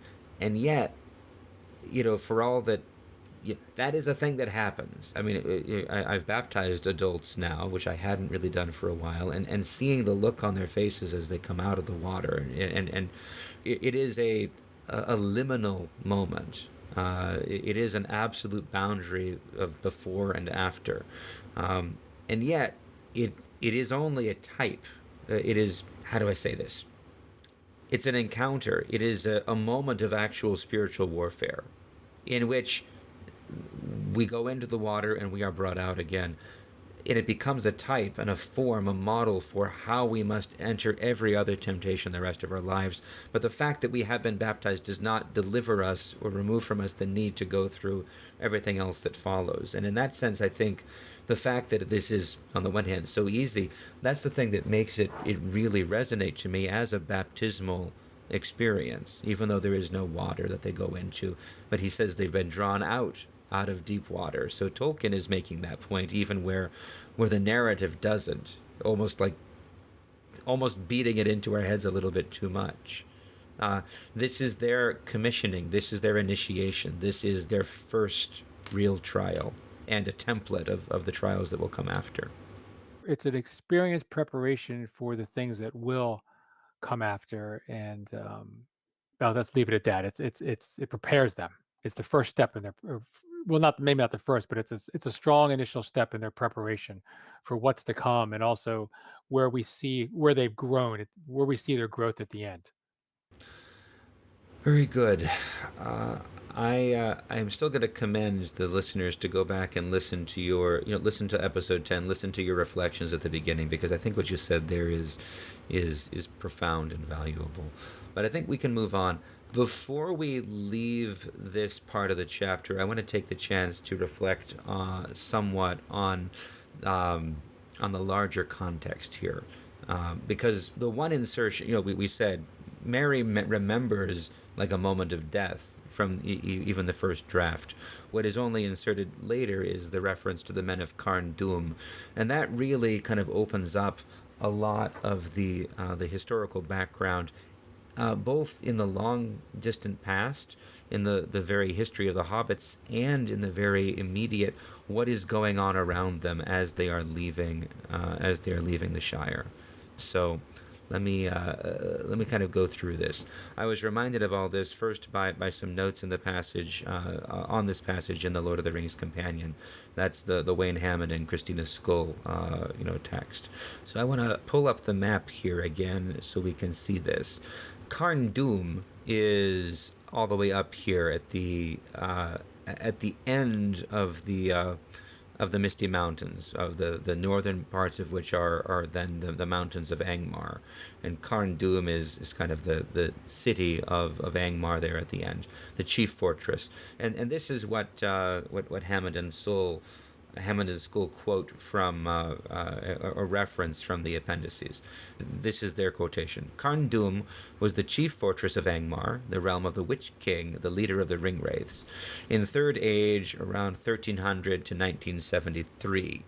Which is the period that Angmar is really in its ascendancy. So this period of 670 years. So in Appendix A of the Lord of the Rings, it is said that, according to some, the mound in which the ring-bearer was imprisoned had been the grave of the last prince of Cardolan, who fell in the war of 1409. And about this time of the Great Plague of 1636, an end came of the Dunedain of Cardolan, and evil spirits out of Angmar and Rhudaur entered into the deserted mounds and dwelt there. I'm still reading from the Companion.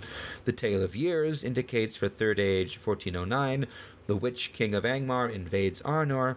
Fornost, so Fornost is the capital of Arthedain, the successor kingdom after Arnor breaks into three. Fornost and Tirn Gorthad, which is the Barrow Downs, are defended against the Witch King. So basically, the invasion, is successful, but the forces of the Dunedain fall back to Fornost in the north and the Barrow Downs more to the south.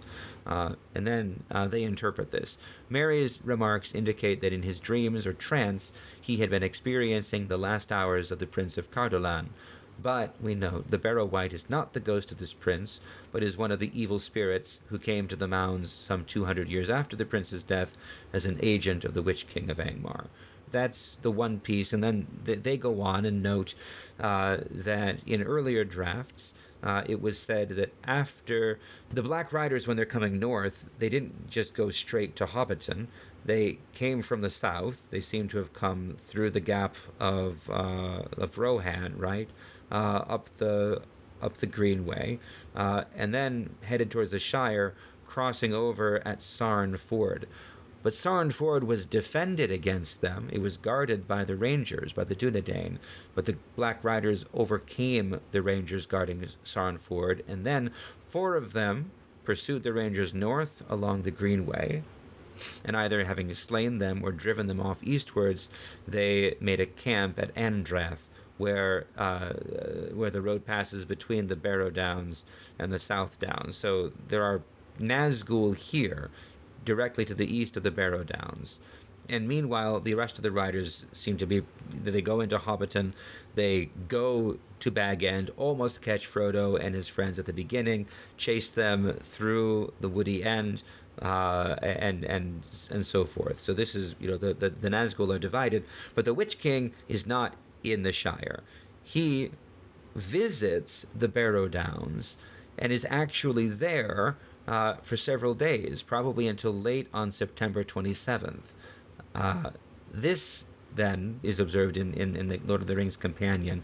This proves a main error, though in fact it was nearly successful, since the Barrow Wights are roused, and all things of evil spirit hostile to elves and men are on the watch with malice in the Old Forest and on the Barrow Downs. So basically, what this means is this is a closer call than we realized, because while Frodo and his friends are here on the Barrow Downs, they're here on the 28th, the one day after the Witch King had been there. They just missed him. And in meeting the Barrow Wight, they're meeting one of his servants that has been assigned to catch them. This is the other piece of what Gandalf is saying when he says this was the most dangerous moment, because he knows more of this background. Frodo's been asleep for weeks. But for days rather. But Gandalf knows more of this. So this is stuff that I had forgotten. It's really, really very, very striking. And we didn't, I think, read about. I don't think we read the passage where Tom chooses the brooch. Although I'm surprised that we didn't. No. I thought it comes later. It's coming later, so yeah. I'll pull up the rest of this later on, because this is relevant. There's a little bit of an explanation of this, I think, hidden in here. So that was what I wanted to do. Carn Dûn is important. The other thing that's worth noting here is, what is a wight anyway? I'm going to try to do a little etymology, although it really exceeds my competence. But I'm just going to look at the entries from the Oxford English Dictionary. Wight, or wicht in Old English, is an archaic word which, from the Old English period onward, was used in 2 primary ways. The first is a simple term for a living being in general, a creature, something that moves, basically. Second, and more often, it applies to supernatural or preternatural or unearthly beings, either good or bad. So it seems clear to me that the term is being used in the second of these senses, as a supernatural, preternatural, or unearthly being, and obviously a bad one in this passage. The Barrow modifier, it's not just a wight, it's a Barrow Wight, is doing the job of making rather clear that this is a bad sort. Good sorts of spirits don't generally hang around in other people's graves reciting incantations about the ultimate victory of the dark. After all, I think we can make some conclusions of our own. And then, in terms of the word wight, from the Middle English period onward, it also functions just as a more normal term for a human being, a person, whether male or female. And it survived rather deep into the 1800s in that meaning, albeit as an archaism. You might say, any wight, instead of anyone, would kind of be the normal usage. So there's more history of the Barrow Downs. Let's talk about that before I move on. Back to the map. This is a little scattered, and I apologize. We have to remember that where the hobbits live in the Shire is basically the heart of the old northern realm of the Dunedain in Middle-earth, of Arnor. The capital of Arnor, originally, when Elendil established Arnor was at Enumanas, which is just outside the northern borders of the Shire. So we can almost think of the Shire as being sort of the king's gardens, in that earliest beginning of Arnor. And the Arnor exists as a united kingdom for, let's see, for about 860 years. It's divided into three realms in 861 because of succession arguments. Arthedain to the northwest, Rhudaur to the northeast, and Cardolan to the south. And Rhudaur is out around Rivendell, east of the Weather Hills, east of Weathertop. But Cardolan and Arthedain, basically, their boundary is at the Barrow Downs. The Shire would have always been part of Arthedain. Cardolan is sort of, we don't see much of Cardolan except for the Barrow Downs themselves. Arnor is divided in 861. The hobbits arrive in Bree in 1300. The Witch King of Angmar invades Arnor in 1409. That's the war in which this Prince of Cardolan that Mary is remembering is killed. That's also the same time when the Tower of Amon Sûl at Weathertop was destroyed. There is a note, though, and this is why I wanted to read this. And because we'll come back to this again. We could talk about this both times. I'm just going to say it now. In Appendix A, in the section regarding Eriador, Arnor, and the heirs of Isildur, it is noted that while Cardolan was ravaged in this war in 1409, a remnant of the faithful among the Dunedain of Cardolan also held out in Tirn Gorthad, the Barrow Downs, or took refuge in the forest behind. I think that's important. I think what we're getting is that the basic sense is that the men of Cardolan held off, and were fighting off and fortifying the Barrow Downs against the forces of Angmar during this war, while their women and children are taking shelter in the old forest, perhaps even receiving hospitality and protection from Tom Bombadil and from Goldberry, which might be why Tom has memories of this treasure. And the only other thing to say, that we need to just get out here now, and then I'll stop with my retrospective. This is just quoting from Appendix A directly. It is said that the mounds of Tirn Gorthad, and this is in quotations, which means that it's supposed to be an excerpt from another work. It is said that the mounds of Tirn Gorthad, as the Barrow Downs were called of old, are very ancient, and that many were built in the days of the old world of the First Age by the forefathers of the Edain before they crossed the Blue Mountains into Beleriand. Those hills, the Barrow Downs, were therefore revered by the Dunedain after their return, and there many of their lords and kings were buried as well. And then the excerpt that we already quoted, some say the mound in which the ring bearer was imprisoned had been the grave of the last prince of Cardolan. This is actually really interesting. So we have very, very, very ancient graves. Like this would be 6,000 years old at this point or more.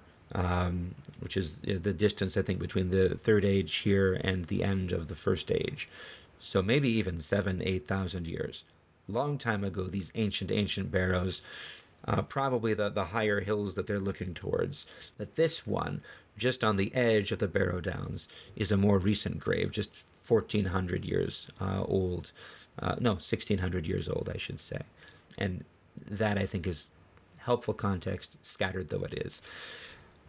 Any comments, any thoughts on all of this, Michael? Yeah, I have a few. I find it all fascinating that you can here you have a fictional work that you can talk about an experience like it's real history with all the speculation because of different sources discovered at different times, right? So I think I think in everything you just read, I think adds to such a richness of what's going on in the chapters that in these chapters because of the potential that Tom and Goldberry actually harbored these people Yeah. or helped these people. And it also points to something else that struck me is not that I think we over spiritualize, but there's different ways to look at things. Why was this the most dangerous moment? Well, I think both are potentially true. Both truths at once. Obviously, because of the stuff we talked about self renunciation and self all that earlier. But the practical reality is the Lord of the Nazgul was sitting right there, and had he just waited another day, the ring would have come right into his lap, so to speak, right? Yeah. So And that he's was not that far close. away now. No, Yeah. not at all. So I think there's all those things, and I think again, this is just what adds to the richness of these works is you have all this back I wouldn't call it backstory, but the notes that Tolkien took the care to develop, revise whatnot, which sometimes the inconsistency is what, and the imperfections again, which adds to the depth of the experience because which is right. And it goes to good debates. But I think for this particular chapter, what we're talking about, what you chose to include just now, I think is really important. If someone had never heard this before, is not aware of this for the first time, I bet you their experience of reading these Tom Goldberry chapters, and this chapter in particular, are going to be a lot richer and deeper than they were previous. Hopefully. Hopefully. Yeah.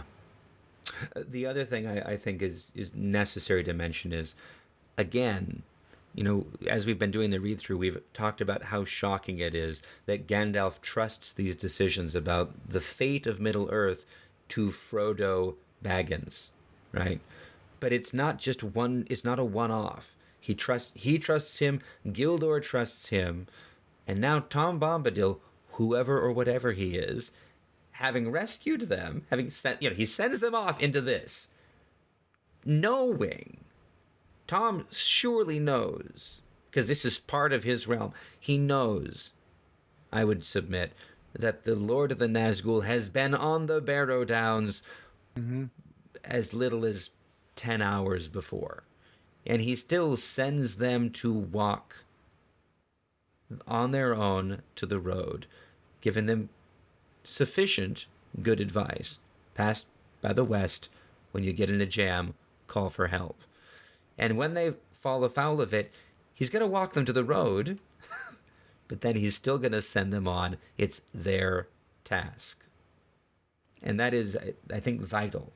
Speaking just as a priest, it's that strange reality. We do catechism with people, we baptize people.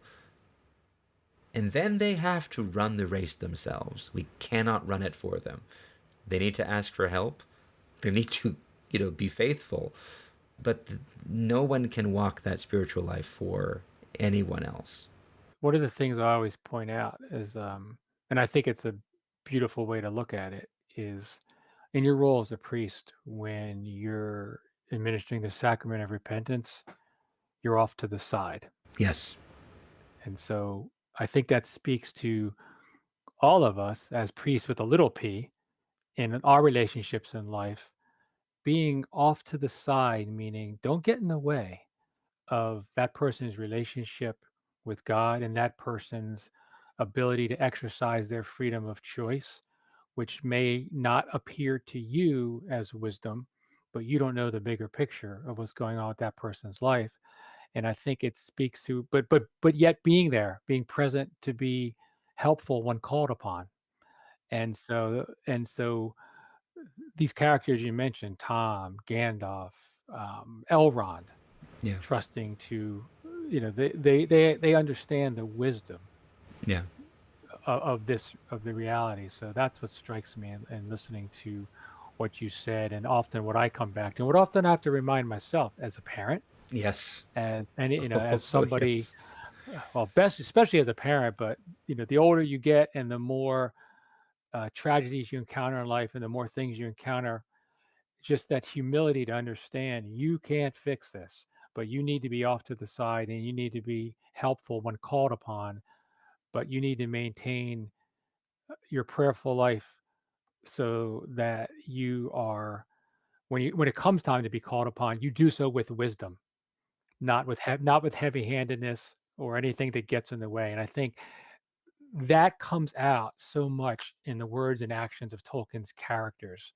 Very, even if you don't recognize it, you have to, get on with years in life to recognize it. You experience it before you recognize it, and it embeds itself in you. That's what I love about his work. So much of that stuff I realized in my own journey. Oh, well, I think I first encountered it there, and it made me able to understand. Oh, well, this is what I understand from the gospel. This is what I understand how the Holy Fathers are teaching us what this scripture meant, and things like that. So again, this is what speaks to the richness of these works. Yeah, especially as you say, being a parent. This last year has been my oldest senior year, and I made so many mistakes, and I've been really, really profoundly grateful to be doing this read through in the course of it, because I've consistently been called back to that truth. You cannot walk someone else's path for them. I'm letting something play out right now, and I won't say too much Yeah, because I don't think she'll listen. She won't listen to this, my daughter. But I'm letting something play out that I know she has to experience. my son will listen, and I need to not talk more. But yes, it's like, I'm sorry, and we can only try. Anyway, we should move on. We're getting close to the end of the chapter. Tom finds their ponies and brings them back, and then he tells them he will accompany them himself. The paragraph afterward is interesting, and I'll read it. It's brief. The hobbits were delighted to hear this, that Tom would accompany them, and thanked Tom many times, but he laughed and said they were so good at losing themselves he would not feel happy till he had seen them safe over the borders of his land. I've got things to do, he said, my making and my singing, my talking and my walking, and my watching of the country. Tom can't be always near to open doors and willow cracks. Tom has his house to mind, and Goldberry is waiting. So I'm intrigued by this, but one thing in particular, something that we don't really see Tom doing at all, at least not in the sense that I think. And it's the first thing he says he's doing, making. I suppose it could be the making of poetry. Everything he says is poetry, but it doesn't quite seem right. And of course, I'm thinking of Aule, the maker. But okay, never mind that. What do you think he's talking about here, Michael? So I had to laugh when I was looking at your notes because I put in our notes what the young people text IDK. I was like, I don't know, and I ruminated over this more than any other part of our pre dialogue notes. Like, what? That's a great question. I still don't think I have a satisfying answer. I think Tolkien pairing making and singing together again, I think it's pretty fairly obvious at this point. There's something about that echoes the music of the Einar. Things come into being through song and music.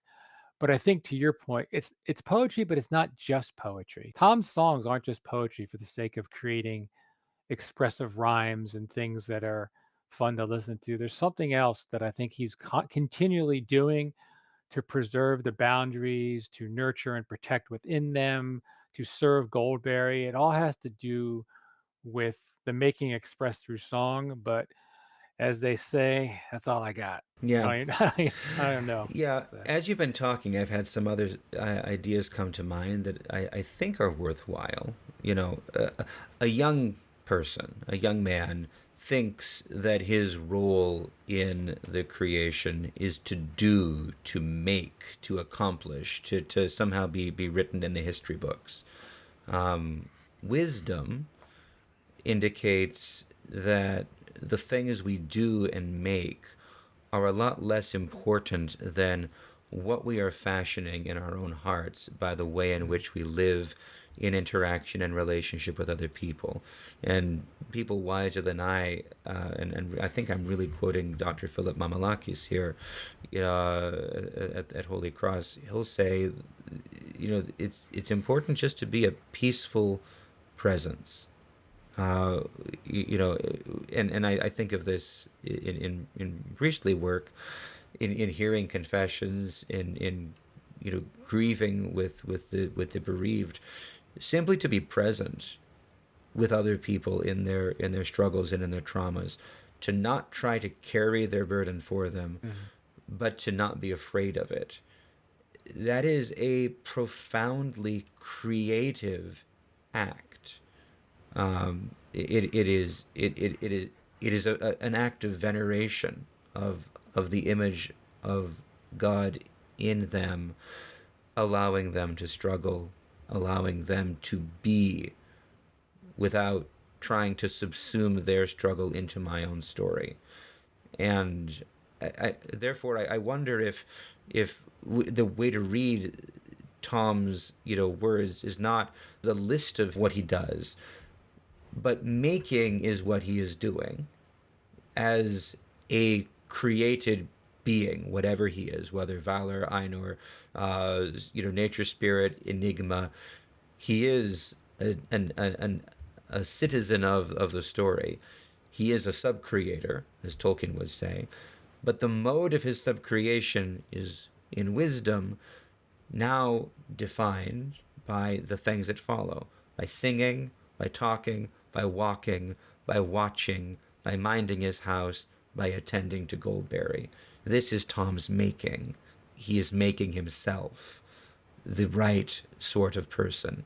He is being that peaceful presence in right relationship with the one who creates all things and with everyone else who passes through his country, of which he is not master or dominator, and yet he's, by renunciation of mastery, mastered himself.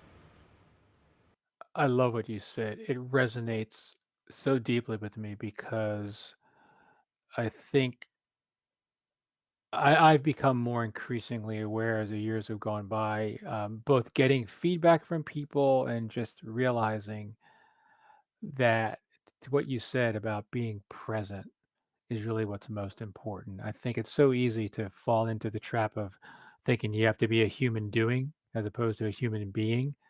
And being somewhat of a reflective person, when I've listened to positive feedback that someone has given me for helping them, let's say, it usually has very little to do with advice I've given or anything like that. It Yeah. was really more the comfort of my presence, and not to suggest that I have any special gift, but I think this goes for all of us. Often, what's most comforting and what's most healing in a situation is just the presence of the other who is just present there. And I think, I think that's very important. And you talk about the making, the continual, not selfish focus, but the focus on making of our hearts, our nous, the thing inside of us that enables us to be as Christ, to grow continually on that continuum towards Christ is really the most important thing we can do for ourselves and for those around us. And I think as I listened to you, it didn't occur to me before because I'm not that smart, but in listening to you, I thought to myself, that's what that probably is, right? The making is more along those lines. Well, this is the beautiful thing of a conversation because I Yeah. asked the question, but what I said didn't occur to me until we were reading it and talking about it together. Yeah. So, thank you. All right. After that, we have, in terms of the narrative, a very important element that seems much less important now that we reach to it. We'll remember that immediately after Tom Bombadil and Frodo carried the other hobbits outside, Tom went back in and carried all the treasure outside onto the grass. And I noticed as we read it, he did it in one trip, which seems improbable. And yet, that's what is said. After they get dressed in spare clothes, they then sit down to eat. But Tom is doing other things. Michael, would you read this passage? It speaks a Sure. lot to what's gone before and what's coming in the future. While they were eating, Tom went up to the mound and looked through the treasures. Most of these he made into a pile that glistened and sparkled on the grass. He bade them lie there, free to all finders, birds, beasts, elves, or men, and all kindly creatures. For so the spell of the mound should be broken and scattered, and no wight ever come back to it. He chose for himself from the pile a brooch set with blue stones and many shaded like flax flowers or the wings of blue butterflies. He looked long at it, as if stirred by some memory, shaking his head and saying at last, "Here is a pretty toy for Tom and for his lady. Fair was she who long ago wore this on her shoulder. Goldberry shall wear it now. We will never get her." For each of the hobbits he chose a dagger, long, leaf-shaped, and keen, of marvelous workmanship, damasked with serpent forms in red and gold. They gleamed as he drew them from their black sheaths, wrought of some strange metal, light and strong, and set with many fiery stones. Whether by some virtue in these sheaths or because of the spell that lay on the mound, the blades seemed untouched by time, unrusted, sharp, glittering in the sun. "Old knives are long enough as swords for hobbit people," he said. "Sharp blades are good to have if shire folk are walking east, south, or far away into dark and danger." Then he told them that the blades were forged many long years ago by men of Westerness. They were foes of the Dark Lord, but they were overcome by the evil king of Carn Dûm in the land of Angmar. Excuse me. Few now remember them, Tom murmured, yet still some go wandering, sons of forgotten kings, walking in loneliness, guarding from evil things, folk that are heedless. The hobbits did not understand his words, but as he spoke, they had a vision, as it were, of a great expanse of years behind them, like a vast shadowy plain over which strode shapes of men, tall and grim with bright swords, and at last one came with a star on his brow. Then the vision faded, and they were back in the sunlit world. It was time to start again. They made ready, packing their bags and lading their ponies.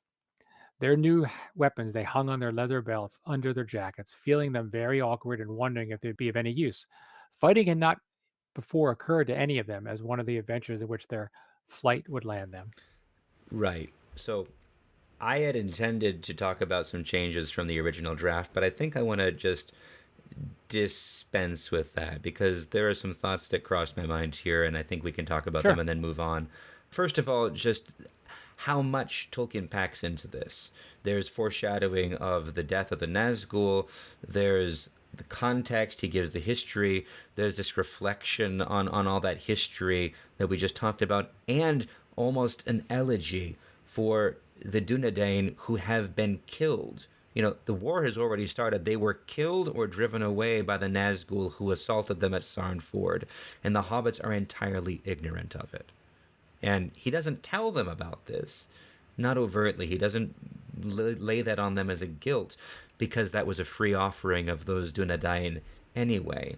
But he does eulogize them. There's a moment of grief for them, and along with that grief, a foreshadowing of Aragorn, who they're going to meet that evening.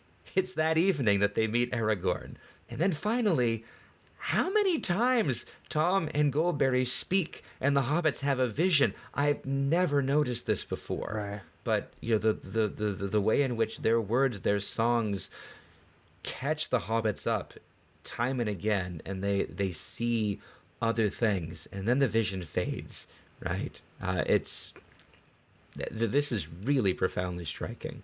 And then I guess finally, I think that the brooch there that he chooses, now in my mind, my headcanon, what I think Tolkien is even trying to get to our minds, get across to us, is that prince of Cardolan who died in that assault of the men of Carn Dûm, and that his people take refuge. They fortify the Barrow Downs. Their women and children take refuge with Tom and Goldberry. Perhaps it's even his widow who is wearing that brooch, who's in the house of Tom and Goldberry, and they're caring for her, they're comforting her, and perhaps children, perhaps others, while this war goes on.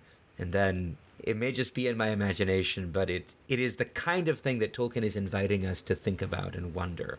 And all of this is just present in the text, just not all at the same time. So we're invited to spin that web for ourselves. I've always wondered. And this is so trivial. I know it comes to mind. Every time I read Lord of the Rings, I wonder: did Tom know that Aragorn was lurking behind the hedge? Remember that? I don't doubt that he did. For That's what myself, so there's my profound contribution to those observations. but just letting it play out. That's how he does. Yeah. Yeah, there were other thoughts. There are some changes from the original drafts, but we don't have to establish those explicitly. All right. From there, we move quickly to the end of the chapter. Tom accompanies them to the road, singing all the way. As he sets them on the road, he tells them he thinks they won't be pursued that night or the next day, but not to trust his guess. He says, "Out east, my knowledge fails. Tom is not master of riders from the Black Land far beyond his country." Now, this is actually a change from the very first conception Tolkien had on this. In the original outline, not even the draft, Tolkien intended to have the riders actually attack them there at the road, as it seems, until Tom rebuked them and told them to go back, and they would. But then maybe follow at a distance and then keep on being told, go back, right? There seems to have been an intent for Frodo's attempt at the fords of Bruinen, when he tells the Black Riders to go back, that he is imitating Tom. Tom's rebuke doesn't survive, but Frodo's does. But that passage did originally include an observation that that Frodo's command was not the same as Tom's, and they did not turn back. Anyway, I thought that was kind of interesting as a textual artifact. I do think Tom's statement that he's not master of the Black Riders is striking, and I'm curious what you think about that, Michael. Yeah, I actually think Tolkien made a good decision not to, in the end, have that type of confrontation because I think it would have undermined that point that Tom is making about what he's master of and what he's not. To me, I don't know how deep it was, but I think it's just Tolkien realizing that he would have, for someone who always tried to take care in his world building and character building of complete consistency. I think he didn't err into that inconsistency. I will say this. I'll share an aside. I was invited on a Star Wars podcast Well, that's once fun. called A Certain Point of View. You know, and the reason I was invited on is the two guys. I don't think it exists anymore, but the two guys that did it, like the book Echoes of Truth, and we were talking. But we got on this thing where we were like trying to mix universes, and we decided anybody could take our money if we could watch a fight between Palpatine and Tom Bombadil. But we realized just how ridiculous we were becoming as we were. But I think it goes along the lines again. If you start going down a road, I think a confrontation like this just again would have undermined so much of what Tolkien's trying to establish. And so Right. I'll leave it at that. Well, and really, I think it speaks to, not to get off on the Star Wars tangent, but the failure of the scene where Yoda fights Palpatine, right? I mean, because it misses the point. It undermines the character of Yoda. And I guess maybe if it can be salvaged, it's just to say maybe Yoda also gained wisdom in those years between the fall of the Republic and the Battle of Yavin. Seem that way. I think, although I have to confess, as someone that saw the original trilogy before you knew really you had glimmers and hints of what the bigger story was. Like the little boy in me is like, who's more powerful, Yoda or Palpatine? Let's see a fight. Yeah. So But we then, all then when we all wanted to see the fight, and then having seen it, we were like, that was yeah, that no. was yeah. Oh well. So you live and learn, and I think sometimes again, it speaks to the point. Sometimes going a certain direction just undermines what. Although I think they retconned that pretty well. I think to your point, Yoda does seem wiser for his defeat or wiser for his failure Right. than his success. So Yeah. I do think it works. It's just it's not the fulfilling, exciting thing that the fanboy in me thought it would be. And maybe that's part of I like George Lucas and the prequels better as I age too. I was castigated on that podcast at first because I said I actually liked the prequel. I didn't like the midichlorians and all that, but I thought when I sat back after the shocking dislike of Phantom Menace, when I looked at it as a whole, seeing that innocent little boy and that cyborg at the end, the arc worked. The three together, notwithstanding some inconsistency, I thought that was successful. But Again, the older I get, the more I agree. And turns out, 15-year-old, 20-year-old, 25-year-old, 30-year-old, probably 45-year-old me is no judge of the actual value of things. All right, we could go more in this, but we are at 4 hours, and are we really? Wow. we've got more to say. I don't want to impinge too much on your time. I don't think we will lose too much by proceeding from here. So I think, let's say that brings us to the end of the chapter. Tom tells them to go to the Prancing Pony Inn and stay the night there. We'll give Tom the last word here. Michael, would you read this? Be bold but wary. Keep up your merry hearts and ride to meet your fortune. They begged him to come at least as far as the inn and drink once more with them, but he laughed and refused, saying, Tom's country ends here. He will not pass the borders. Tom has his house to mind, and Goldberry is waiting. He will not pass those limits. He will not pass the borders. He is constrained. He has found wisdom. Those, I guess, would be my final thoughts. What about you, Michael? Any final thoughts on Tom Bombadil, Goldberry, the Barrow Downs, and all of this that we've been discussing? No, I just think we've talked about so much. I'll just say that I think that it's a fitting end for Tom to talk about for someone who seems to have unlimitless power in so many respects. to talk about his limits, and I think it's just another lesson we can draw from Tolkien's wisdom through his characters is a reminder to always be mindful and aware of our own limits and not to exceed them, which will be to our detriment every time we do. Yes. So, Beautiful. All right. Now, we have one more piece of business to attend to. We began by speaking about Frodo's dream at the beginning of the chapter and how it's the last of a series of I think, 3 dreams since leaving the Shire proper. And we noted that Frodo doesn't really dream, not at least in this overt and underscored way. For the rest of the book, as far as I recall, we did mention how this third dream, where he's anticipating his arrival in Valinor, seems to connect a little bit with the first dream at Crickhollow, in which he hears the sound of the sea, a sound he had never heard in waking life, although it had often troubled his dreams. And I note, too, this is where the desire to climb a tower is mentioned within the text of The Lord of the Rings, that echo of Tolkien's analogy in Monsters and the Critics that we discussed back in episode 115 with Zach Heller.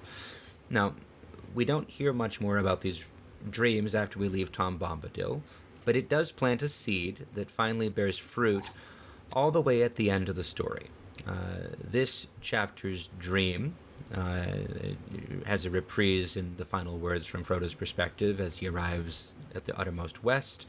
But that other dream in Crickhollow and the troubled dreams of the sea that are mentioned there have a counterpart as well, in the trauma dreams that Frodo has after the destruction of the ring, but in the years before he departs.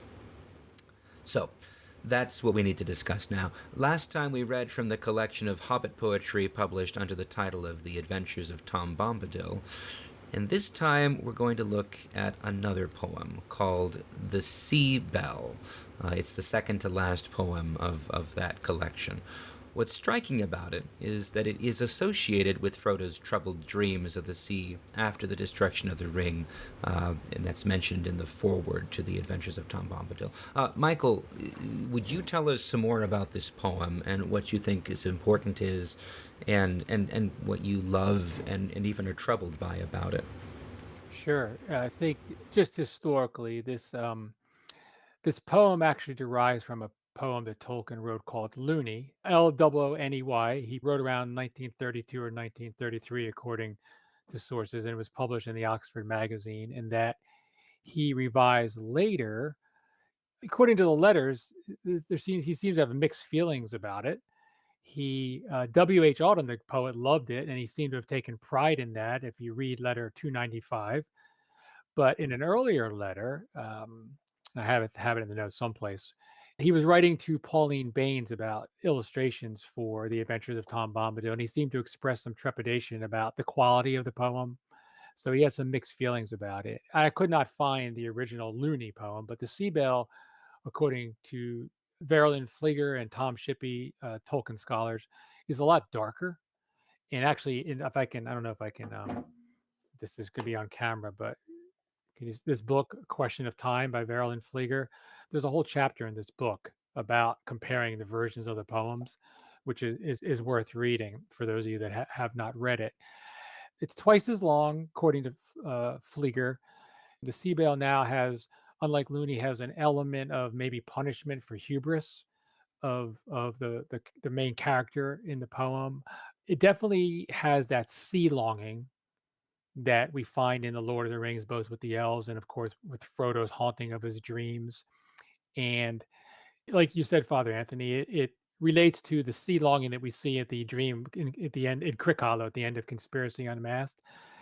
Oh, just one couple more things I guess I should put in there.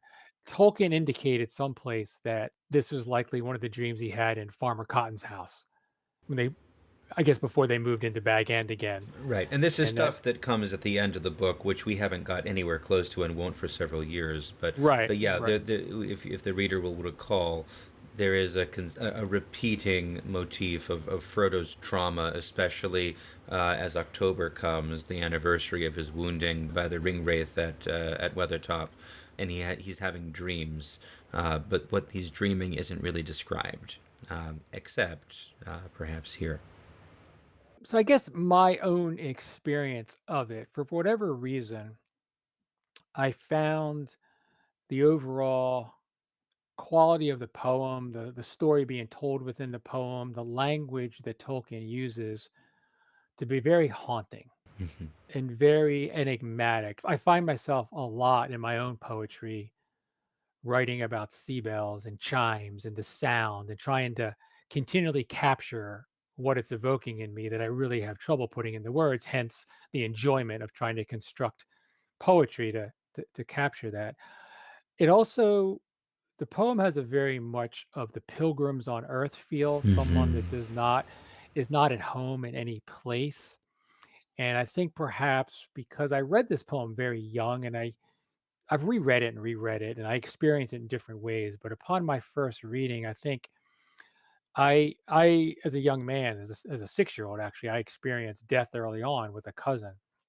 He was born the same day I was, and we were called the twins, and he died of leukemia. So Oh, wow. very early in my life, I was facing this notion of death and seeing adults crying and, feeling that sense of what it evoked in me of maybe early on the element of tragedy. And so this poem, I seem to connect with it because of that, being exposed to things that kind of shattered, maybe shatter's too strong, mom, but exposed me early on before I could really process it to dark things of life. And then I encountered this poem. So it's always stayed with me all these years. And I can continue to wrestle with it and will continue to do so. Would you think it would be safe to say it's kind of the place where Tolkien most unguardedly expresses that unresolved melancholy that is kind of at the heart of a troubled human being, which otherwise, in his legendarium, he's moving to resolve and to heal and to console. But he lets the sea bell stand as kind of an expression of unfulfilled longing, unresolved, hope, and a yearning that even as you fulfill it doesn't satisfy, and you feel bereft and alone. Does that seem fair as a reflection? Yeah, I think it seems very fair. And I think that, this is speculation and guess. I think maybe the reasons he didn't like it or had mixed feelings about it is maybe it felt very exposing or felt a little too vulnerable. I don't know. I have no reason to think that other than speculating. But I think there's a very raw, to your point that you just made, Father Anthony. There's a very raw feeling to the poem of that lack of resolution that I think is a little perhaps was disquieting to him. Yeah, and I think that's why it's appropriate for us to read here, because I think Tolkien is right to still include this in his published works, even though it is unresolved, even though it is not perfectly integrated into the legendarium. I would suggest, at least. I think there's more of him and his own struggle, and doubts and fears and griefs revealed in this than, and that's not original to me. I know I've read that from others, um, but it is good, and maybe especially fitting as we're reading about Tom Bombadil, a figure who more than anyone else is able to just exist without trying to dominate or control or force something into a mold, that we also attend to the flip side of that, of learning to sit with grief in others or in yourself, to endure doubt and fear and disappointment and melancholy without being drowned in them. And yet the reality that they are strong and powerful waves in which we might well drown. Um, yeah, it's not an obvious and direct connection, but the more I think about it, and after our 4 hours plus of talking, I think it fits. So, anything else you want to say by way of introduction? No, I think I captured everything. I meandered a little bit, but I think I captured everything I was going to say. Yeah. Well, it's difficult to quantify. It really defies definition and reduction. So, at any rate, dear listener, we get to have a special treat. Having introduced this to you, we're going to listen to it read now by Tolkien himself. Because this recording is included in the album called Poems and Songs of Middle Earth, all of them read by the professor himself. and then we're going to talk about it some more. So we're going to show you the text to follow along with as we listen from this copy, and I'm going to see if I can make this work. This copy of Tales from the Perilous Realm. So let me open the book so that we can see where we are, and then I'll begin the recording. So, of course, it would have been lovely if we could have heard Tolkien himself read this poem, and, dear listener, if you wish, you can easily find that anywhere on the YouTubes, as it were. Just search for The Sea Bell and Tolkien, and you should find it come up fairly easily. But just because we don't have permission to actually include that recording here, I will read it myself. So, here it is, Tolkien's The Sea Bell. I walked by the sea, and there came to me as a starbeam on the wet sand, a white shell, like a sea bell, trembling it lay in my wet hand. In my fingers shaken, I heard waken a ding within, by a harbor bar a buoy swinging, a call ringing over endless seas, faint now and far. Then I saw a boat silently float on the night tide, empty and gray. It is later than late, why do we wait? I leapt in and cried, bear me away. It bore me away, wetted with spray, wrapped in a mist, wound in a sleep, to a forgotten strand in a strange land. In the twilight beyond the deep, I heard a sea bell swing in the swell, dinging, dinging, and the breakers roar on the hidden teeth of a perilous reef, and at last I came to a long shore. White it glimmered, and the sea simmered with star mirrors in a silver net. Cliffs of stone, pale as Ruelbone, in the moon foam were gleaming wet. Glittering sand slid through my hand, dust of pearl and jewel grist, trumpets of opal, roses of coral, flutes of green and amethyst. But under cliff eaves there were glowing caves, weed-curtained, dark and gray. A cold air stirred in my hair, and the light waned as I hurried away. Down from a hill ran a green rill, its water I drank to my heart's ease. Up its fountain stair to a country fair of ever eve I came, far from the seas. Climbing into meadows of fluttering shadows, flowers lay there like fallen stars. And on a blue pool, glassy and cool, like floating moons, the nenuphars. Alders were sleeping, and willows weeping by a slow river of rippling weeds. Gladden swords guarded the fords, and green spears and arrow reeds. There was echo of song all the evening long, down in the valley, many a thing running to and fro, hares white as snow, voles out of holes, moths on the wing, with lantern eyes. In quiet surprise, brocks were staring out of dark doors. I heard dancing there, music in the air, feet going quick on the green floors. But wherever I came, it was ever the same. The feet fled, and all was still. Never a greeting, only the fleeting pipes, voices, horns on the hill. Of river leaves and the rush sheaves I made me a mantle of jewel green, a tall wand to hold, and a flag of gold. My eyes shone like the star sheen. With flowers crowned, I stood on a mound, and shrill as a call at cockcrow, proudly I cried, why do you hide? Why do none speak wherever I go? Here now I stand, king of this land, with gladden sword and reed mace. Answer my call, come forth all, speak to me words, show me a face. Black came a cloud as a night shroud. Like a dark mole groping I went, to the ground falling, on my hands crawling, with eyes blind and my back bent. I crept to a wood, silent it stood in its dead leaves, bare were its boughs. There must I sit, wandering in wit, while owls snored in their hollow house. For a year and a day there must I stay. Beetles were tapping in the rotten trees, spiders were weaving, in the mold heaving, puffballs loomed about my knees. At last there came light in my long night, and I saw my hair hanging gray. Bent though I be, I must find the sea. I have lost myself, and I know not the way, but let me be gone. Then I stumbled on, like a hunting bat, shadow was over me. In my ears dinned a withering wind, and with ragged briars I tried to cover me.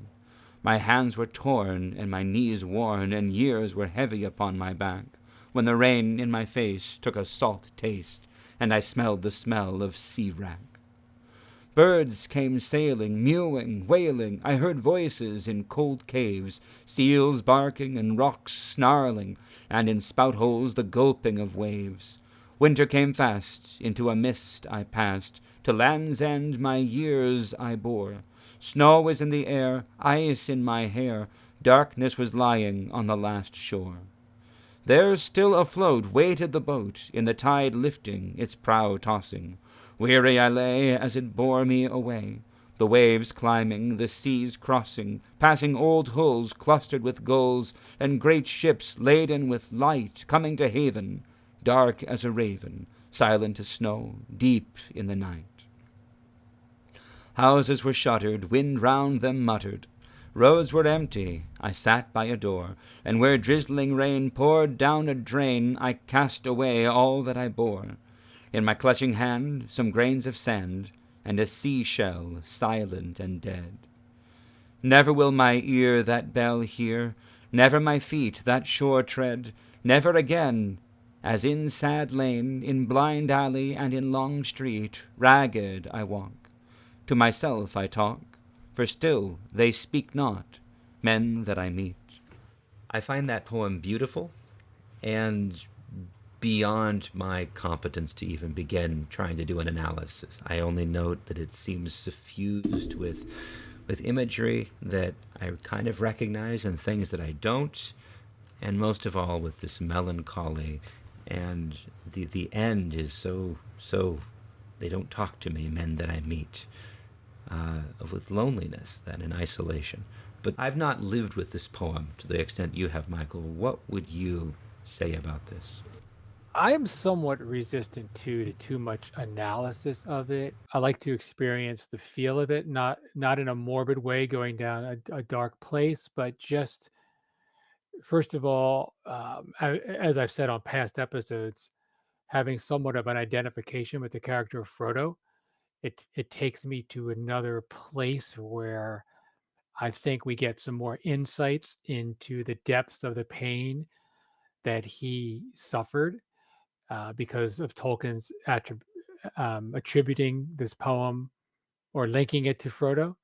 So I think that, and I think I like the tension of just staying in that place of that melancholy without trying to overanalyze it, overthink it, and also knowing, putting it in the context of what we've talked about this whole episode of where Frodo ends up. So he's so there's a joy knowing he didn't stay in this place, but there's also an insight that comes from being taken to this place that I think you come away from with maybe a little bit more measure of wisdom than you had before by because of this. But I will say what I do find interesting, worth analyzing, is because it's attributed to an unknown author who wrote it and why. I think I put in the notes, I think to myself in my head canon, I'm thinking, well, Farmer Cotton probably told Sam about Frodo encountering him. Maybe Sam's the author of it. Maybe Sam's the author of it as he contemplated later what Frodo went through, what maybe as Sam got older, maybe knowing that he will probably take the ship. I think of things like that. I think that again, it is a great poem to capture what can only be healed by grace. So I think about those things, and again, since I tend to experience the Lord of the Rings a lot with what it echoes to me from Scripture a lot, is I always thought of Christ saying, "Son of Man has no place to lay his head." The sadness of that, the sadness of coming to your own, but your own not receiving you, and having, if you've ever had the experience where you just some points of life you just don't feel like you fit wherever you're at, you don't feel like you fit in your situation or with the people around you. Hopefully, it's not a place you stay for long, but those are all the kind of things that come to me. And I think the last thing I'll say is, and we've all been there. It's if I think Frodo was haunted by his failure or his perceived failure, haunted by his own sin. And this is a pre-Christian age that Tolkien's writing in. There wasn't the sacrament of confession. There wasn't things. And I think we even when we confess and we repent, I think we all in our lower moments sometimes can be tormented if we listen to the voice of the whisperer, tormented by our past deeds, our actions, our perceptions of our failures, maybe not understanding the context of our failures leading to something higher and nobler that it takes us to, things like that. I think that's all wrapped in here. And those are the kind of things that I experience. And this is why I continue to ruminate over this poem and let me see where it inspires me in my own Sure, creative work, such as they are. sure. You remind me of a hypothesis, that I think we talked about, but more in passing. My one regret about last episode with Rob Clark is that he had a lot of ideas that we ended up so much. The conversation just went in different directions, so we never really fully developed his thoughts about water and its significance with Frodo all through, but also his idea that Frodo needs to go and experience all of these different things. The forest and with Tom and Goldberry, and the hobbits in Bree, and the elves in Rivendell, and the dwarves, even through Gimli and the other members of the Fellowship, and the dwarves and the elves, and Frodo is carrying the entire experience. Is his idea, I think, of all the free peoples of Middle Earth with him as he goes to Mount Doom.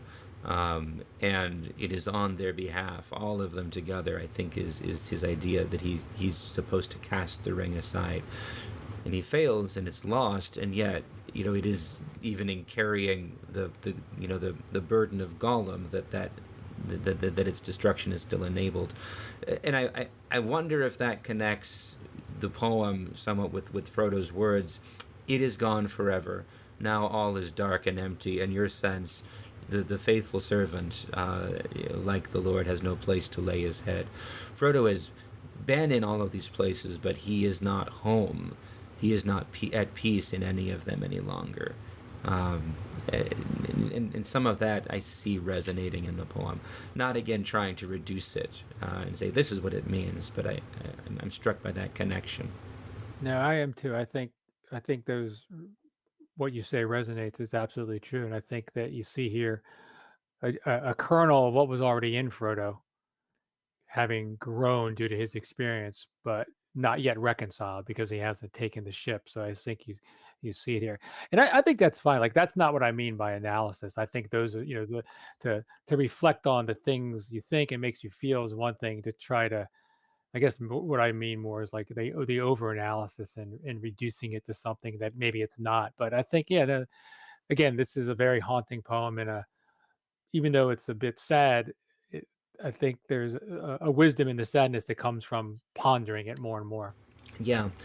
The other resonance that I'm struck by is, like, absent the statement, "This is Frodo's dream," if I read this, I would associate it with errantry and with, Bilbo's, ballad of Eärendil. Because Eärendil and his father Tuor, these are the two human mariners that we really see traveling to and fro to all of these, sometimes forsaken, varied places, trying to find the West and failing. And it's sort of an expression in that sense of the sea longing without knowing what is on the other side. So perhaps that is also present beneath the surface, and maybe that is why, or a reason why there is this strong, mostly implicit connection between Frodo and Eärendil that really is made, is given form in Galadriel, giving him the phial with the light of the star in it. Funny you should bring that up. That's going to dovetail into what I've selected to read today. Okay. Well, maybe we, at this point then, 4.5 hours in, we let that Wow. end our conversation. I have so much enjoyed this, Michael. We're not done, but this, I think, can conclude the big conversation, which is bigger than ever before. I thoroughly enjoyed it too, and I really had no idea we've been talking that long. So Yeah. it's a testament to how much I enjoyed it. Thank Thank you. God.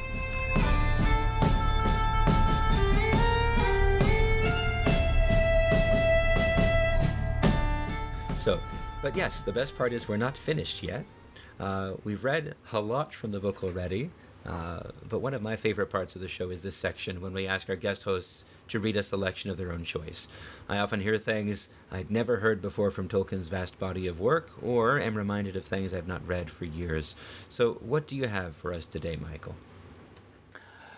So I have a passage from the chapter Many Meetings from the Fellowship of the Ring, Book 2, Chapter 1, and it almost immediately came to mind for whatever reason. I think we'll see when I read it and what I think we'll be able to talk about the connections, but I think it's very germane to everything we've talked about today. It's not that long, so I can begin whenever you wish me to. Very good. Take it away. Okay. Frodo was left to himself for a while Sam had fallen asleep. He was alone and felt rather forlorn, although all about him the folk of Rivendell were gathered. But those near him were silent, intent upon the music of the voices and the instruments, and they gave no heed to anything else. Frodo began to listen. At first, the beauty of the melodies and of the interwoven words in elven tongues, even though he understood them little, held him in a spell as soon as he began to attend to them. Almost it seems that the words took shape, and visions of far lands and bright things that he had never yet imagined opened out before him, and the firelit hall became like a golden mist above seas of foam that sighed upon the margins of the world. Then the enchantment became more and more dreamlike until he felt that an endless river of swelling gold and silver were flowing over him, too multitudinous for its pattern to be comprehended. It became part of the throbbing air about him, and it drenched and drowned him. Swiftly he sank under its shining weight into a deep realm of sleep. Then he wandered long in a dream of music that turned into running water and then suddenly into a voice. It seemed to be the voice of Bilbo chanting verses. Faint at first, and then clearer ran the words. That's perfect, and yeah, it does fit exactly in as a follow up on our previous discussion. Uh, uh, uh, what is it that you love about this? Yeah, so first of all, I neglected to set it up a little bit. That's in the Hall of Fire, as I'm sure our astute listeners know.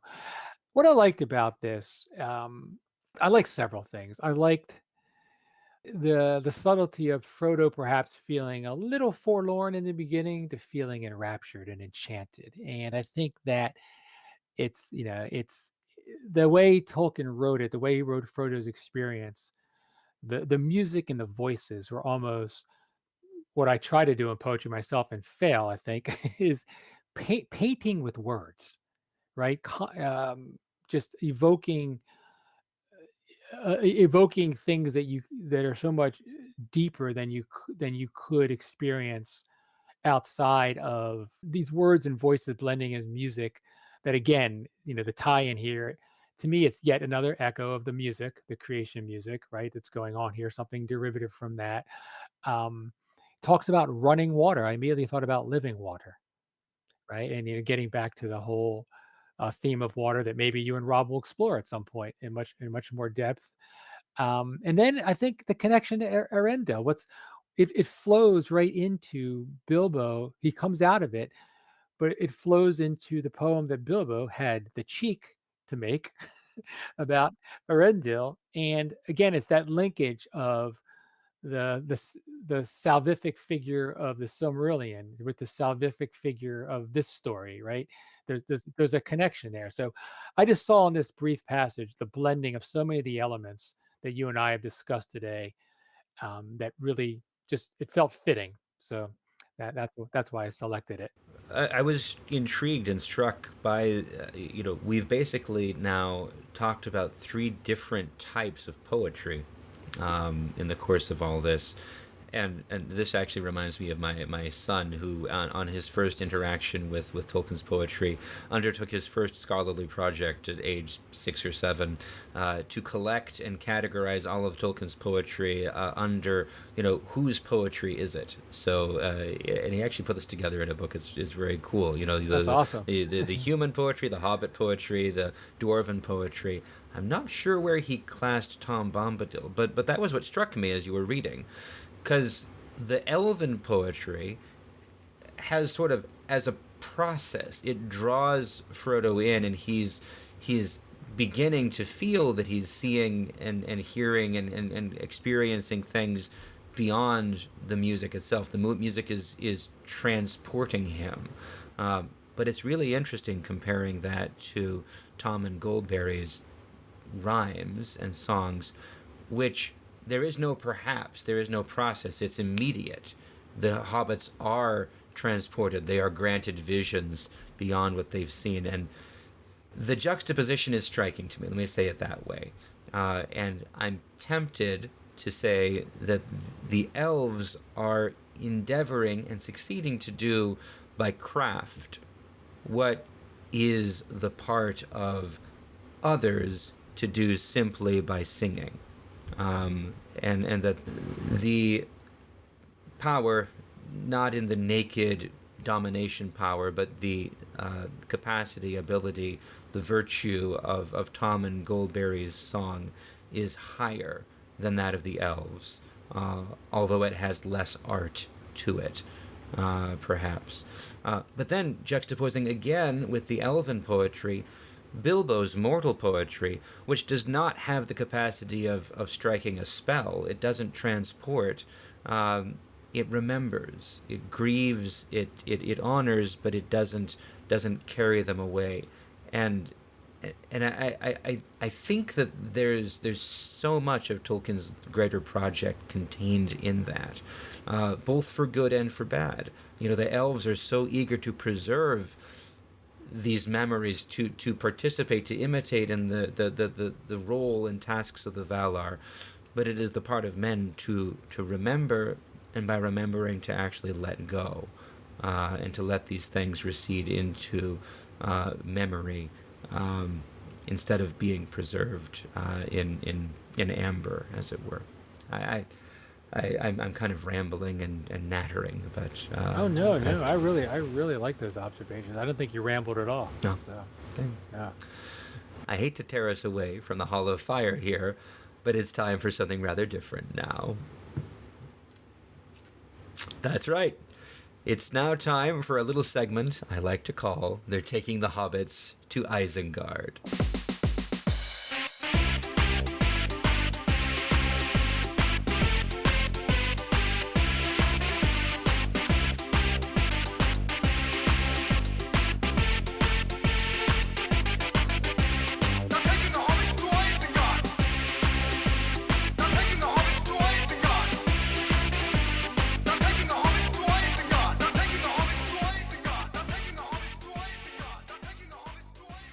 Well, Michael, now it is the time when you get to play for absolutely no prizes except the joy and perhaps pride.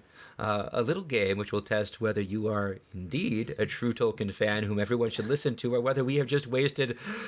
The script says an hour or so, but it's been 4 hours and 30 minutes of everyone's time.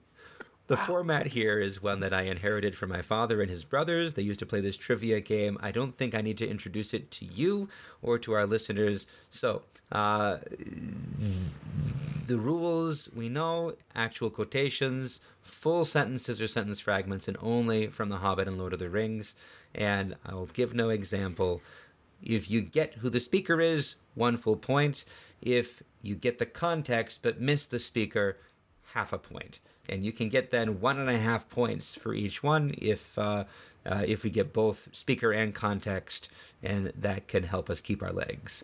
So, and yes, you get to stump me as well. I'll give you 3 quotations, you'll give me 2, and then if we get 3 points, we survive. So, are you ready? This will be an exercise in humility, but I am ready. All right. My category today for you is grave matters, pun implied. So here's your first quote. It was valiant, but foolish. Okay, gotta think a second. I believe that is Gandalf talking about Balin and company trying to reestablish Moria. Full points. Ah, Okay. That is awesome. I thought it might be a softball, but I thought it's short enough. Only one who really knows the text will. So well done. My legs are feeling warmer. Okay. All right, now you get to ask me. Oh, and I should read the full quote, as I always do. Gandalf raised his head and looked round. They seemed to have made a last stand by both doors, he said, but there were not many left by that time. So ended the attempt to retake Moria. It was valiant, but foolish. The time has not come yet. Now I fear we must say farewell to Balin, son of Fundin. Here he must lie in the halls of his fathers. So, you were perfect. Well, at least I have perhaps some dignity before this is all over. I think you may school me this time. So, go ahead and ask me your first. Okay, here's my first. The day will come when they will perish, and I shall go back. Oh, I know this. I think this is Beorn from The Hobbit, as he's talking about the goblins and perhaps the wolves that have taken over the mountains. Now, I might be completely led astray, but that's what I think it is. Okay, so you're very close. I took a page out of your book. Uh-oh, It is. uh-oh. It is Beorn, but it's Gandalf quoting Beorn. Oh, no! That's right, because Gandalf says, he's saying, I once heard him talk. Oh, my goodness. I'll read the full quote. I once saw him sitting all alone on top of the Carrick at night, watching the moon sinking towards the misty mountains, and I heard him growl in the tongue of bears. The day will come when they will perish, and I shall go back. That is why I believe he once came from the mountains himself. So I was so confident, and you got me. Very nicely done. Well, but I think you get, according to your rules, there's some points here for being context and so close. At least half a point. So our legs are still. We're in good shape. Two questions in. We have 3 questions and the possibility of 9 total points to get. 4.5 points are left on the board, and we only need 1. So, here is your second quote. Okay. A cairn we might build. Okay, so that's Legolas talking about how they're going to bury Boromir and in the departure of Boromir. That is exactly right. We keep our legs well done. Okay. And I'll give the fuller context. It's actually part of a longer conversation I had to excerpt. Aragorn explains Boromir's death, that Boromir told him the hobbits had been taken, but he didn't clarify whether just Merry and Pippin or also Frodo and Sam. So Aragorn continues, all I have done today has gone amiss.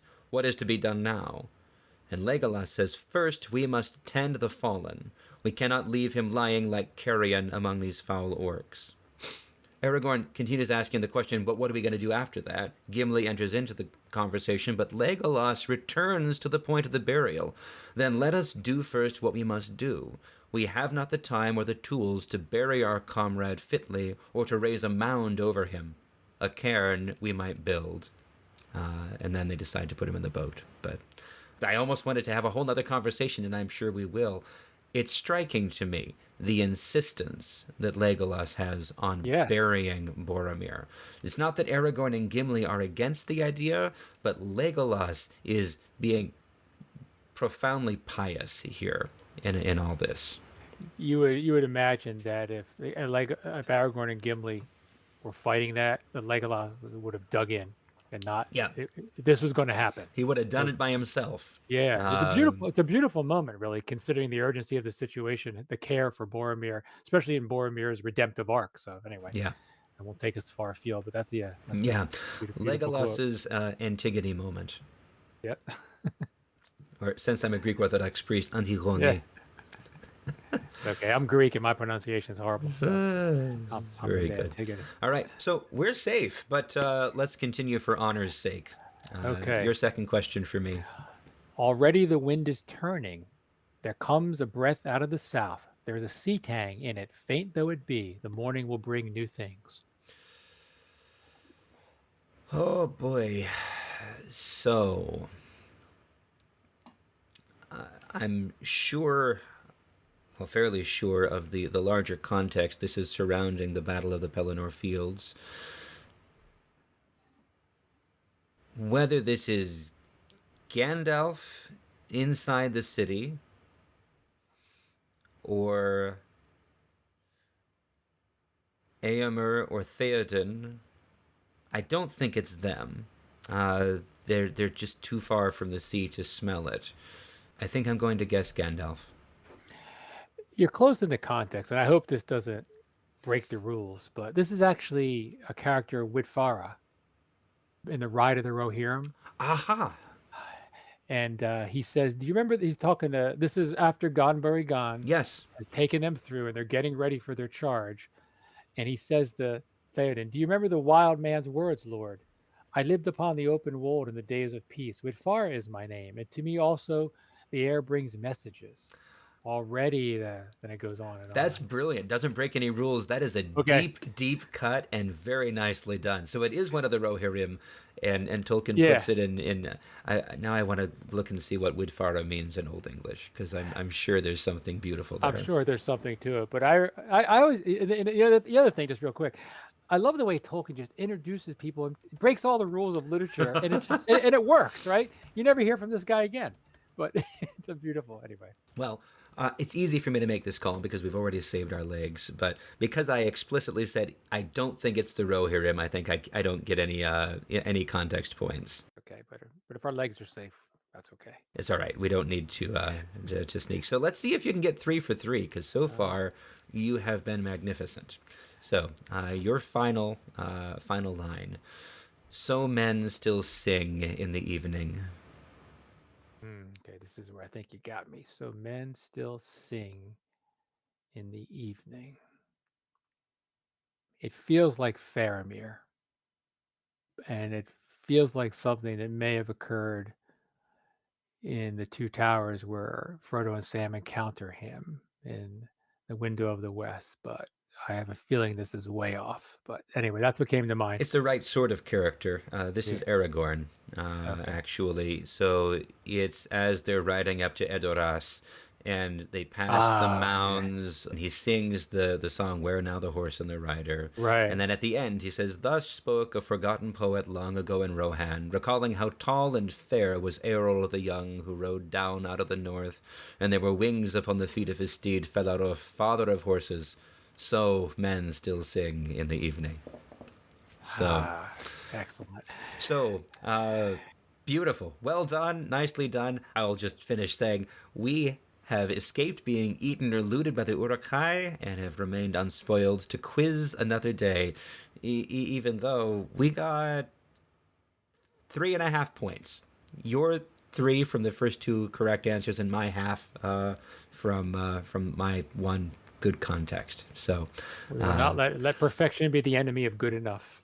Yes. I will say to any future guest co-hosts, these are hard, but the category is actually a very strong hint, because as I think about it, there are only 2 or 3 other places where they're really standing by a grave and talking. So everyone should listen to the category, because that is the hint. I should have listened myself. But very good. No, grave matters. See, it was a joke. All right. No luck needed in Isengard. We already escaped. Hooray! And that's all we've got for today. Thank you, Michael, for co-hosting the Amon Sûl podcast with me today. Every time you've been on, I've wanted to be in the room and part of the conversation, and it really made my day to get to go back and forth and talk with you, as evidenced by our almost 5 hours on the recording here.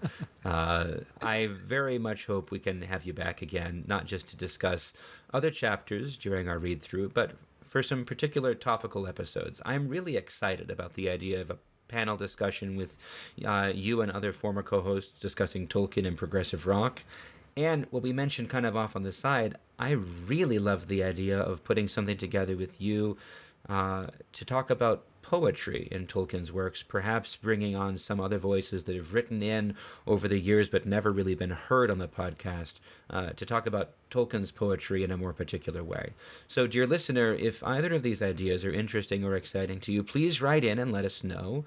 If you clamor for them, we will make them a higher priority. And if you have ideas about what should be included in those episodes, we will eagerly incorporate them. But anyway, Michael, thank you so much for joining me. Thank you, Father Anthony. It was just a real joy. I'm sorry it took up 5 hours, but Don't apologize. Don't apologize to me. I had a ball. If our listeners complain, I won't even blame you. It's my fault. Next time on Amon Sûl, I will be joined by listener Brittany Miller, who will be a new voice on the podcast. We're going to do something of a retrospective on these 3 chapters involving Tom Bombadil and Goldberry and their significance and their place in the broader story. I thought at the time that we might want that, but I'm sure now that we need it. There's so much in these. I think this is going to be a great conversation. You can send your questions, comments, topic suggestions, or orcish ideas for their taking the hobbits to Isengard. If you have any idea how I can make it worse, you can send those to me at amonsul@ancientfaith.com, or by messaging me through the podcast Facebook page, or sending or leaving comments on YouTube now. We also do welcome guest co-host proposals, so if you have a chapter you'd like to discuss with us, please make us a pitch. That's how Rob Clark came to us, and Michael as well. So we're eager to listen for those. Lastly, we would love to receive more photograph submissions of landscapes that resemble Weathertop and the Weather Hills approaching it. The opening photo this time features Sugarloaf Mountain in Maryland and was provided by Michael himself, as we said in the course of our conversation. So please send us more. We'd love to grow our portfolio. If you live or work or commute in the vicinity of Weathertop, please share your view with us. And if you want more of this kind of thing, subscribe to the Amon Sûl podcast on your favorite podcast app, and please rate and review, and look up the Amon Sûl podcast page on Facebook and click the follow button. Most of all, share with your friends. And while you're at it, if you appreciate this or other Ancient Faith media, go to ancientfaith.com/support and show some practical love. And especially, please check out Michael's other podcast, Sacramental Living.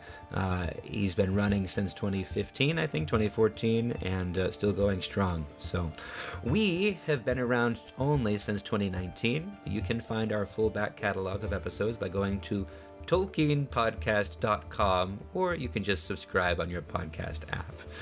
The Amon Sûl podcast theme music is Hidden Past, and the closing theme is Celtic Impulse, both by Kevin MacLeod, whose music you can find at incompetech.com. Our podcast cover art was created by Samuel Hebel. Our video editors / Palantir geniuses are Simon Nelson and Mike DeGan. And special thanks go to the Amon Sûl Facebook group for conversation, inspiration, and the occasional advanced look at Father Andrew's academic reflections on the harrowing of the Barrow as a Paschal moment. True story. I am your host, Father Anthony Cook, and even though Father Andrew has to reiterate that my opinions about the true identities of Tom Bombadil, Goldberry, Fatty, Lumpkin, or Bella the Pony do not necessarily reflect the views or positions of Ancient Faith Ministries every time he hears me say it. This has been a listener-supported presentation of Ancient Faith Radio.